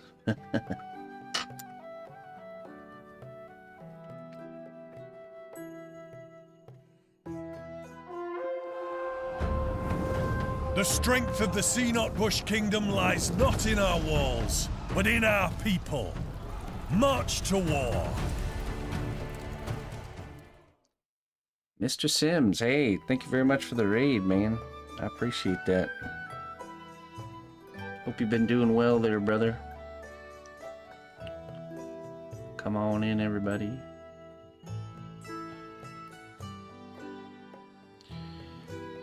We're finishing sculpting this boot here as I babble about life things. Almost cut the shape the way I want it. Hi. But yeah, welcome in everybody. This is what I do here. I sculpt things. All kinds of different things.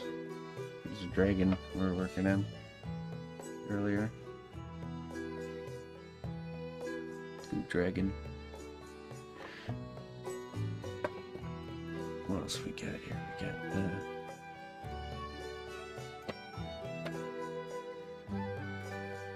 here's a DnD character, a bust.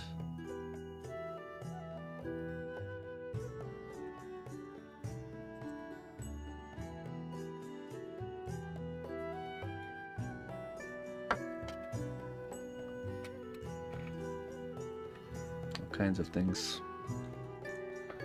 It's a chess set I was working on. This is one of the pawns.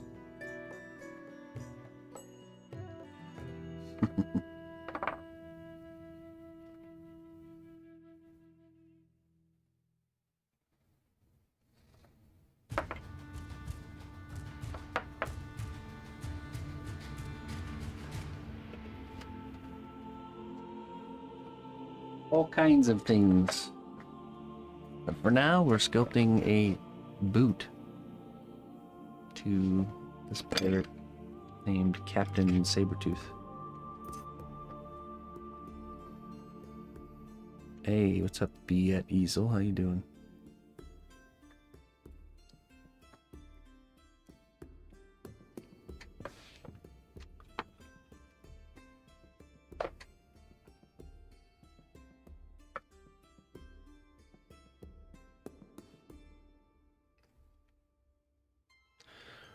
Doing all right. Yeah, not too bad. Cruising along.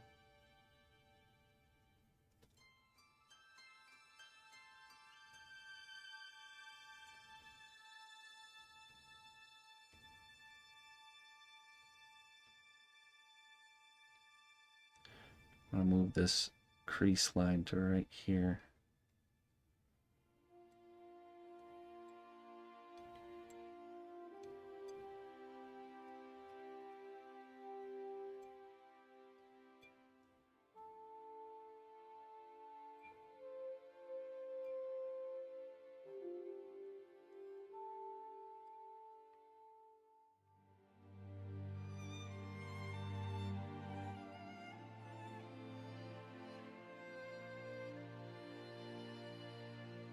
Oh, thank you.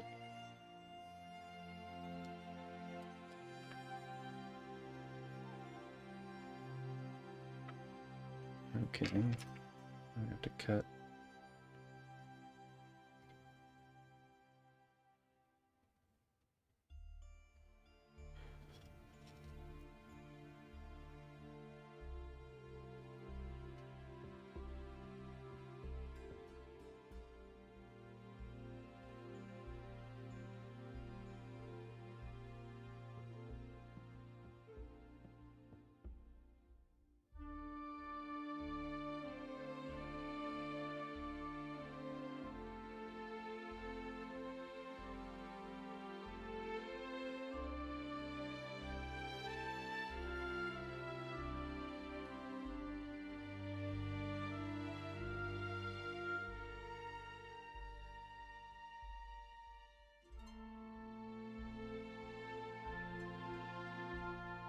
Hey, what's up, Morak? How do you do?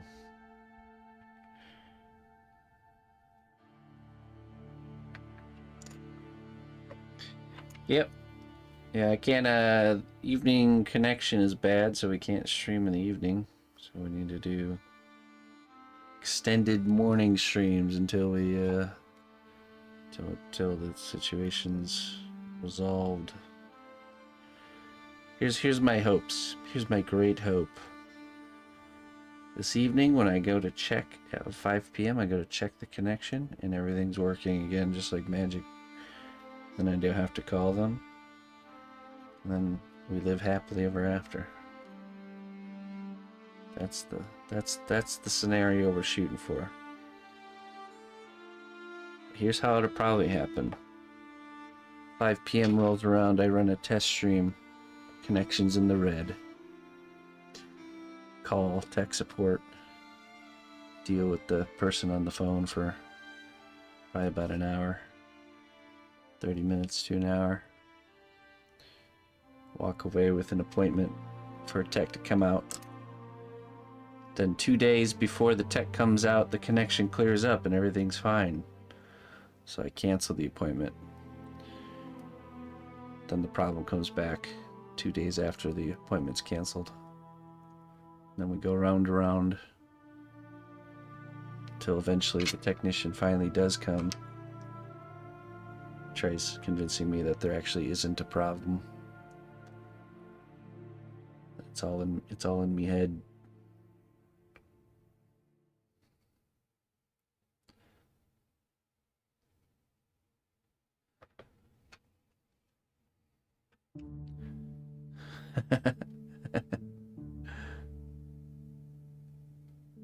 I've played this game many times.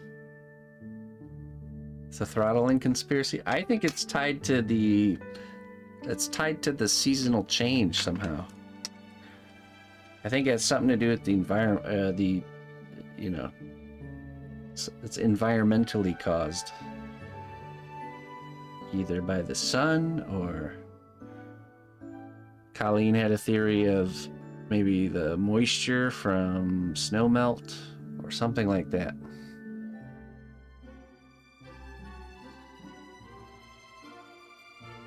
Because I think the last time we had this same problem was right when winter ended and spring was coming. I think it was the same thing. Same timing.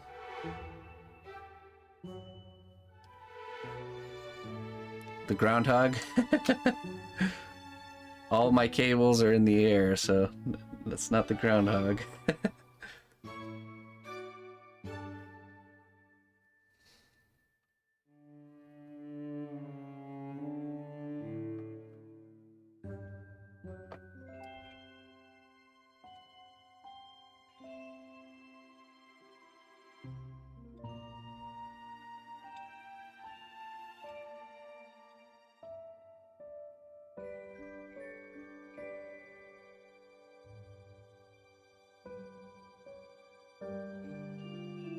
Yeah, they call them squirrels. But no, I don't think it's directly my line at all. I think it's just something in the neighborhood, on the hub, the main distribution node or something. I don't know.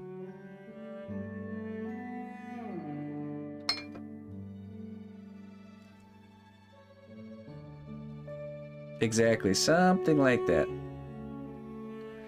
You know, once you understand how cable works, it makes sense why stuff like this can happen. It's essentially a radio frequency traveling along a copper wire.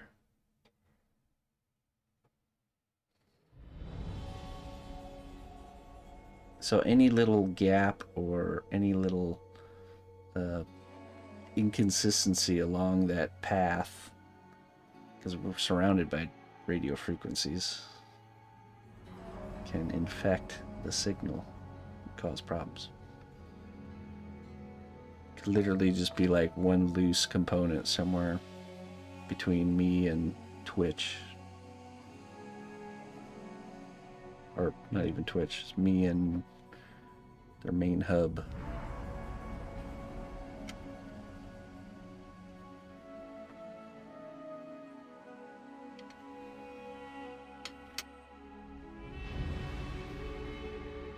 Well, in the U.S.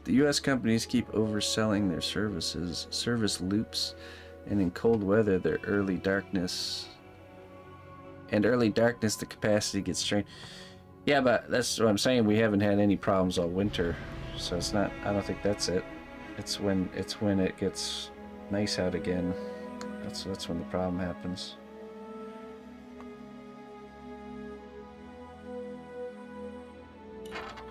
Last time this happened, I had a theory that I was linked somehow to the timing of the street lights.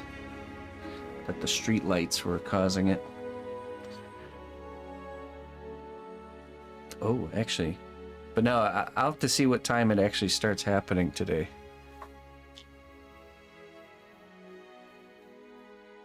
Because, yeah. Like automatic streetlights going on or something.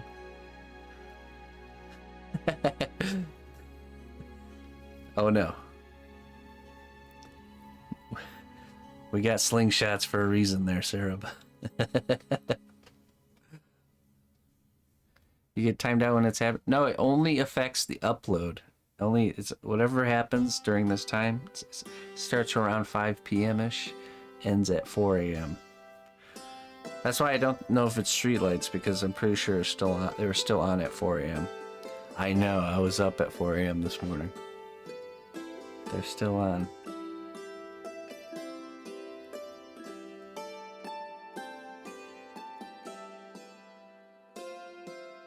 There's none where you're at? It's pretty spotty here too, but there definitely are some.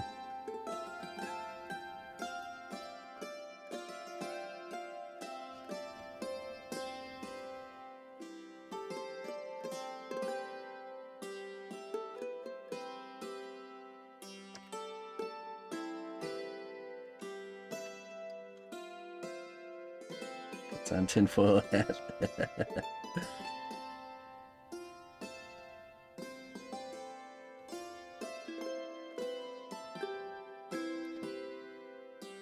Maybe it's not traffic. I definitely don't think it's traffic.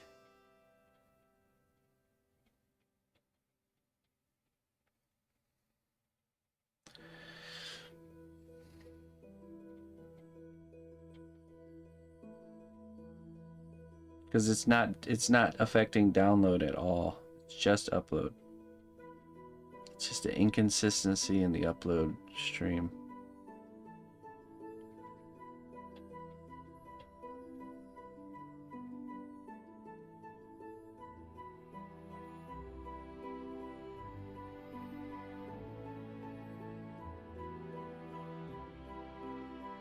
Not lived any place with streetlights since I was 8. Yeah, most of the places I've lived have been pretty, maybe a couple in the neighborhood. Some key areas.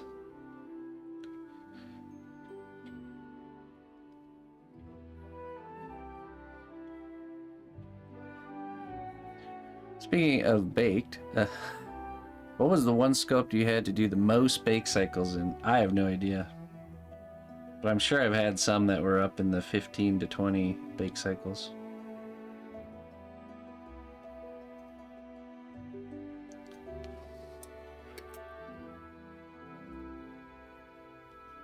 People get home from work and stream. Yeah, I mean, maybe. But I don't think so. I don't think there's this is just isn't the type of neighborhood that, well, I guess I live here, but I don't know. I don't know. I'm sorry, I guess. It could be the case. But again, why would it just only happen during certain seasons? Seasonal, it's the seasonal changes. That's what causes it.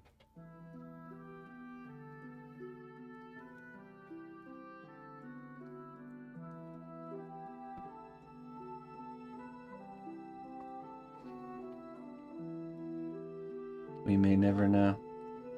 No, it's just one of those things I'll never get closure on.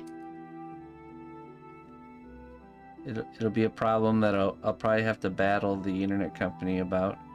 Then it'll just magically disappear one day, just like it always has. Time to move. Oh, so I can start that battle. You know, it's actually part of a dread of mine of moving, because you get used to like how things work so much with the internet, you know, and knowing how to work the system where you're at. And then moving is like, oh no. I could move somewhere and they just don't even have good enough internet. And it's very hard to know until you've actually moved somewhere. Don't get attached. I gotta listen to my own advice. No fear. Embrace the unknown. Can you imagine signing a lease moving somewhere, signing a lease, and then getting there, and then they being like, sorry, I can't help you. Oh, I can't stream. Game over.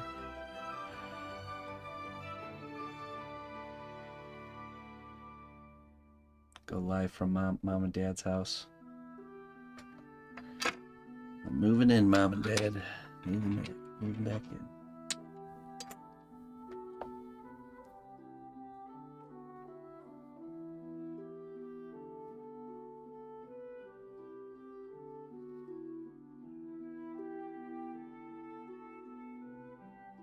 Torrents.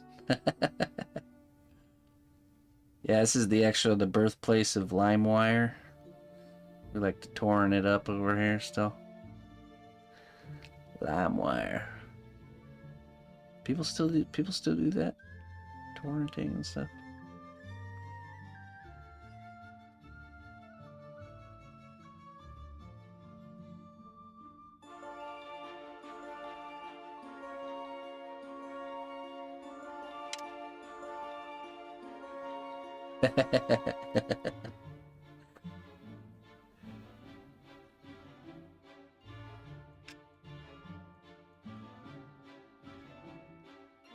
Is dial-up still an option? I don't know. I don't think so. I think dial-up just got upgraded into DSL. Isn't that what DSL is? Because DSL runs off of the phone line, just like dial-up did. But it doesn't disconnect the phone when you're using it.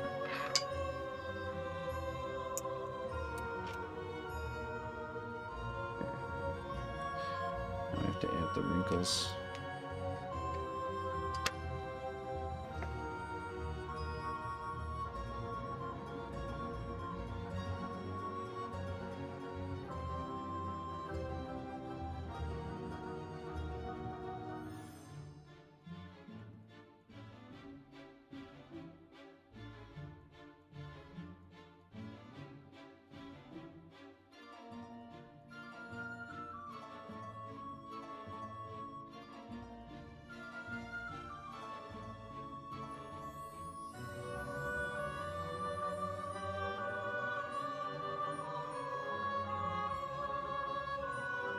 This you mean?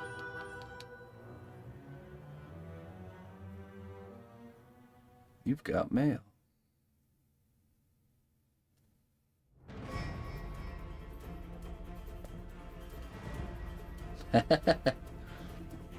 Bad Torn. One of those sisters, huh? Tee hee.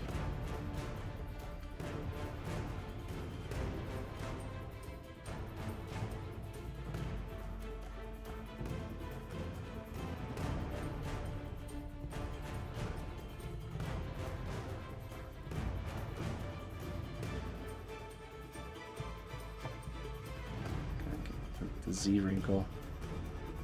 X, Y, and Z. The rules of the wrinkle.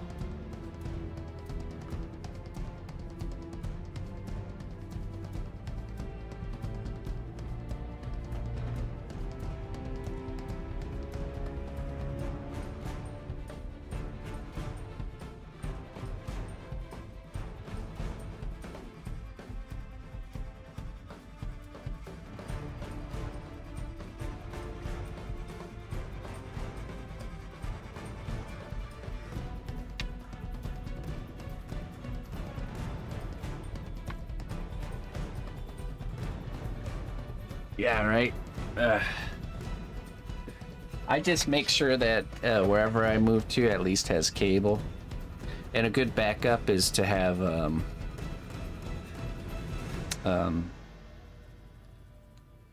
to check the signal, cellular signal in the, like when I go to look at a place I'm gonna rent, to make sure there's a strong cellular signal at least, because worst case scenario, technically I could stream off of like a hotspot, like a cellular broadband connection.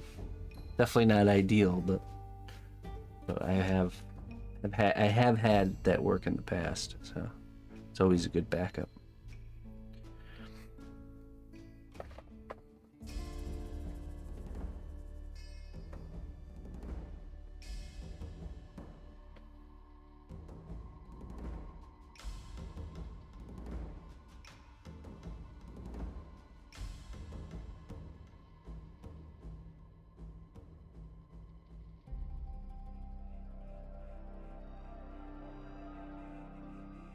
Cable has its hiccups, but it's usually pretty tried and true. Semi-dependable. Good enough.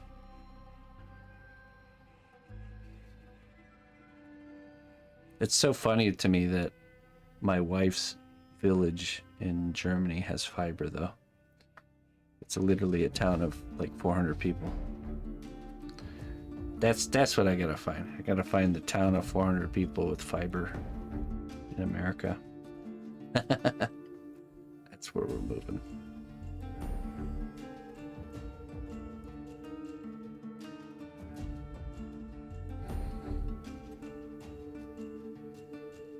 Yeah, really. Yeah, when I was streaming from Germany, it was a fiber connection. Worked great. Didn't have one hiccup the entire time. Alright, hey, Lord Gad, we'll catch you later, my friend. Till next time.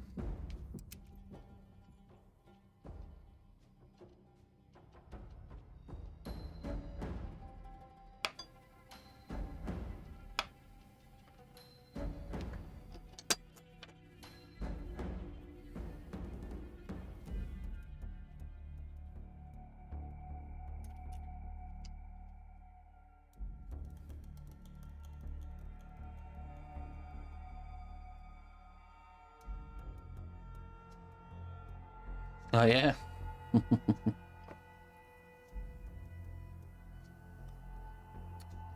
Alright. Oh, you got fiber over there? Alright, Sarah, so this is what you're gonna do. You're gonna buy the house next to you. And then you're gonna rent it to me. There we go. That's the new plan. I'll be your neighbor. I'll be your neighbor.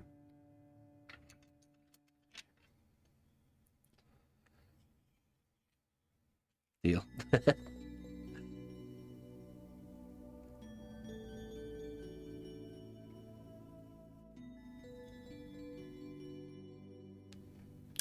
Oh, I will rake your leaves and steal them. I mean, dispose of them for you. Also, everyone else you know, I'll take their leaves as well.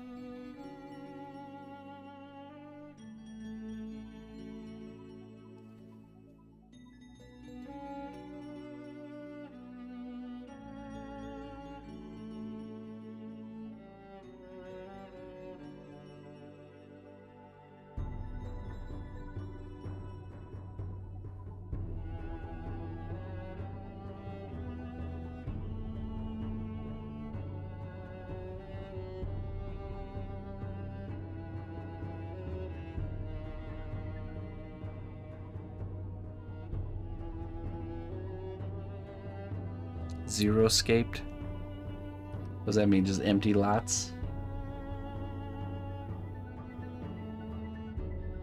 Oh, or just completely untamed? Wooded? Oh, no. Zero escape. Gravel. Yeah, that's right. I remembered. People in Colorado do that too.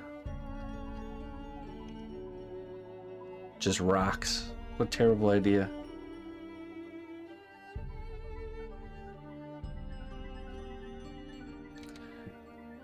Well, first thing I'll do is buy a semi-truck load of topsoil. And elevate the property. We're just gonna bury all this. Be great for drainage.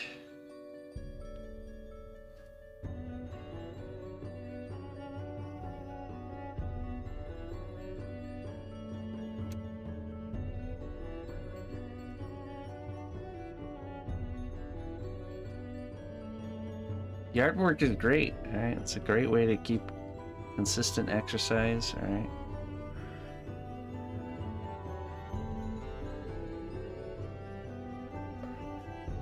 People always trying to escape yard work and then paying money to go get a membership at a gym or something.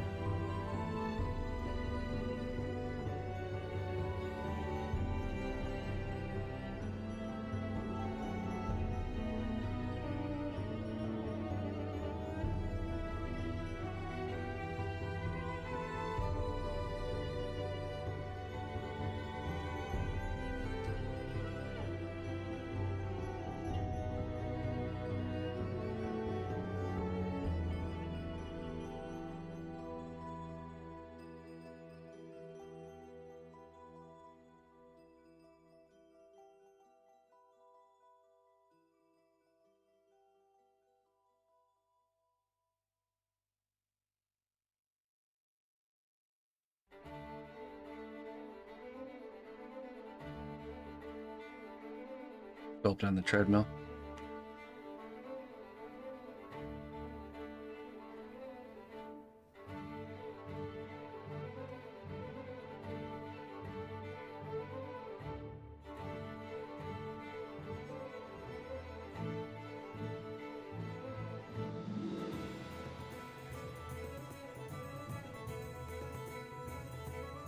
I'll just guerrilla garden in right into Sarab's planter boxes.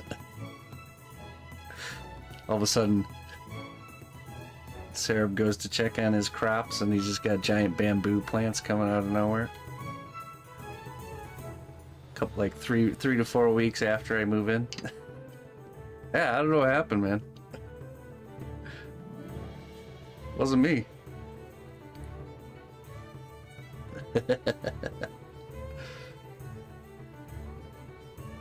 That's cool though, we got bamboo now. Heck yeah.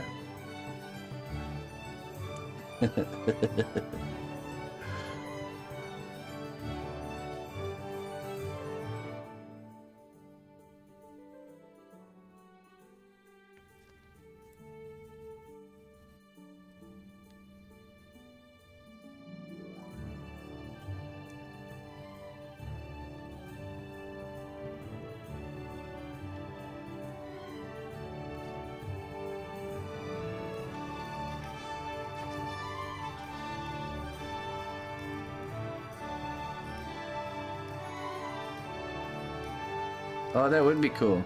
Bamboo cups. See, I'm telling you, man, we gotta grow bamboo.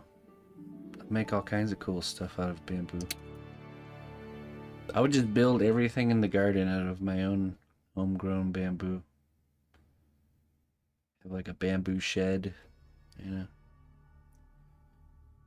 Bamboo lean-tos for my wood piles.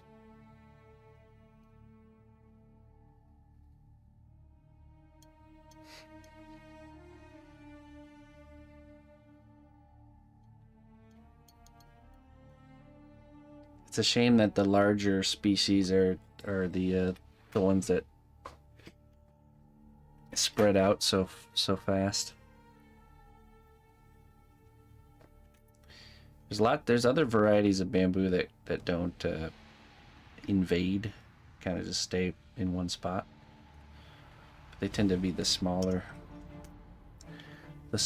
varieties. One of which is known for making flutes. It's like a black colored bamboo. Specialty bamboo for making homemade flutes. Bamboo flutes.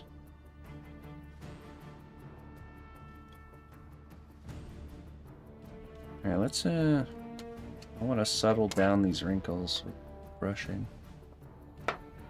Then we'll add the texture.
Texture.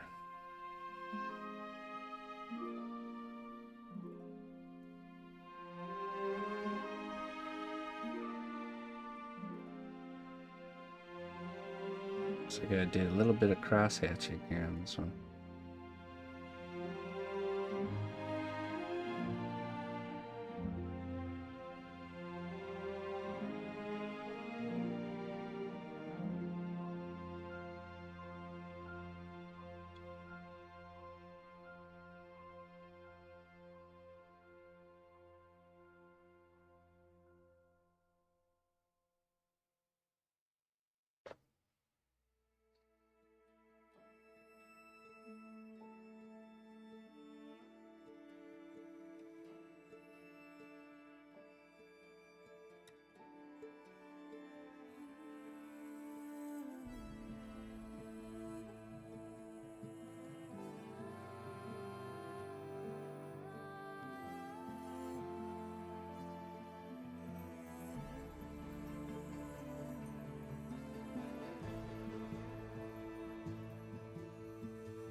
All right.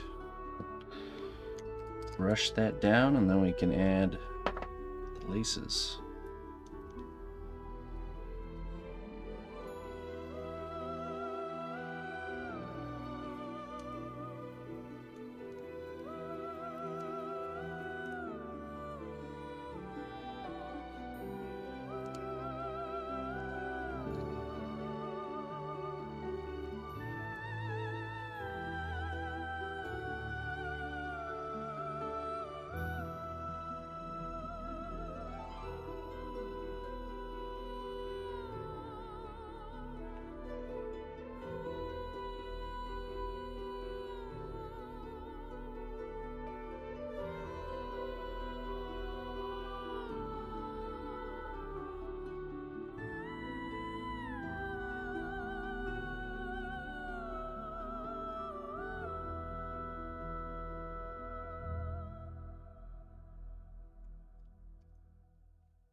So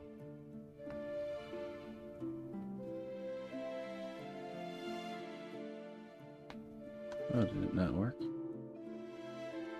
Oh. Oh, I see. We it was funny. Yesterday we so the next door neighbor's dog, her name's Millie. Now Millie, it's very common for Millie to get let out at 4 in the morning, and usually barks at random things, yeah, and tends to wake us up a lot in this manner. So we're watching Millie because the neighbor's in the hospital, and the missus says, "Well, at least we're not going to get waken up by Millie at 4 in the morning."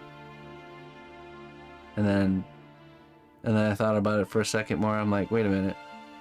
Yes, we are, because I have to let her out at 4 in the morning, because she's probably got a cycle where she's used to waking up at 4 in the morning. Sure enough, yesterday, I just knew it. I woke up at 4. I could hear her stirring around in the house. Oh boy, here we go. But at least only one of us had to wake up to Millie at 4 in the morning. Dang it. What a terrible schedule. 4 in the morning.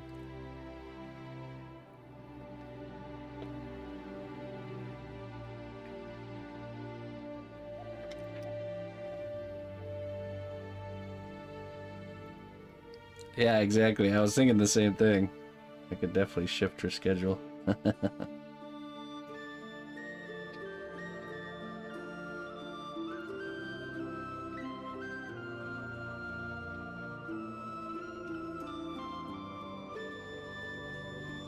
enough time though, yeah. Alright, 4 laces. Let's see.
Make these rivets.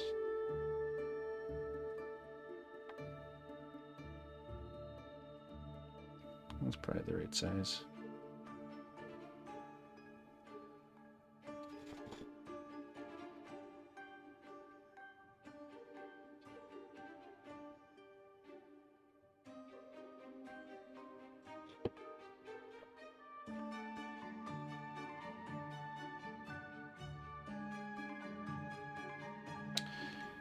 Yeah, this little piece just gets removed.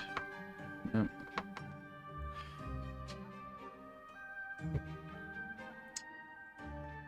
There's 2 ways we can approach this. We can finish the character and then form fit him to whatever he's sitting on. Or we can form what he's sitting on and form fit him to it. Not sure how we're going to approach it. We'll probably end up sculpting and figuring out what he's actually sitting on. And then when we sculpt the pants, we can make it form fit or kind of go around what's there. Probably be better. During that stage is when we'll take that blob of clay out.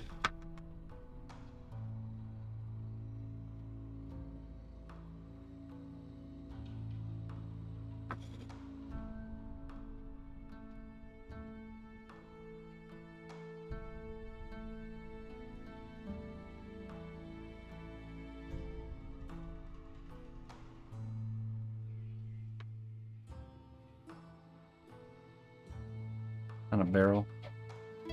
I'm thinking, yeah, I'm thinking like he's sitting on just an assortment of classic dock items. So like crates and barrels and fishnet, you know, draping over the edge of one, spool of rope. Make it look like he's sitting on the dock playing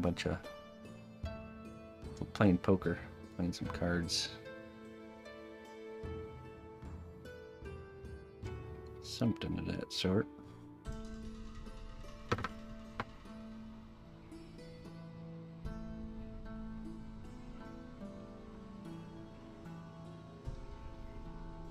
Bunch of stolen contraband, yeah.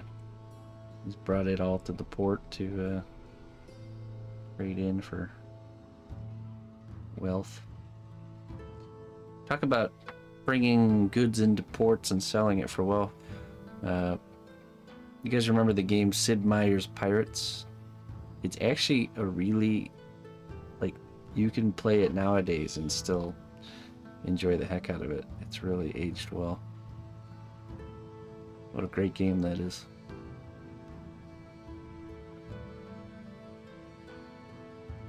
Sid Meier's Pirates.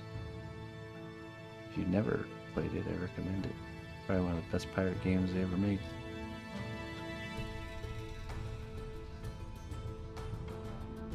Hey, thanks, rope. Yeah, I mean, this type of clay is different, probably different than the clay you used. So there's a lot more you can do. A lot less of those rules.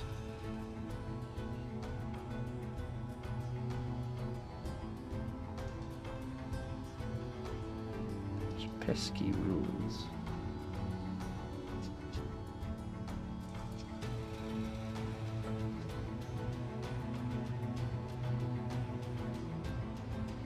You having class this Sunday? Yep. Why, is there something going on this Sunday that I'm not aware of?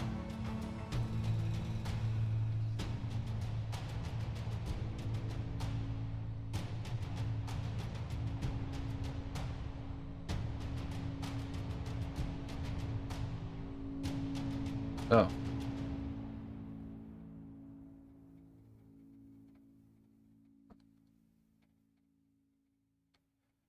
You muggles and your days. Always another day. Nothing I'm interested in. My favorite bird. The superb owl. I love the superb owl.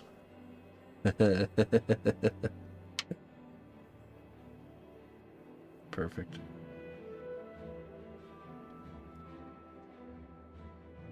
I will be here.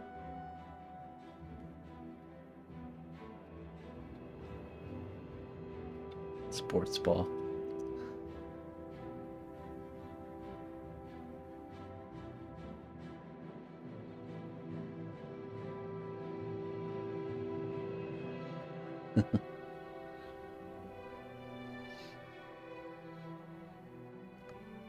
I will be watching all the commercials, but I'll probably watch it in a condensed YouTube video afterwards.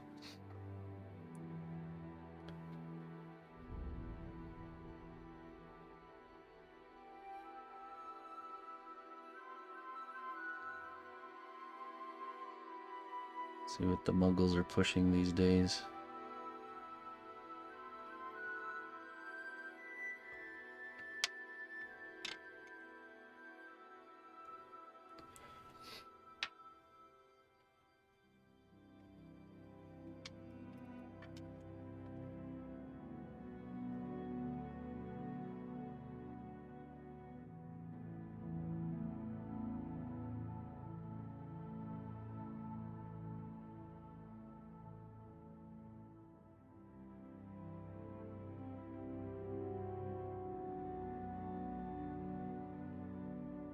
Can you watch it on Paramount Plus?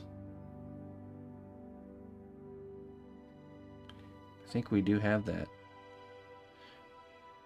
Mostly because we want to rent a movie that's on it, and It's just better just to subscribe for a month than to. It's like the same cost as renting the actual movie. You might as well get access to a bunch of different movies.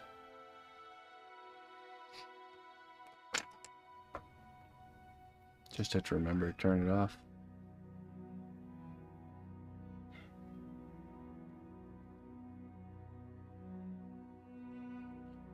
Oh, really, Rob? That must not be fun. Alright, we need to make some shoelaces now.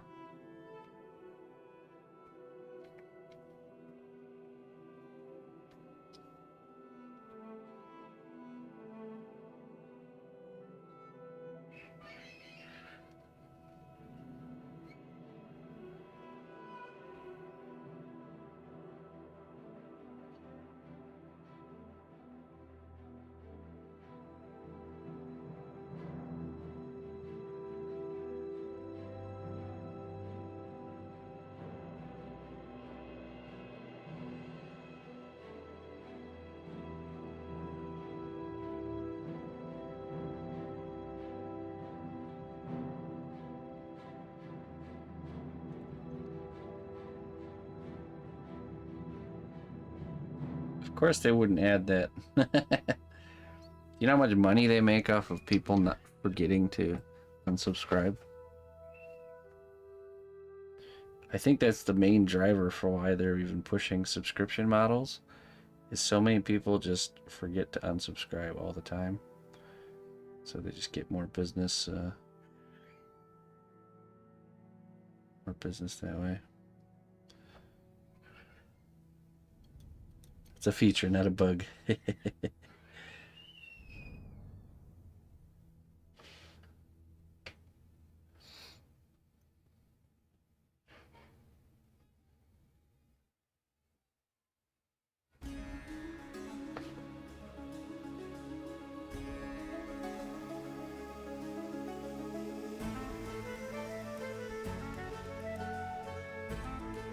Same with Planet Fitness.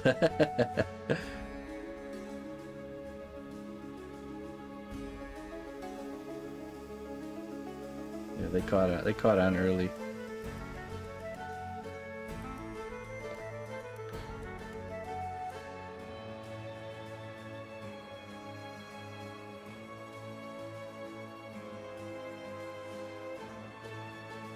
I don't know why, but whenever I hear Planet Fitness, it always reminds me of the place in the Toy Story. Pizza Planet, I think is what it's called. Pizza Planet.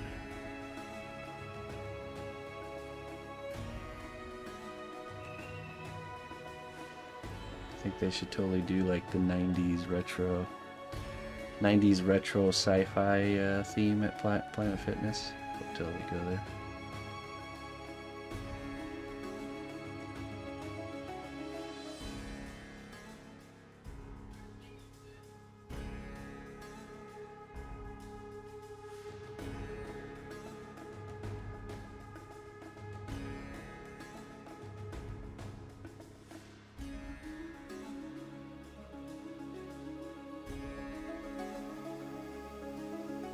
Yeah, I hear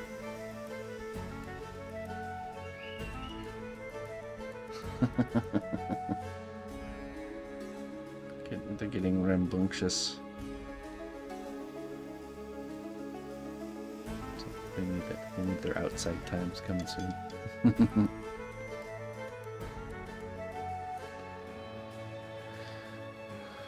What face cam glitch? What are you talking about? I think I did. I think I saw it on my peripheral vision.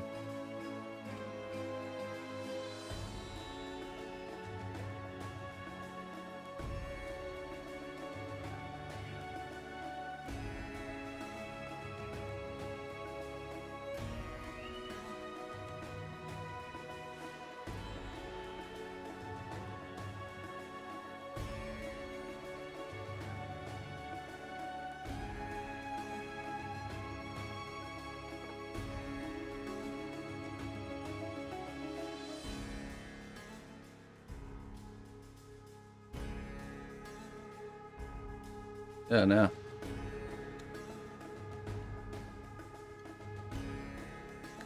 input.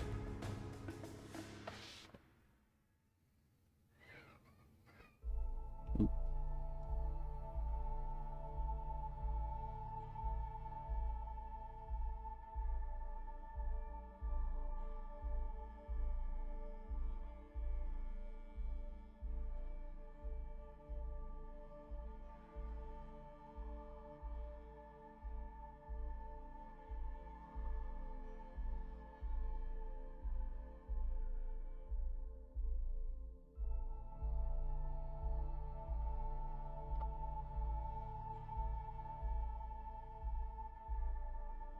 I use a type of polymer clay called cast clay.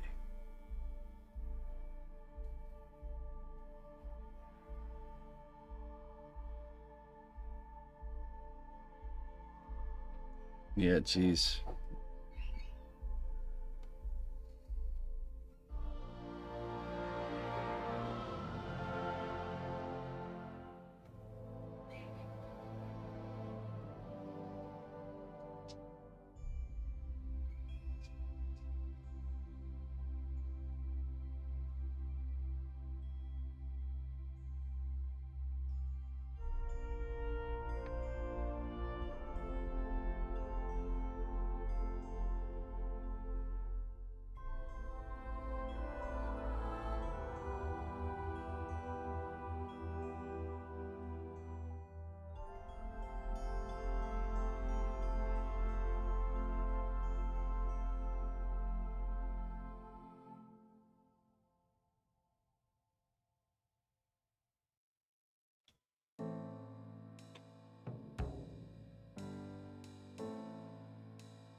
You do, yeah. You bake it at normal polymer clay baking temperatures. 275 Fahrenheit, 130 Celsius for at least 30 minutes.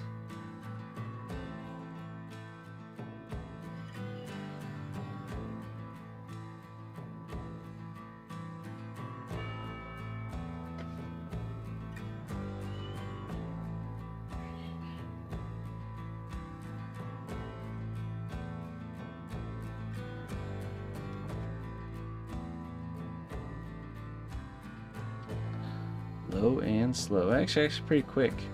30 minutes, not that long. Low and quick.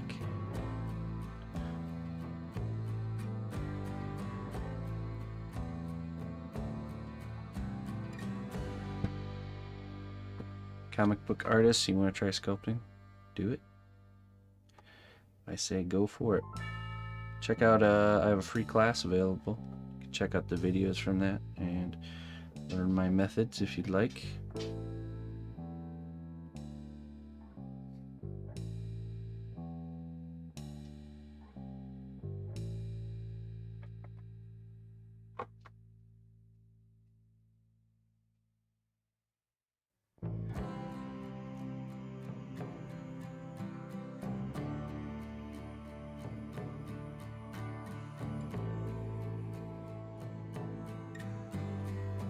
No, air dry clays are not very user friendly. You'll have a much nicer time with material like this. Get all the time in the world to work with it. Holds detail really nicely and it doesn't create any sort of mess. So, okay. All right, folks. Well, time for me to get out of here. Thank you all for joining me. I appreciate it. Thanks for the support. Reminder, no stream tonight. I will be monitoring the connection, and if it's bad again, I'll give them a call, and hopefully we can get the ball rolling on fixing our connection so we can do evening streams again. But until then, we're just going to do these nice long morning streams, and yeah, we'll just go from there. It's been a wonderful time with you all, and let's see what else we got going on. Tomorrow we'll be working on the Minotaur for the first half of the stream, and then we'll be doing the mouse for the second half. Friday is Morgoth. Morgoth will be officially locked in for Friday. And then Sunday is our 6th class. We'll be going over the creation of accessories. So bags and weapons and staves and all that fun stuff. I'm going to try and really organize it in a way that we can get through a lot of different types of accessories, so you guys can really have, people that are following along can really have a good assortment of things to try. So probably a basic one for just like staves and weapons, bags, all that fun stuff. So what else? Next Tuesday we start our a sponsored project that's going to last a whole month, and it will be something that I will be able to tell you on Tuesday what it actually is. But it's a good thing, definitely a good thing. It's going to help keep the ship afloat and pay some bills around here, and yeah, it's all good. So what else? I think that's it. All right, I have somebody to raid, somebody new. The missus has found somebody for us.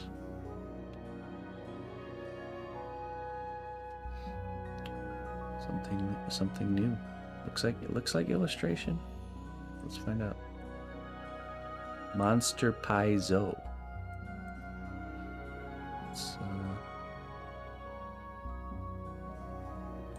go raid Monster.